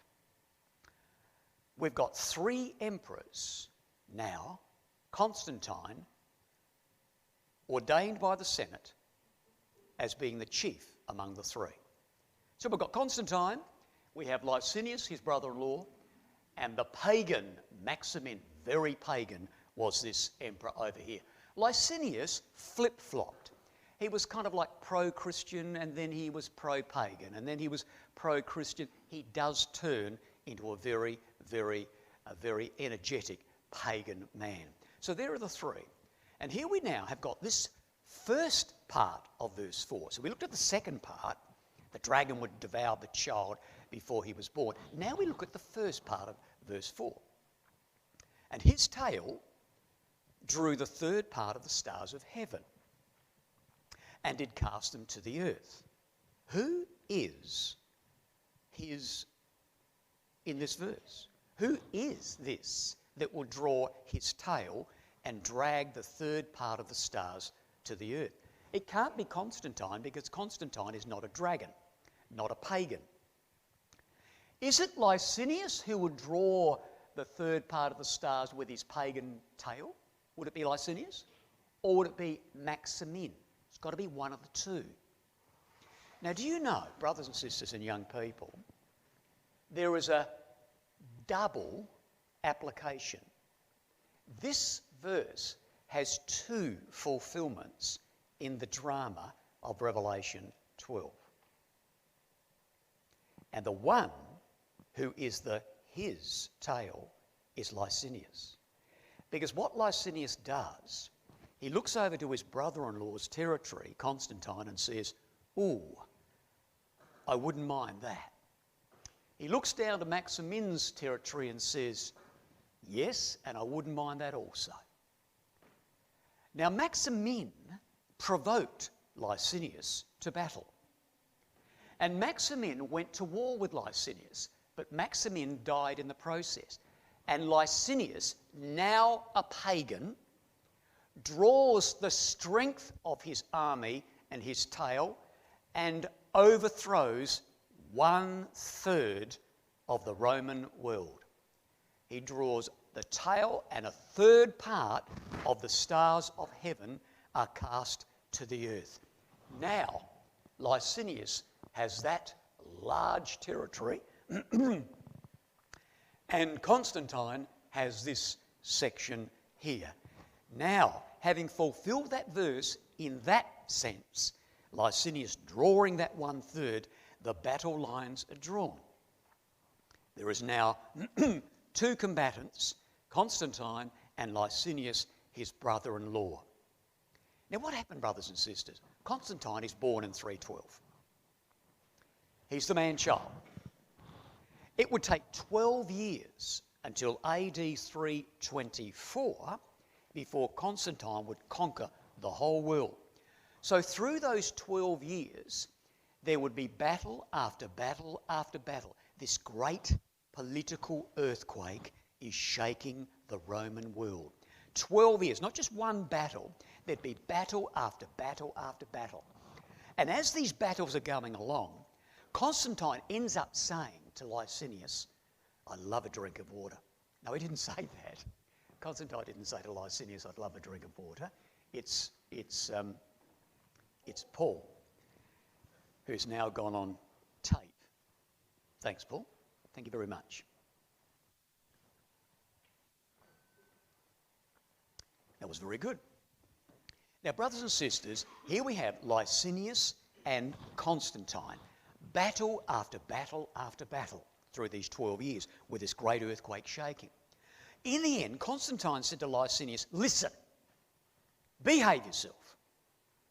Settle down, and like a good horse, go over there. I'm going to relegate you, said Constantine to Licinius. I'm going to relegate you to that area there. 1/3. So before we saw that verse being fulfilled where he would draw 1/3 of the stars of heaven by beating Maximin. But now you see this fulfilled again. Constantine says to Licinius, get over there in this area, actually occupying the similar territory to Maximin, whom he had defeated before. So Licinius goes over here, relegated by Constantine to that area there, and Constantine says, now behave yourself. And now, brothers and sisters, while Licinius was running around this allocated territory Constantine had given him, all around him are the women, the Catholic Church or the Catholic sect, or all these Christians. There are all these Christians in the domain that Constantine had given to him. And Licinius is saying, I can't have all these. It's like a fuse with a bomb ready to go off. I can't have all these Christians running around here in my territory. They will join forces surely with Constantine. I have got to get rid of them. So Licinius went through the churches, looting them, pillaging them, persecuting the woman. Now you're going to see that as we look at another verse in Revelation 12. Licinius is running around getting all this money from all of this wealth of the churches, and he is going to produce or form another great army, and he is eventually going to go to battle with Constantine. But he's running around persecuting the woman. Now have a look at this. This is the tricky bit in Revelation 12. That's where he is. This is the context of these couple of verses we're going to read now. He's been allocated that third. He's persecuting the Christians because he doesn't want them being a fifth column. He doesn't want them backing up Constantine. Now read these verses with that in mind. Have a look at verse 8 and 9. These might make a little bit more sense with that background we've just looked at. So Revelation 12, and we read verses 8 and 9. Verse 8 says, and the dragon prevailed not. This is Licinius. Licinius prevailed not. Neither was there any place found any more in heaven, in the political heavens of Rome. And the great dragon, Licinius, was cast out. That old serpent called the devil and Satan, which deceiveth the whole world, he was cast out to the earth. He was cast out to the earth, but not yet annihilated. He was cast out to the earth, and his army cast out with him. There he is. He's allocated there. He's been cast out. Constantine says, get over there and behave yourself. Well, then you read verse 12 and 13. Therefore rejoice, ye heavens. Constantine has told his brother-in-law what to. Therefore rejoice, ye heavens, and ye that dwell in them. But woe to the inhabitants of the earth and of the sea, for Licinius is come down unto you, hang on, just get this verse here, having great wrath, because he knoweth that he has a short time. And Licinius knew that his days were numbered. He's got great wrath. As Licinius is thrashing his tail in this 1/3, he's got great wrath. And in verse 13, and when Licinius saw that he was cast to the earth, he persecuted the woman which brought forth the man-child. Now he's drummed up this army, persecuting the woman in this portion of the Roman Empire. He's wrathful, he's vengeful, and now he's ready for the last battle, brothers and sisters. And here is what Licinius says before he goes to war with Constantine his brother-in-law. Just before the final battle, having drawn the third part of the stars by beating Maximin, having drawn the third part of the stars in his territory and persecuting the woman, he then says, as he assembles his friends in a sacred grove and offers sacrifices, he says this: "Friends and fellow warriors," said Licinius, "these are the gods," look at them, we're in a grove here, "these are the gods of our ancestors, whom, received from our earliest predecessors as objects of worship, we honour them. But he who commands," that's my brother-in-law Constantine, "he who commands the army that is drawn up against us, having adopted an atheistic opinion," he calls his brother-in-law Constantine an atheist. "Constantine, my brother-in-law, violates the customs of the fathers. Venerating a god, does Constantine, from abroad, I know not whence, and Constantine disgraces his troops with his ignominious standard, the chi or Chi-Rho, XP. The ignominious standard, the cross, with a monogram of Christ, trusting in which he arms not so much against us as against the gods whom he offends." Then Licinius says this: "If the foreign god, the god of Constantine, whom we now deride, if he should appear the mightiest, we must acknowledge and honour him and bid farewell to these to whom we have vainly lit candles, waxed tapers." And so we went to war. And it was the final battle after 12 years. Third of the stars being drawn, cast to the earth, battle after battle, persecuting the woman, did Licinius. In all of that drama, brothers and sisters, it was over. And when it was over, this is Constantine's letter to Eusebius. This is Revelation 12. Now look at that coin. There's the ignominious standard that Licinius spoke about, the Chi-Rho. And there, underneath, is a serpent. He had defeated that old serpent, the devil, the dragon. And there's Constantine's name on that coin. And the letter to Eusebius, Constantine says, that dragon, it's Revelation 12, that dragon, having been deposed from the governance of affairs by God's providence, he was lifted up to the throne of God, saw himself as Christ's ambassador by God's providence, said Constantine.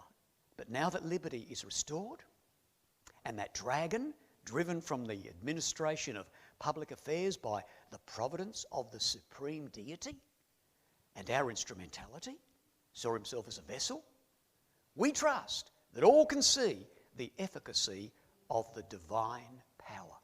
That's Revelation 12, brothers and sisters. What do you think our brothers and sisters thought when they read that? Way back there, in those days before this was fulfilled. If you lived in 200 AD, if you lived in 300 AD, how would you feel reading that? You'd be thrilled. But you'd also know the error that would emerge. This was the reaction of the Christians of the day to Constantine's victory. The Christians said this: now is come salvation and strength and the kingdom of our God and the power of his Christ. He who, like God chose him as the Michael for this situation. But here are the Christians saying the kingdom of God is now on earth. Wrong doctrine. This is not people in the Bible saying the coming of Jesus Christ is now a reality. This is not our kingdom, brothers and sisters. This is their false understanding of the events of the day. They believed that with the overthrowing of paganism, God's kingdom was now on earth, reigning in our hearts and reigning through those who ruled over the throne of the day. What was the pagans' reaction to the dragon being cast out? Well, the pagans said this in Revelation 6 and verses 16 through 17. "Oh," said the pagans, "hide us from the face of him him, the man-child, that sitteth upon the throne. And from the wrath of the Lamb they saw Constantine doing the work of Christ. For the great day of his wrath is come, and who shall be able to stand? You see, brothers and sisters, you see their distorted view of doctrine back in those days. Such had been the influence over the centuries of the apostasy, growing and growing until finally the man of sin would be revealed. Well, this is Lactantius. He wrote this in the context of this great victory. Let us celebrate the triumph of God with gladness. Let us commemorate his victory with praise. Let us make mention in our prayers day and night of the peace. Revelation 8 verse 1. And there was silence in the political heavens of Rome. Let us be thankful for the peace. And he says, which after 10 years of persecution. Well, from 312 to 324, there were 12 years of war and war and war. He said after all these 10 years of persecution, God has now conferred peace on his people. They read the signs of the times wrongly. It was to the brothers and sisters that they had to interpret it correctly and not be caught up with the fervour of the day and the wrong doctrine that went with it. Well, brothers and sisters, now the pagan dragon becomes a Christian dragon. And therefore, we showed this yesterday, that the second combatant, who was he who liked ale for that situation, now becomes an adversary to the brothers and sisters. So there, as we showed yesterday, now we go from a pagan dragon, no longer paganism in the world, now false Christianity. Constantine now is the champion. He is the one born of the woman. But you know, brothers and sisters, when Constantine was born politically in 312, like all newborn babies, he did not then know who his mother was. You go and ask a 1 week-old baby or a 1 month-old baby, do you know who your mum is? They just look at you, maybe smile or something, with wind they might have or something like that. So do you know who your mother is? Well, when Constantine was born in 312, he did not yet know who his mum was. And as he was coming down from England, about to take on Maxentius and then be proclaimed as the chief among the 3 Caesars, as he was coming down, he was in the womb of his mother. And then when he was born, he did not yet know fully who his mother was. It took 3 years. You had all these sects of religion running around, and one of whom was the Catholic sect. And when Constantine came into Rome, there were all these divisions in the empire among Christians, so-called. And when Constantine came in and was born, they were going to say, oh, look, sort this out. We're the right people. And Constantine would have meetings with them. And in the end, 312, 311, 313, 14, 15. 3 years later, he goes, you are the right religion for the day, the Catholic sect. So then he chose his mum. Then he knew who his mum was. And he said to his mum, come up, I'm going to clothe you with the sun, I'm going to put the moon under your feet and give you the victory of the 12 stars. So Constantine finally found out who his mother was. But he is now a dragon to the Christian brothers and sisters, the real Christian brothers and sisters. And this, brothers and sisters, if you think, young people, if you think we're stretching this and think, how do you say that the dragon in Revelation 12 changes from pagan to Christian? How can you say that? Have a look at this. This is The Decline and Fall of the Roman Empire, page 46, abridged section. Listen to this. A pagan dragon becomes a Christian dragon. It doesn't say that in Gibbon's. I'll put that title there. Gibbon says this. The Edict of Milan, 313, the great charter of toleration, how long, O Lord, holy and true, had confirmed on each individual of the Roman world the privilege of choosing and professing his own religion, relief. But this inestimable privilege was soon violated with the knowledge of truth. Truth? Gibbon calls it truth. This is Catholicism. This is This is the apostasy. So this privilege of worshipping whatever deity you like was soon violated. And with the knowledge of apostate Christianity, the Emperor Constantine imbibed the maxims of persecution. And the sects which descended from the truth, the Catholic, and oppressed by the triumph of the Christian dragon. Isn't that amazing? And that, brothers and sisters, did we just go out? Yeah. No more batteries? Yeah, we have more. Well, that'll give the brothers and sisters just a chance, and the young people just to shake their heads a bit and go, Steve is giving us a break. Oh, you can do that, can you? It gives me a chance to have a break too, and gives Jamin a chance to get up and do something. Thanks, mate. Well done. It's on. Stand by. And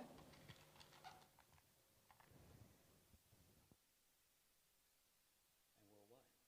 How's that? Good? No? Yes? It's all right, brothers and sisters. I'm not going to eat into our time because I've programmed for a little bit of an earlier session. How's that, Jamin? Is that good? Push the button. It doesn't matter. We'll just go to that microphone if you can't get that happening, and we are on. Thank you very much. Thanks, Jamin. Well done. Great. Oh, okay. Just wipe the eyes. Made me cry, Jamin, with all that work you were doing.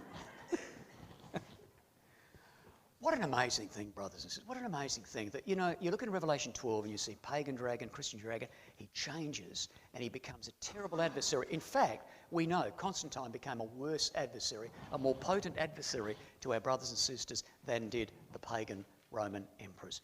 What an amazing quotation for there. Well, brothers and sisters, just a few moments on the woman. The woman that would produce this man that would champion her and lift her up into the world of politics and make her the state religion. And anyone who did not abide by his choice of which religion would rule the world were deemed heretics and persecuted. Well, there's the first woman. We said there are 3 women in this chapter. This first woman here is the truth gone bad. This is to develop into the blown out apostasy, the Roman Catholic Church, Constantine's mum. So if you want to take a minute, wouldn't be a bad idea. I've coloured her all the way through there in brown, is that Catholic woman who would be the universal religion instituted by Constantine in the Roman world.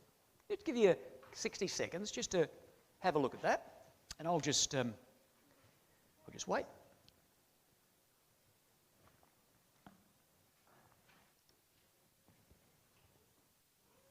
Really does help. You've got the 2 dragons there. You can sort the chapter out much more easily, and it really helps seeing these 3 women coloured in through this chapter. You don't have to do it the colour I've got up there, brown, but if you've already done red and blue for the dragons, you'll probably have to have another colour. So we'll end up having 5 colours, aren't we? All right, just giving you a few minutes. We won't take too long on that one. Now, brothers and sisters, now there is going to be division in the ranks. There's going to be another woman who comes in to the drama of Revelation 12. And this woman is coloured in green. There she is there in verse 6, and there she is there in verse 14, in verse 15, in verse 16, and in verse 17. She, as we have on the screen, is a religious community minus the Catholic sect. She has distanced herself from this woman. She has peeled away. She has turned around and said, Constantine has just clothed Christianity with politics. We don't have anything to do with politics. This is not what Christ's followers have anything to do.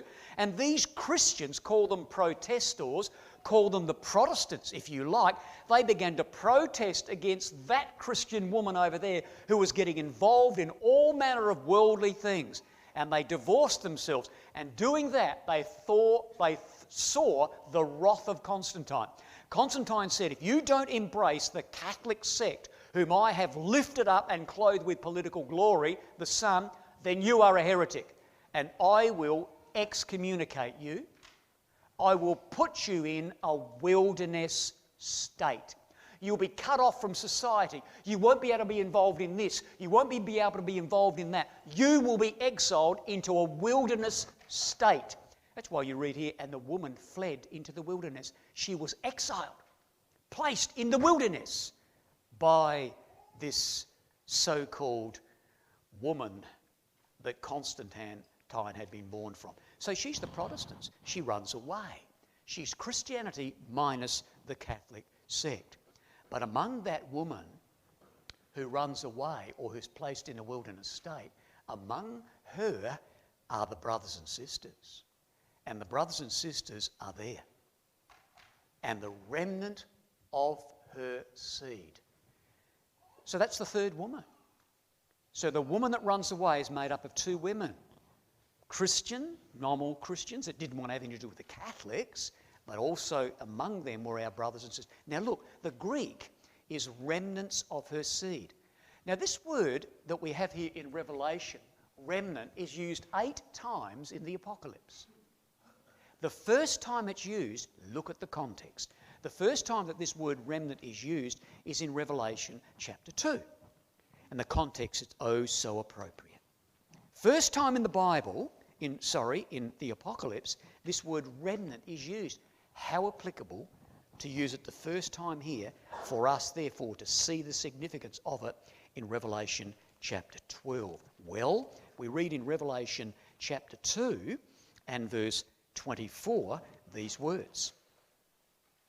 But unto you, this is in Thyatira, but unto you I say, and unto the rest, there's the word remnant, unto the rest in Thyatira, as many, listen to this, as have not this doctrine.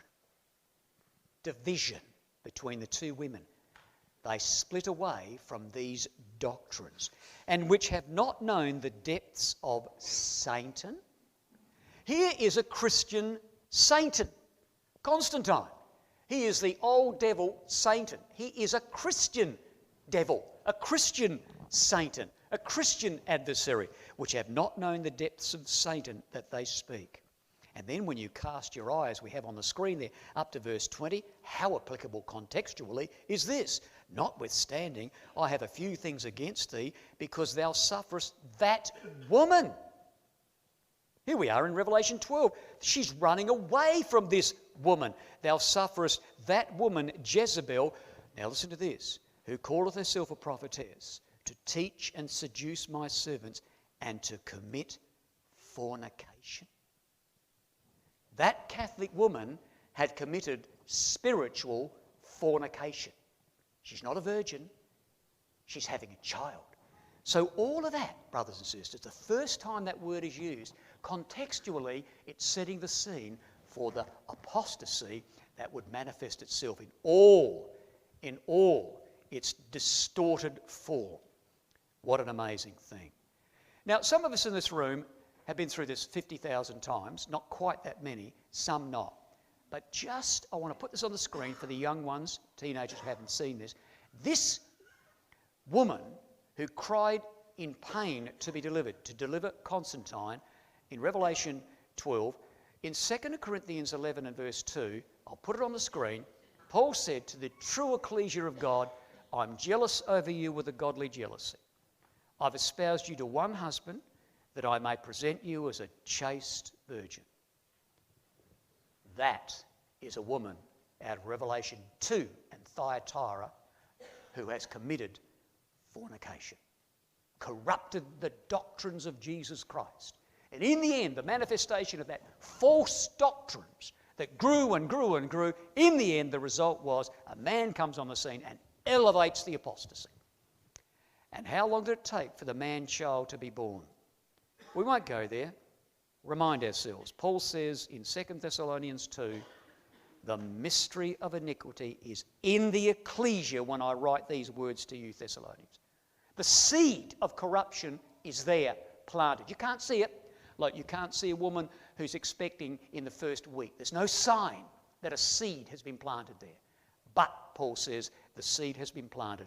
And we know the time of gestation from conception to birth medically is 40 weeks or 280 days. And on a day for a year principle, the seed was planted in the first century and the man-child was born 280 years later. Planted in AD 33, and Constantine comes on the scene and institutes religious toleration AD 313. What an amazing thing, brothers and sisters. Well, there appeared a great wonder in heaven, this woman, this apostate woman, clothed with the sun, the moon under her feet, and upon her head a crown of 12 stars. The emperors, 12 of them, young people, 12 of them, or for those who are new to this, from Julius Caesar to Domitian. There were exactly 12 emperors. Believe that? Get that book, The 12 Caesars by Matthew Denison. And it says in there, under the rule of the Caesars, Rome was transformed from a republic to an empire whose model of regal autocracy would survive in the West for more than 1,000 years. God just says, you have victory over paganism. You have conquered the then 12 Caesars in John's day in AD 96. We know, of course, brothers and sisters, that political authority was given to this apostate woman. She was premature in taking upon herself the garment of rulership of the world. Because, brothers and sisters, when you have a look at Revelation, which we won't, Revelation 4 and verse 1, Jesus Christ, after having said to Laodicea, you can sit with me on my throne even as I have overcome and sit with my Father on his throne. And in Revelation 4 and verse 1, I saw a door and one beckoned me up. Jesus Christ called John up and all the brothers and sisters, called them up to be enthroned with political glory. And when you go to Revelation 19 and verse 17, John says in Revelation 19 and verse 17, I saw an angel, you and me, standing in the sun. That is when we will be clothed with the sun, the true woman. She was premature. She grasped at political power way, way before her time because her champion was Constantine. Our champion is the true he who, like God, our Lord Jesus Christ. Well, brothers and sisters, division now occurs within the ranks. And I'm going to finish my study on this note. The woman fled into the wilderness, exiled, cut off from all things that she might have been able to access, where she had a place prepared of God that they should feed her there 1,203 days. She was given in the record of Revelation 12 wings, 2 wings of an eagle. 2 wings of the great eagle. So the 2 extremities of the Roman world, east and west, she fled to and was given nourishment in the extremities, the wings, the extremities of the Roman eagle.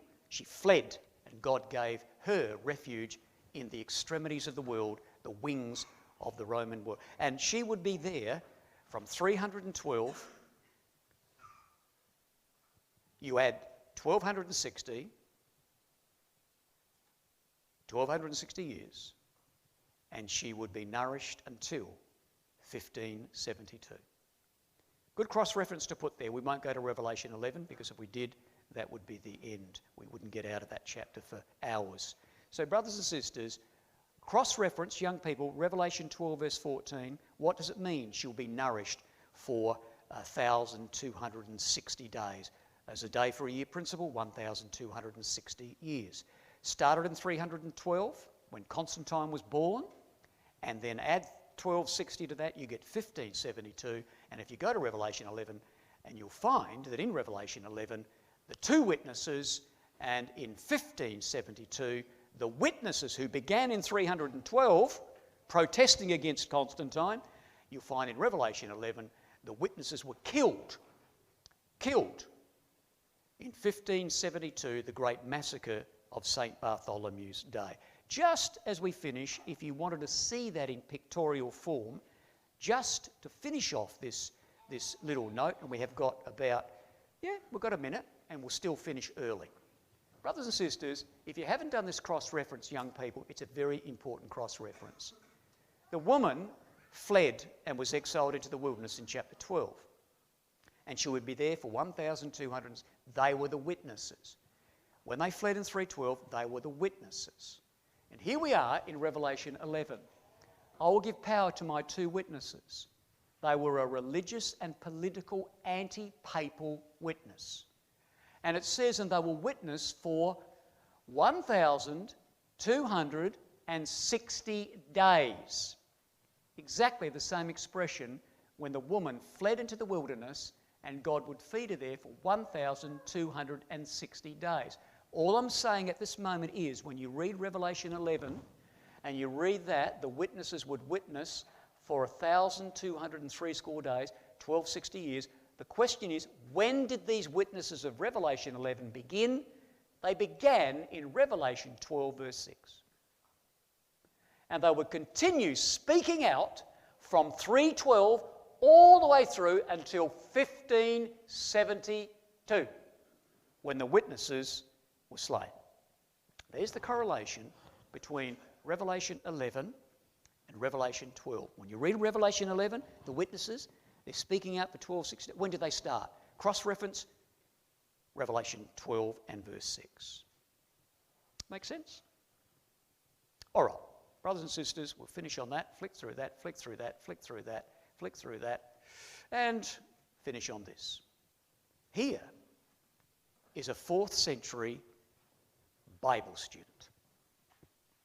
And he wrote about Constantine and the persecution Constantine brought upon the Christians, the non-Catholics.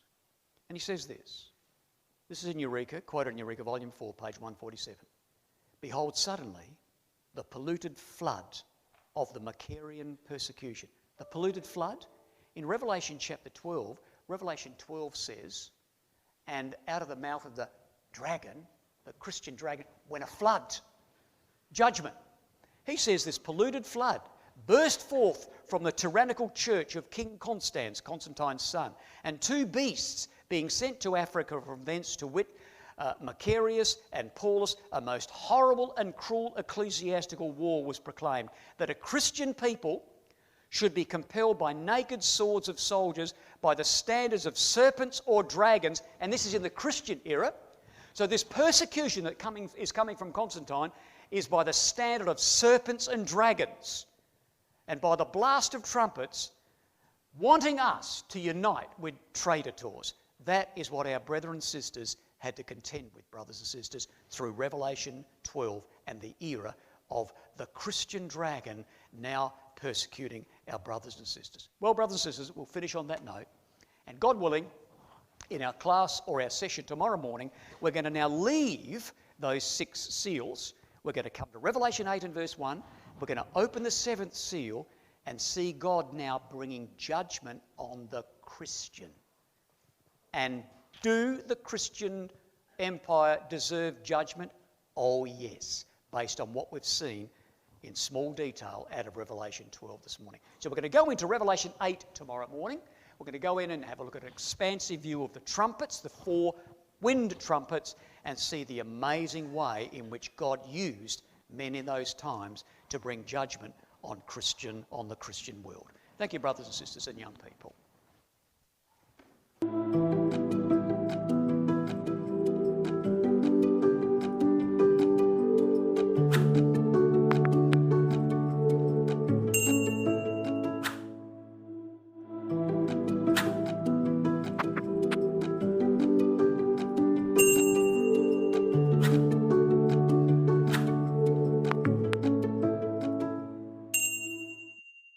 the 7 angels which had the 7 trumpets prepared themselves to sound.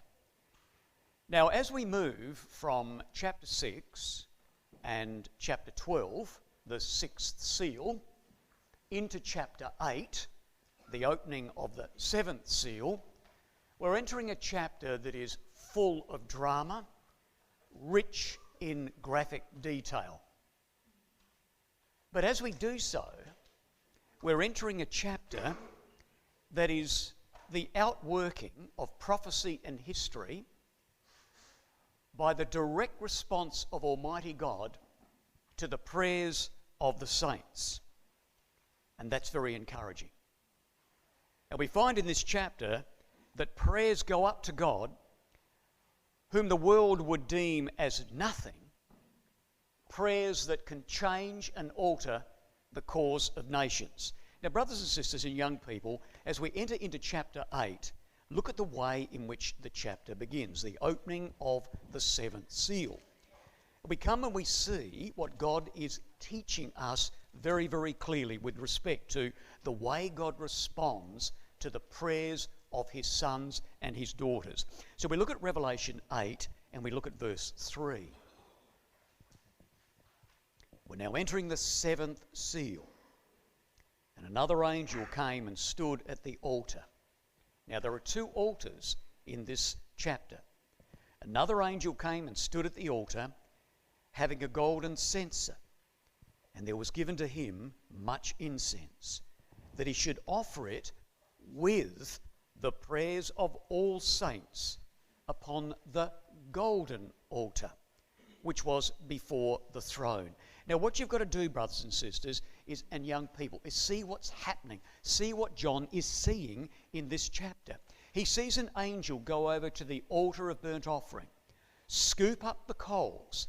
He sees the angel go over to the altar of incense, the golden altar, spread the coals over the top of the altar, and then flash incense. And as the incense goes up, and as the incense reaches the nostrils of our God in heaven, our Heavenly Father, immediately the same coals that ignited that prayer are thrown back to the earth in judgment. Our prayers go up to God, and they come back in a direct answer. Brothers and sisters, this prayer, the answer to this prayer and the outworking in chapter 8 is a direct, impactive, instant, effective, active answer to the prayers of the saints. How encouraging is that? And so much so, we had that in the 5th seal, when the souls under the altar cried unto God. When will pagan Rome be removed? The persecutor of us, the one who's trying to rob us of our heart and minds. And now as we enter the Christian Roman world, the same thing happens. Prayer goes up, and the Christian dragon, a greater persecutor to our brothers and sisters, the saints cry to God, how long will it be that we will be delivered from this? And God sends judgment after judgment after judgment on now the Christian Roman world. What an amazing thing, brothers and sisters. So, as we have tracked through the first 6 seals in Revelation chapter 6, we're now going to skim through, in some ways, these first 4 trumpets in Revelation 8 as the 7th seal opens. We're going to give you a scaffold and a structure, an overview of these 4 what we call wind trumpets. And the reason we call these the wind trumpets, of course, we won't turn to that, but in Revelation 7 and verses 1 through 2, you might like to make a reference to that. Revelation 7 verse 1 to 2, the 4 angels were holding back the winds of the earth until the sealing in the foreheads of the brothers and sisters. And they would not let these 4 angels of judgment loose until the sealing took place, until the truth had gone through the empire and established itself there. So we've got these 4 wind trumpets. And as I said, we'll skim through 4 of them and give you a scaffold and a structure of chapter 8. But we particularly want to focus on some of the detail of the first trumpet, because there's a connection. With the first trumpet, this is the first recorded judgments on Catholic Rome. At the end of our study this morning, I'm going to show you in the seventh trumpet, in the seventh vial, how it ends. How the judgments begin on Rome, end on Rome, with this great expanse of history and prophecy in between. Now, what's important as we launch into chapter 8 is this. It's important that we understand the intimate connecting link between the closing of the sixth seal and the opening of the seventh seal. And when we understand the contrasting connecting link, it allows us to understand and appreciate a little bit more the events of Revelation chapter 8 and chapter 9. So what we'll do is spend a couple of minutes showing you this link, and in the process just reinforcing one or two things that we have gone through in our studies thus far. Look at the dramatic contrast between the sixth and the seventh seal. Well, we know in Revelation 12 in our studies that Constantine came in and defeated the pagan emperor Maxentius in Rome and became the ruler of the West. We have seen in our studies that in AD 313, in league with his brother-in-law Licinius, Constantine and him got together and drafted up the Edict of Milan, religious toleration in answer to the prayers of the brothers and sisters. And in between the time that Constantine would finally overthrow his brother-in-law Licinius and become the sole ruler, in between that time we have Revelation 12 verses 7 through 12, the war in heaven. So when Constantine establishes himself as the emperor of the West, we have this war after war after war in this intervening 12 or 11-year period until finally in 324 Constantine becomes the ruler of the world. Now here, brothers and sisters and young people, here is the closing of the sixth seal and the opening of the seventh seal. But moving through the time chart, when Constantine establishes himself as the first Christian emperor in Rome, he then in AD 326 moves the capital from Rome to Byzantium. Couple of reasons. He moves across to Byzantium, and 330 renames Byzantium Constantinople after his name. And then in 337, Constantine dies. Now, as we enter Revelation 8, it's this period between the time when Constantine becomes the sole ruler of the world until he dies. This section in here is what we're going to focus on as we launch into chapter 8. It is a period of 14 years. Now, what happened, brothers and sisters and young people? There was John writing what he saw. And as he's writing, his pen is moving swiftly across the parchment. And in the context of the sixth seal, he sees a sun go black as sackcloth of hair. He sees the moon turn to blood. He sees stars crashing to the earth from heaven. He sees hurricanes ripping off figs off fig trees. He sees a dragon draw the third part of the stars of heaven. All of the colour, all of the drama, the noise is deafening. The activity is frenetic. With all of this going on, noise, colour, action. And then all of a sudden, as he enters the eighth seal, it goes, whoosh, gone. From the sixth seal to the seventh seal, stone silence. You can imagine John. His pen's poised. And he's waiting. Nothing. Nothing. After the contrast of the sixth seal, that silence would have been deafening. Nothing. Then, brothers and sisters, we find, as the seventh seal opens, we find here stone silence, and look at what he sees in the stone silence. Revelation chapter 8, verse 1. When you see what John sees and how he sees it and why he sees it, what an impact.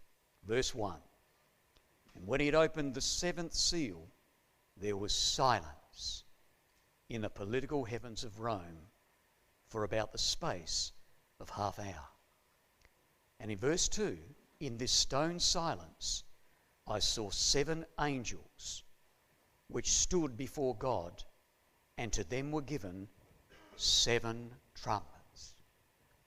If John had seen these 7 angels running around in the chaos of the sun going black and the moon going to blood, he wouldn't have seen it. He wouldn't have seen it. He wouldn't have seen the impact. And there, in absolute stone silence, 7 angels standing there with 7 trumpets. And when they put those trumpets to their lips in this silence, block your ears, John, there is going to be an ear-shattering blast as each trumpet in turn brings judgment on this now apostate Christian world. But those angels never moved. Standing there in stone silence, John locked onto them. They never moved until the prayers of the saints went to God. What a powerful prayer that was. The judgments never begun until the prayers came up from God, our Heavenly Father's sons and daughters. What an amazing thing, brothers and sisters. Well, let's have a look at the end result of these 7 angels. And there it is. There is the Western Roman world. It didn't end in 476. It began to be eclipsed. It began to fade out, but it was coming back. But there's the result, the end result, the effect of the first 4 trumpets in Revelation 8. Where is the might of the Christian Roman emperors? Oh, I can see Visigoths, I can see Franks, I can see Burgundians, I can see Ostrogoths, I can see Vandals. Where is the empire? The prayers of the saints caused a political, a geographic, massive change in the world. The prayers urging on prophecy, and to us as we look back, history. Well, there's the Christian Roman world over there. This one's is eclipsed. Over here, it would be another 1,000 years before this part of the Roman Empire would be taken out of the way by the Turks. Now, brothers and sisters, chapter 8, and young people, chapter 8 and the 7 seals, or the 7th seal open. This is how it opens.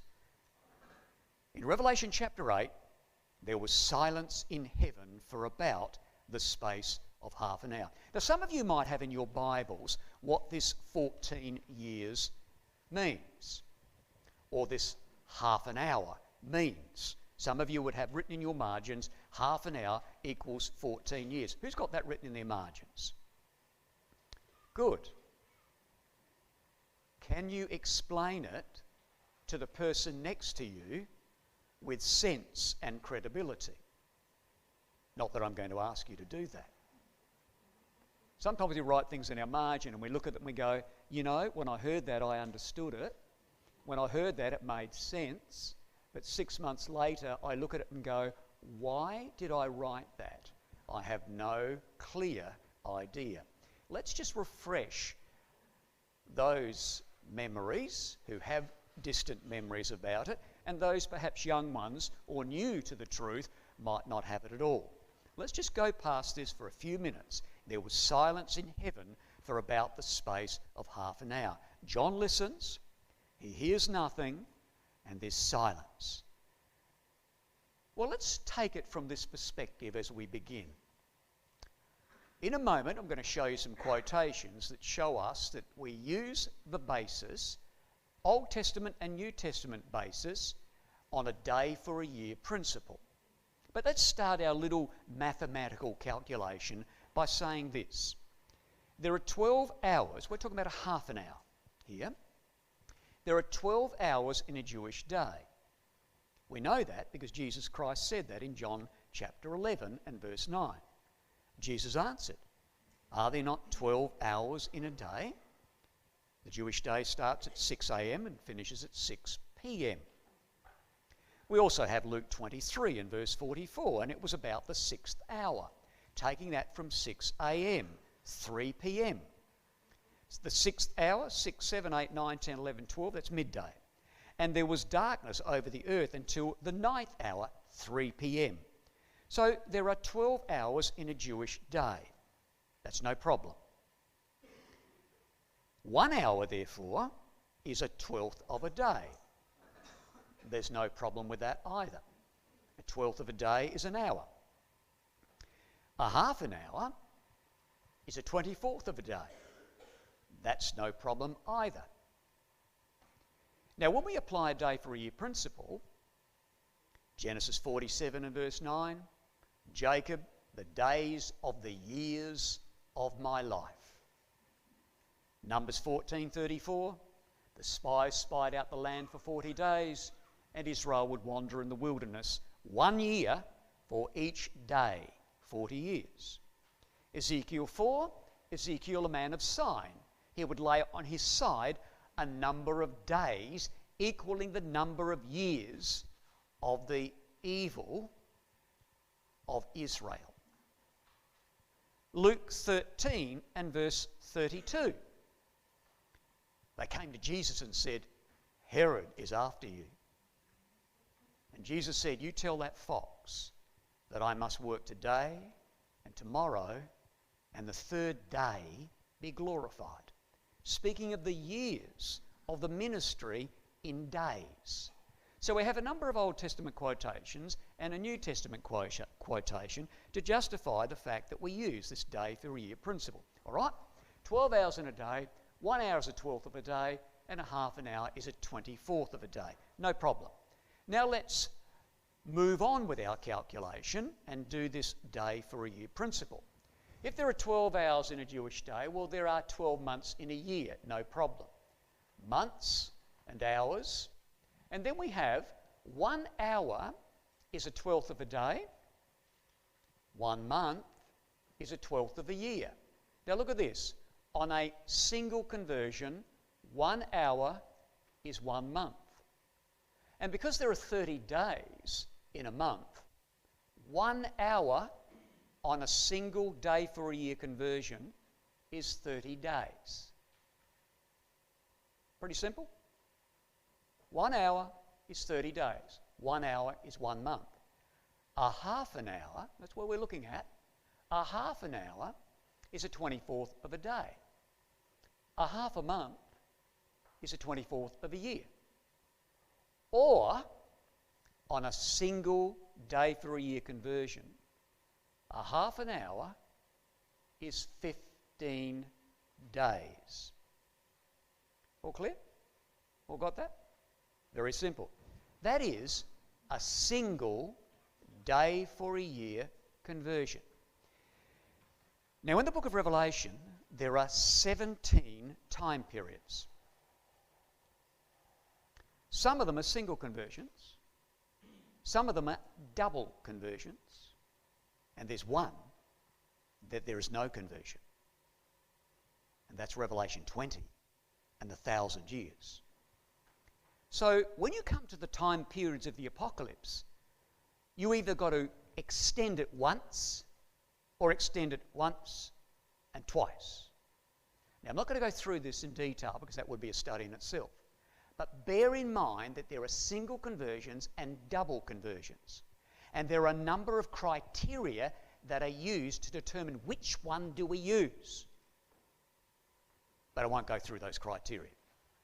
Ask some of the teenagers, they will tell you no problems, hands down. Won't you? Yep. So here is a valuable human resource of biblical expertise. Tap into it, brothers and sisters. All right. So understand this. There are single and there are double conversions, and one, there is no conversion. And the reasons why are fascinating, but that's another study. All right, but what we've got now is a single conversion at this stage. We've established that a half an hour on a day for year principle is 15 days. Now we're going to convert again. This is a double conversion. We're going to go, oh, okay, 15 days. Now let's do it again. So what God has done is gone zip, zip, like that. He squeezed it once and squeezed it twice. We're going to open it and then open it. Because of appropriate decorum. There's appropriate decorum of this symbol. John can't be listening for 15 days. So God has zipped it and made it a half an hour. And we're going to expand it once and expand it twice. So what we do here is that 15 days now, our second conversion equals 15 years. So what have we done? A single conversion, half an hour equals 15 days. Now 15 days on another day for a year conversion equals 15 years, a double conversion. We're now talking about silence in heaven for 15 years. No, the Bible doesn't say that. It says about the space of 15 years. No, about the space of a half an hour. And therefore we submit to you, brothers and sisters and young people, that this time period in this context of prophecy and history, it's 14 years about the space, and exactly the silence in heaven was when Constantine came to the throne over all the Roman world, and he began that reign with no more paganism, and it stayed silent until he died in AD 337. 14 years. So in your margins, if you haven't got it in there, this half an hour was from AD 324 to AD 337. A double conversion, 14 years. What an amazing thing. You can get a copy of all these slides later on, no problems at all. So here we are. This silence as a result of, in contrast to the chaos. So there's your sixth seal over there, utter chaos. And now we have over here silence in the political heavens of Rome for about the space of half an hour, or with a double conversion, 14 years. But then, when Constantine dies, the chaos is back. The silence is over.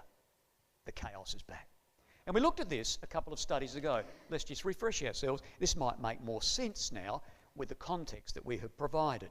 So Revelation 8 and verse 5, remember you might have written a couple of dates in here. The death of Constantine is the end of the silence, and verse 5 of Revelation chapter 8. And the angel took the censer and filled it with the fire of the altar and cast it to the earth. Instant, effective, immediate prayer, answer to the prayer from the altar, and cast it to the earth, and there were voices and thunderings and lightnings. There it is on the screen. The chaos is back. Constantine is dead, and now all his sons are going to bicker and argue, and the priests and all over the Christian world are going to argue, and there's chaos back again. Silence has disappeared. So there in your margins, as I think we wrote there the other day, voices and thunderings and lightnings is Constantine's death. It's AD 337. All right, now that's the connecting link. That's the contrast between the end of the sixth seal and the beginning of the seventh seal as we launch now into chapter 8. Well, now looking at chapter 8, God is now going to answer the prayers of the saints. And as we come into chapter 8, into the arena of the trumpets, particularly the first 4 trumpets, we find that when Constantine in AD 326 moved the seat of his empire to Byzantium, then to be named Constantinople, from this time the empire was divided into 3 parts. And we have them there. We have the Latin West, the Hellenic East, and the Hellenized East. Now this is very important with respect to a theme that runs through Revelation 8 and Revelation 9. You hear this third part, the third part, the third part, the third part. Well, this is very, very important to understand the lie of the land. they had the Latin West, and of course in the Latin West they spoke Latin. Their religion was based on the pagan Diocletian structure. You hear Diocletian and you hear diocese in the Catholic Church. So over in the Latin West they spoke Latin, and their religion, their Roman Catholic religion, was very much based on the structure put into effect by the pagan Diocletian. Over here in the Hellenic East, the Greek-speaking area of the Roman Empire, their religion was very philosophical, very intensely philosophical. You couldn't go to the shop, the butcher or the baker, without people asking you a question: who is Christ? Is he a man? Is he God? Is he a part of a trinity or is he not? You couldn't go there without those kind of questions being asked. Very, very steeped in their philosophy and their religion. Over here in the Hellenized East, they were superficially Greek. Therefore, when the Saracens in the fifth trumpet, the children of the desert, the Saracens, the locusts, when they streamed out of Arabia into Palestine and streamed across the north of Africa, these superficially Greek were easily converted to Islam. Now, when we see this third, it starts to unravel what might be a little bit tricky in Revelation 8. Now, what we've got in Revelation 8 are the first four trumpets. The prayers have gone up. Now the judgment is now going to be placed on Christian Rome. And there are our trumpets, 1, 2, 3, and 4. The Visigoths, the Vandals, the Huns, and the Ostrogoths. The Visigoths, the Western Goths. The Ostrogoths, the Eastern Goths. But what you find when you look at this is there's this peculiar theme running through this chapter, and it is the third. It is the third. It is the third. It is the third. So in each of these four trumpets, and what I'll do for you, because a brother asked me the other day, how did you do that? And I felt quite special. So I'm going to do it again. So if you haven't got those coloured in, brothers and sisters, each of those four trumpets, the first trumpet up there was Alaric and the Visigoths, and they would come down, and the third of the earth, the grass and the trees, would be burnt up.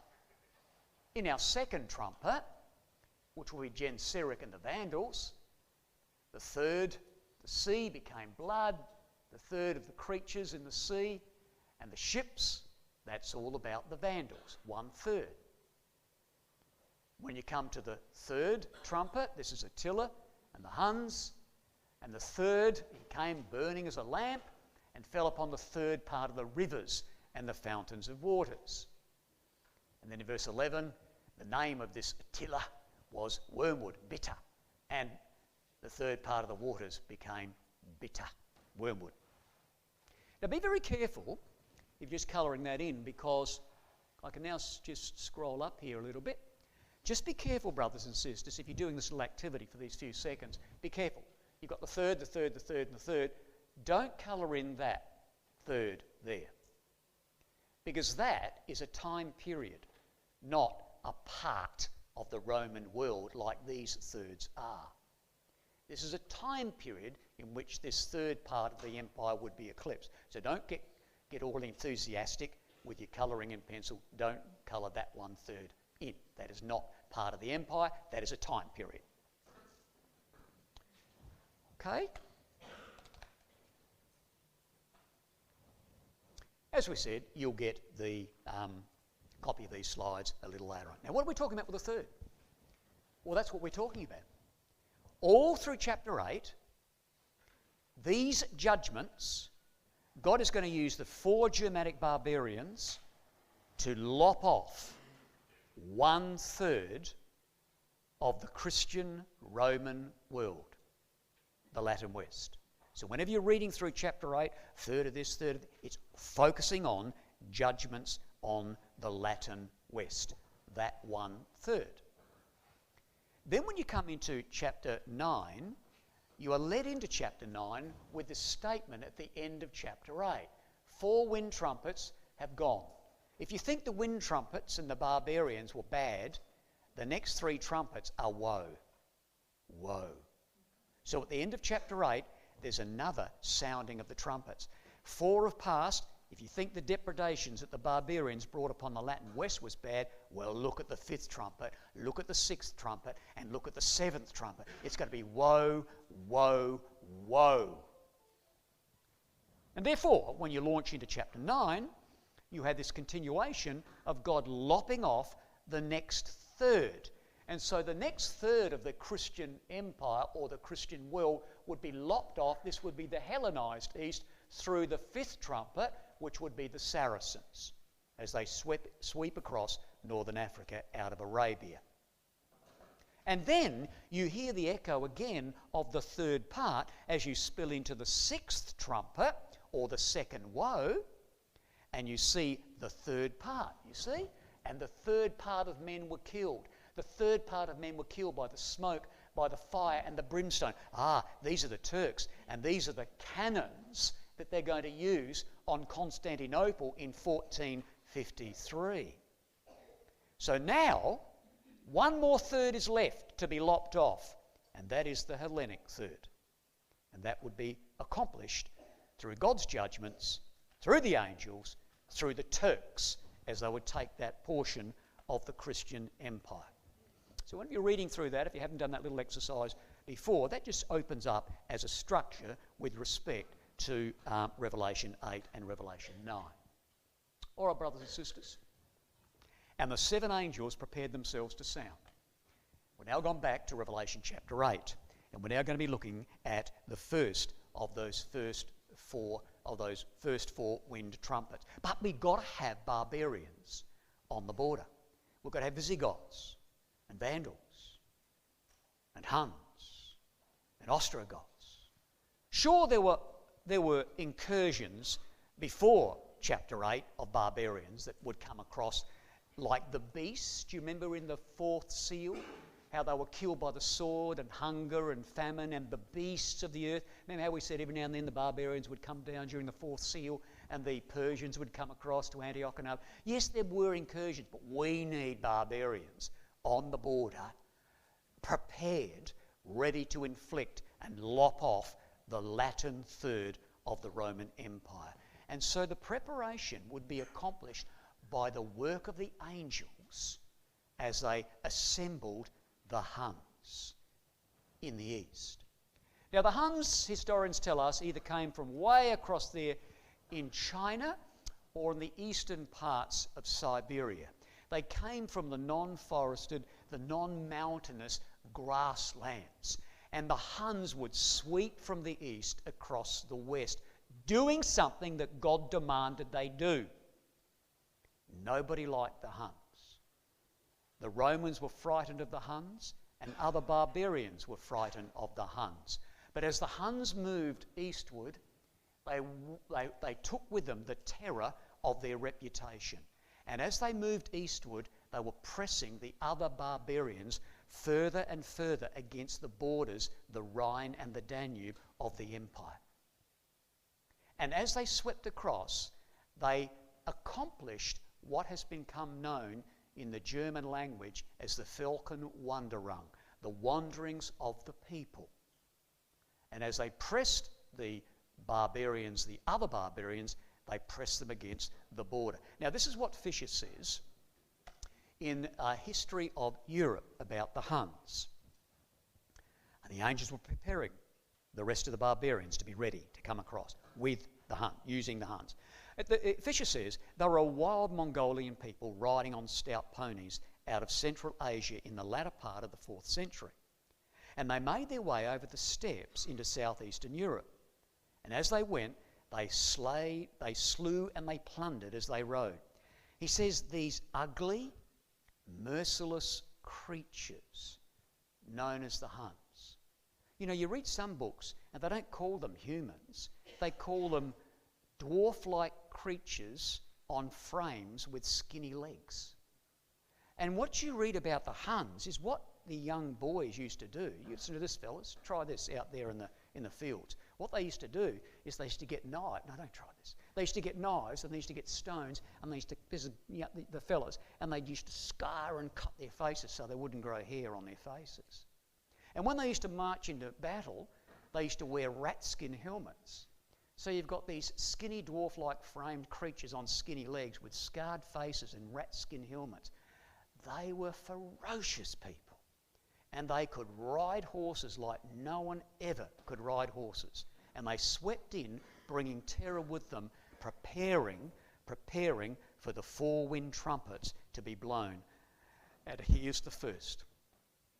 And we're only going to deal with the first one, and I'm going to show you the link between the first and the last of the judgments in the apocalypse and see the similarity. So we pick up the first trumpet and we read this.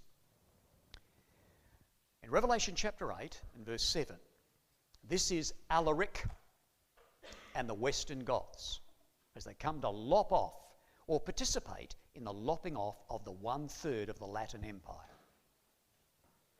And the first angel sounded, and there followed hail and fire mingled in blood, not with, in it. And they were cast upon the earth. And the third part of the trees was burnt up, and all green grass was burnt up.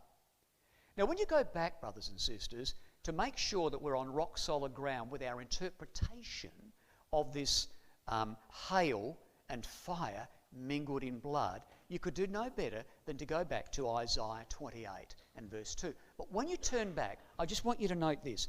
As you're turning back, note this. Here in Revelation 8 is the first time in the apocalypse that God is judging Christian Rome. It's the first time in the apocalypse. God is judging Christian Rome, Babylon the Great. The first time. Now, with that in mind, you come have a look at Isaiah 28. Have a look at the connections here with Revelation 8 and the context. Revelation 8, first time God judges Christian Rome or Babylon the Great. Well, in Isaiah 28, we read this in verse 2. Behold, Yahweh hath a mighty strong one, which as a tempest of hail, there's our expression, and a destroying storm, as a flood of mighty waters overflowing, shall cast down to the earth with the hand. Brothers and sisters, this is a hailstorm. God is going to bring judgments to the 10 tribes of Israel. He's going to bring war to the 10 tribes of Israel through the king of Assyria. Why? What had Israel done that deserved a hailstorm thrown upon them? What had they done? Well, brothers and sisters, quite frankly, they were drunk. And because they were drunk, they were ignorant. Verse 7, they also have erred through wine and through strong drink, are out of the way. The priest and the prophet have erred through strong drink. They are swallowed up of wine. They are out of the way through strong drink. They err in vision. They stumble in judgment. Brothers and sisters, this is in the context of hail. There is the first time God is judging the great whore to be, Babylon the Great. And here they are staggering around. They weren't drunk with literal wine, brothers and sisters. Here they were staggering around. Have a look at them. We have them in verse 8. What a terrible description of Israel. And this could be mirrored with Catholicism. Here we are in verse 8. For all the tables in the ecclesia of God, all the tables are full of vomit and filthiness, so that there's no clean place. She is the inhabitant of every unclean bird, is the apostasy. The connections, brothers and sisters. Whom shall he teach knowledge? And whom shall he make to understand doctrine? Them that are weaned from the milk and drawn from the breast. Mature people will understand.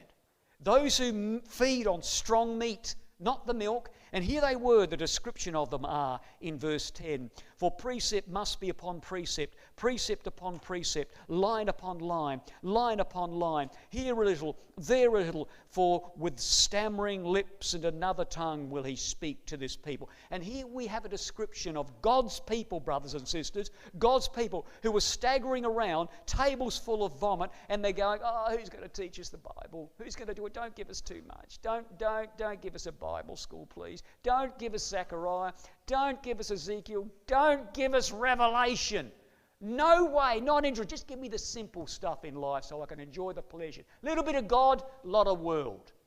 What a shocking situation. And there's where the apostasy ended up, brothers and sisters. Exactly like that. Ignorant. Now, this drunkenness creating ignorance, look what the outcome was. Just turn the page to verse 17.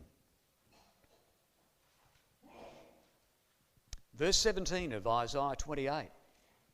Judgment also will I lay to the line, righteousness to the plummet. Here's our expression. And the hail shall sweep away the refuge of lies, and the waters shall overflow the hiding place. Brothers and sisters, they made their hiding place a refuge. They were in lies. That's 2 Thessalonians chapter 2. God would send the apostasy a strong delusion that they might believe a lie. So here in Isaiah 28, in the context of hail, here, the first time it's used in the apocalypse, swings us back to the time when the ecclesia was corrupted by the doctrine of Babylon. And here it is here. We have got to be warned. There are Christadelphians and young people today that don't know who the enemy is. They don't know who the enemy is in these prophecies. Oh, let's get together with the church. They're good Christians. Let's welcome them into our fellowship. Let's not seem to be different. When we came into the truth, brothers and sisters, we came out of the church, we came in, I told you, I couldn't believe the difference. I'm not saying the outside makes us righteous. We're different. We're facing that challenge in the world today, in our ecclesias, of people just wanting to just run with Christian outlook. No, says God. What an amazing thing. So in comes Alaric now as a vessel of God. And was he a vessel of God? Oh, yes. And he's going to come in and he's going to deal with the rulers first. Now, time won't permit, being the enemy at the moment, time won't permit we go to Judges 9 and verse 8 and Isaiah 61 and verse 3. But just make a note of that for something to look at later with respect to the third part of the trees. The trees are elevated vegetation, whereas the grass are all people. So the judgment was going to come upon those in control, those at the helm of this ship, right?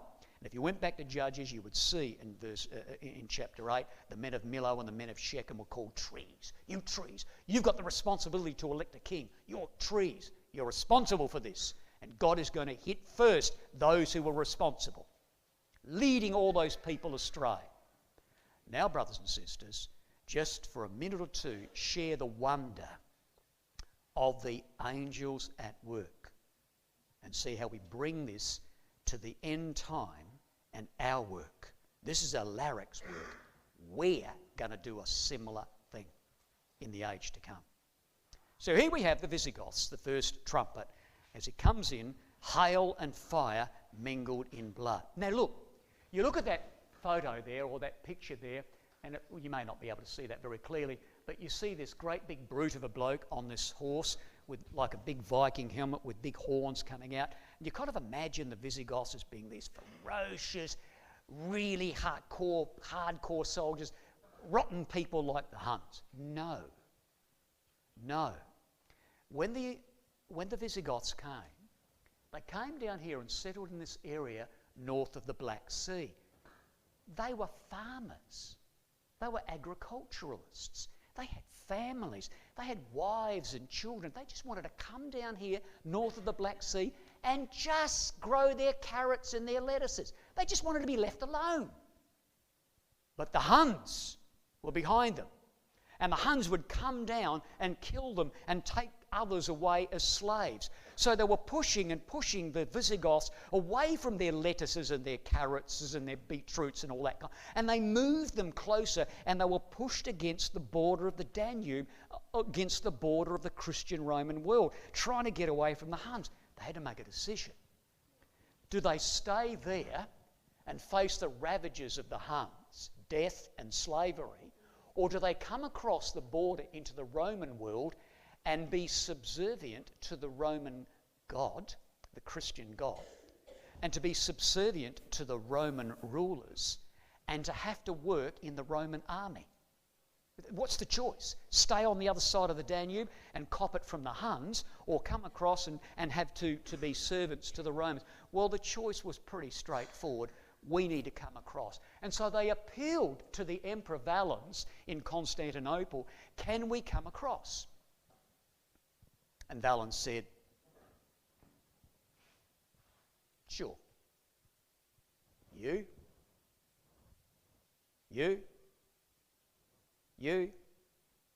the rest, stay where you are. He wanted to show them who was in charge. He acquiesced to their request. He wanted to show them who was in charge. But he didn't want too many Visigoths occupying this territory should they revolt. And besides which, you have to feed them. So he let some of them come across. And when he did, brothers and sisters, he said, you come across, you can work in the Roman army, you men, and we'll feed you. And when they came across, they didn't feed them.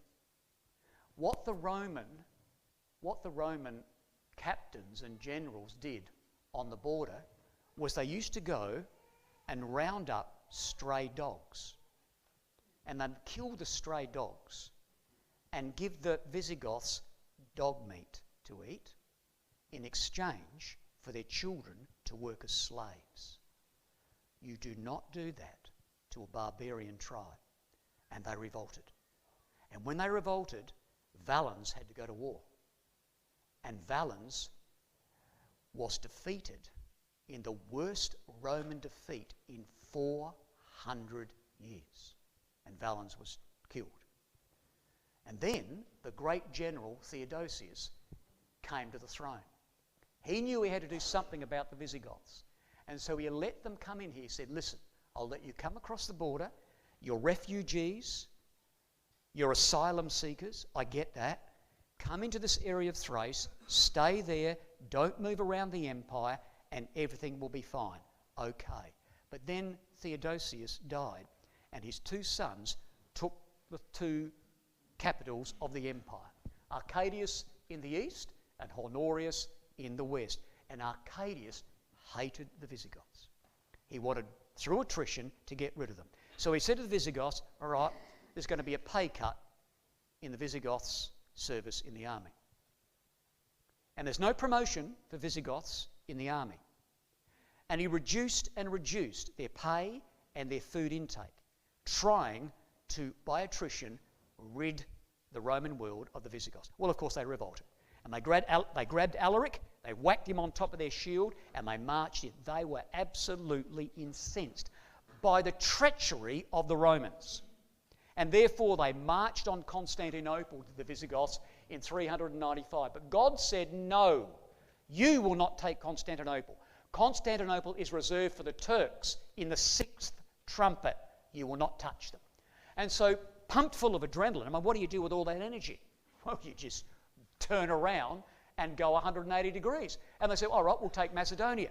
But when they tried to take Macedonia, they hit a brick wall. And the brick wall was Stilicho, the general Stilicho in the Roman army.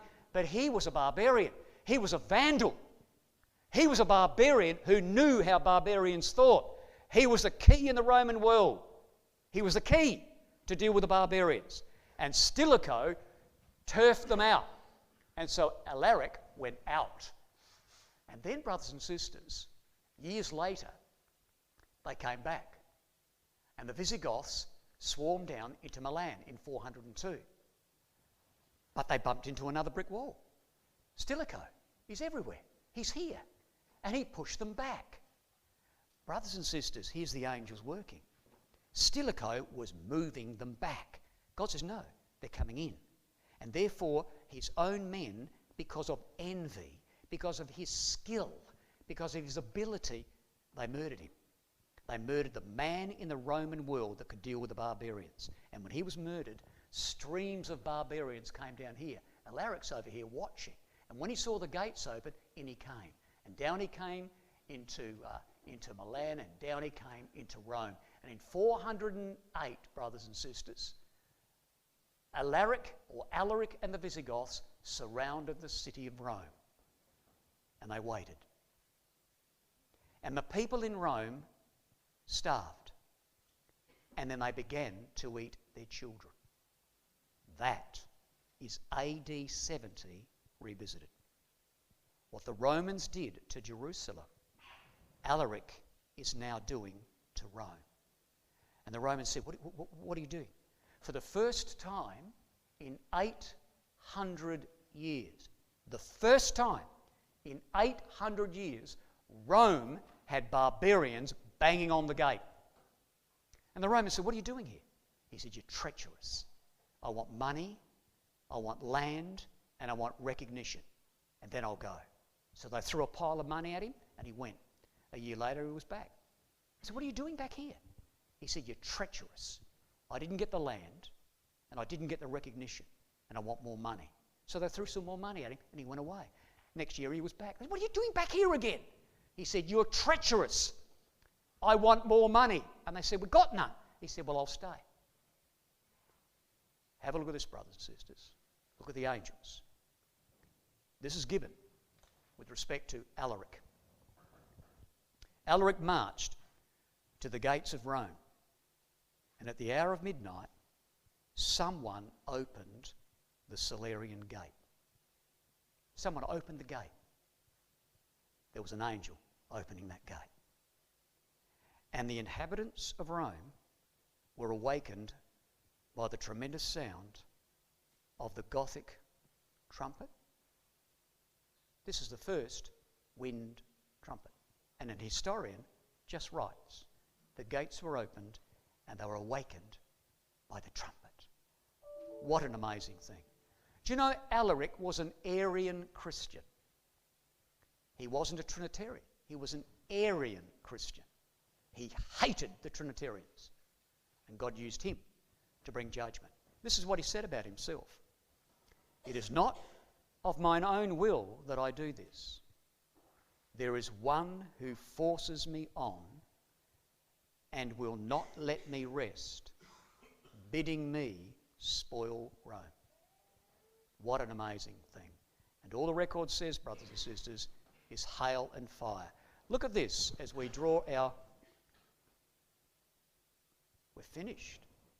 It's 10:20, so I'm just going to skip over there and I'm just going to take you to the end. That was Alaric. Hail and fire mingled in blood.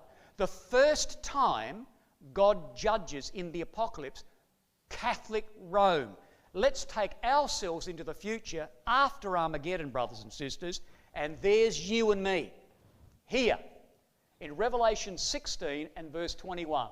And there fell upon men a great hail out of the political heavens of Jerusalem. Every stone, you and me, about the weight of a talent.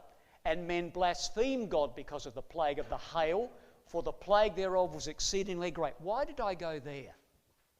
Just because it's our future? Oh, it's great. Look at this, brothers and sisters, as we finish. The word hail that's used of Alaric, the first time God judges the Christian world, the word hail is used 4 times in the New Testament, and they're all here in the Apocalypse. The first time the word hail is used is with Alaric coming as a trumpet against Christian Rome. The last time it's used, 3 times in the same context, you and me, bringing judgment on Catholic Europe.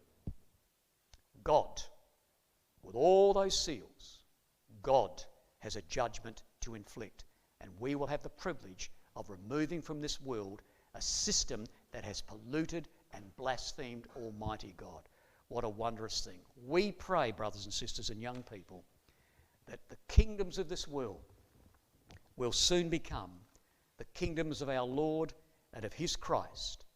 And we pray soon that we will reign forever and ever with him. Thank you.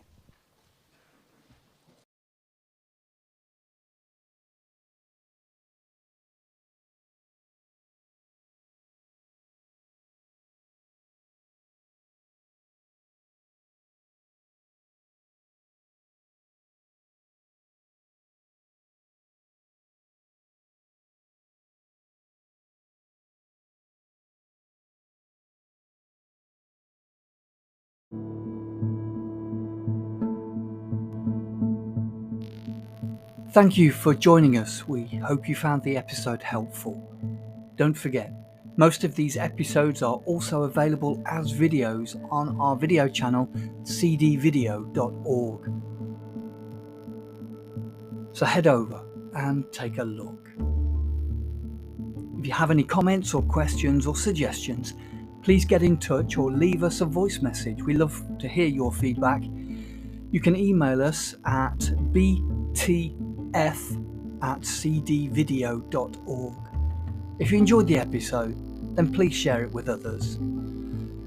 Until next time, may God bless you in your studies and your walk towards God's kingdom. Amen.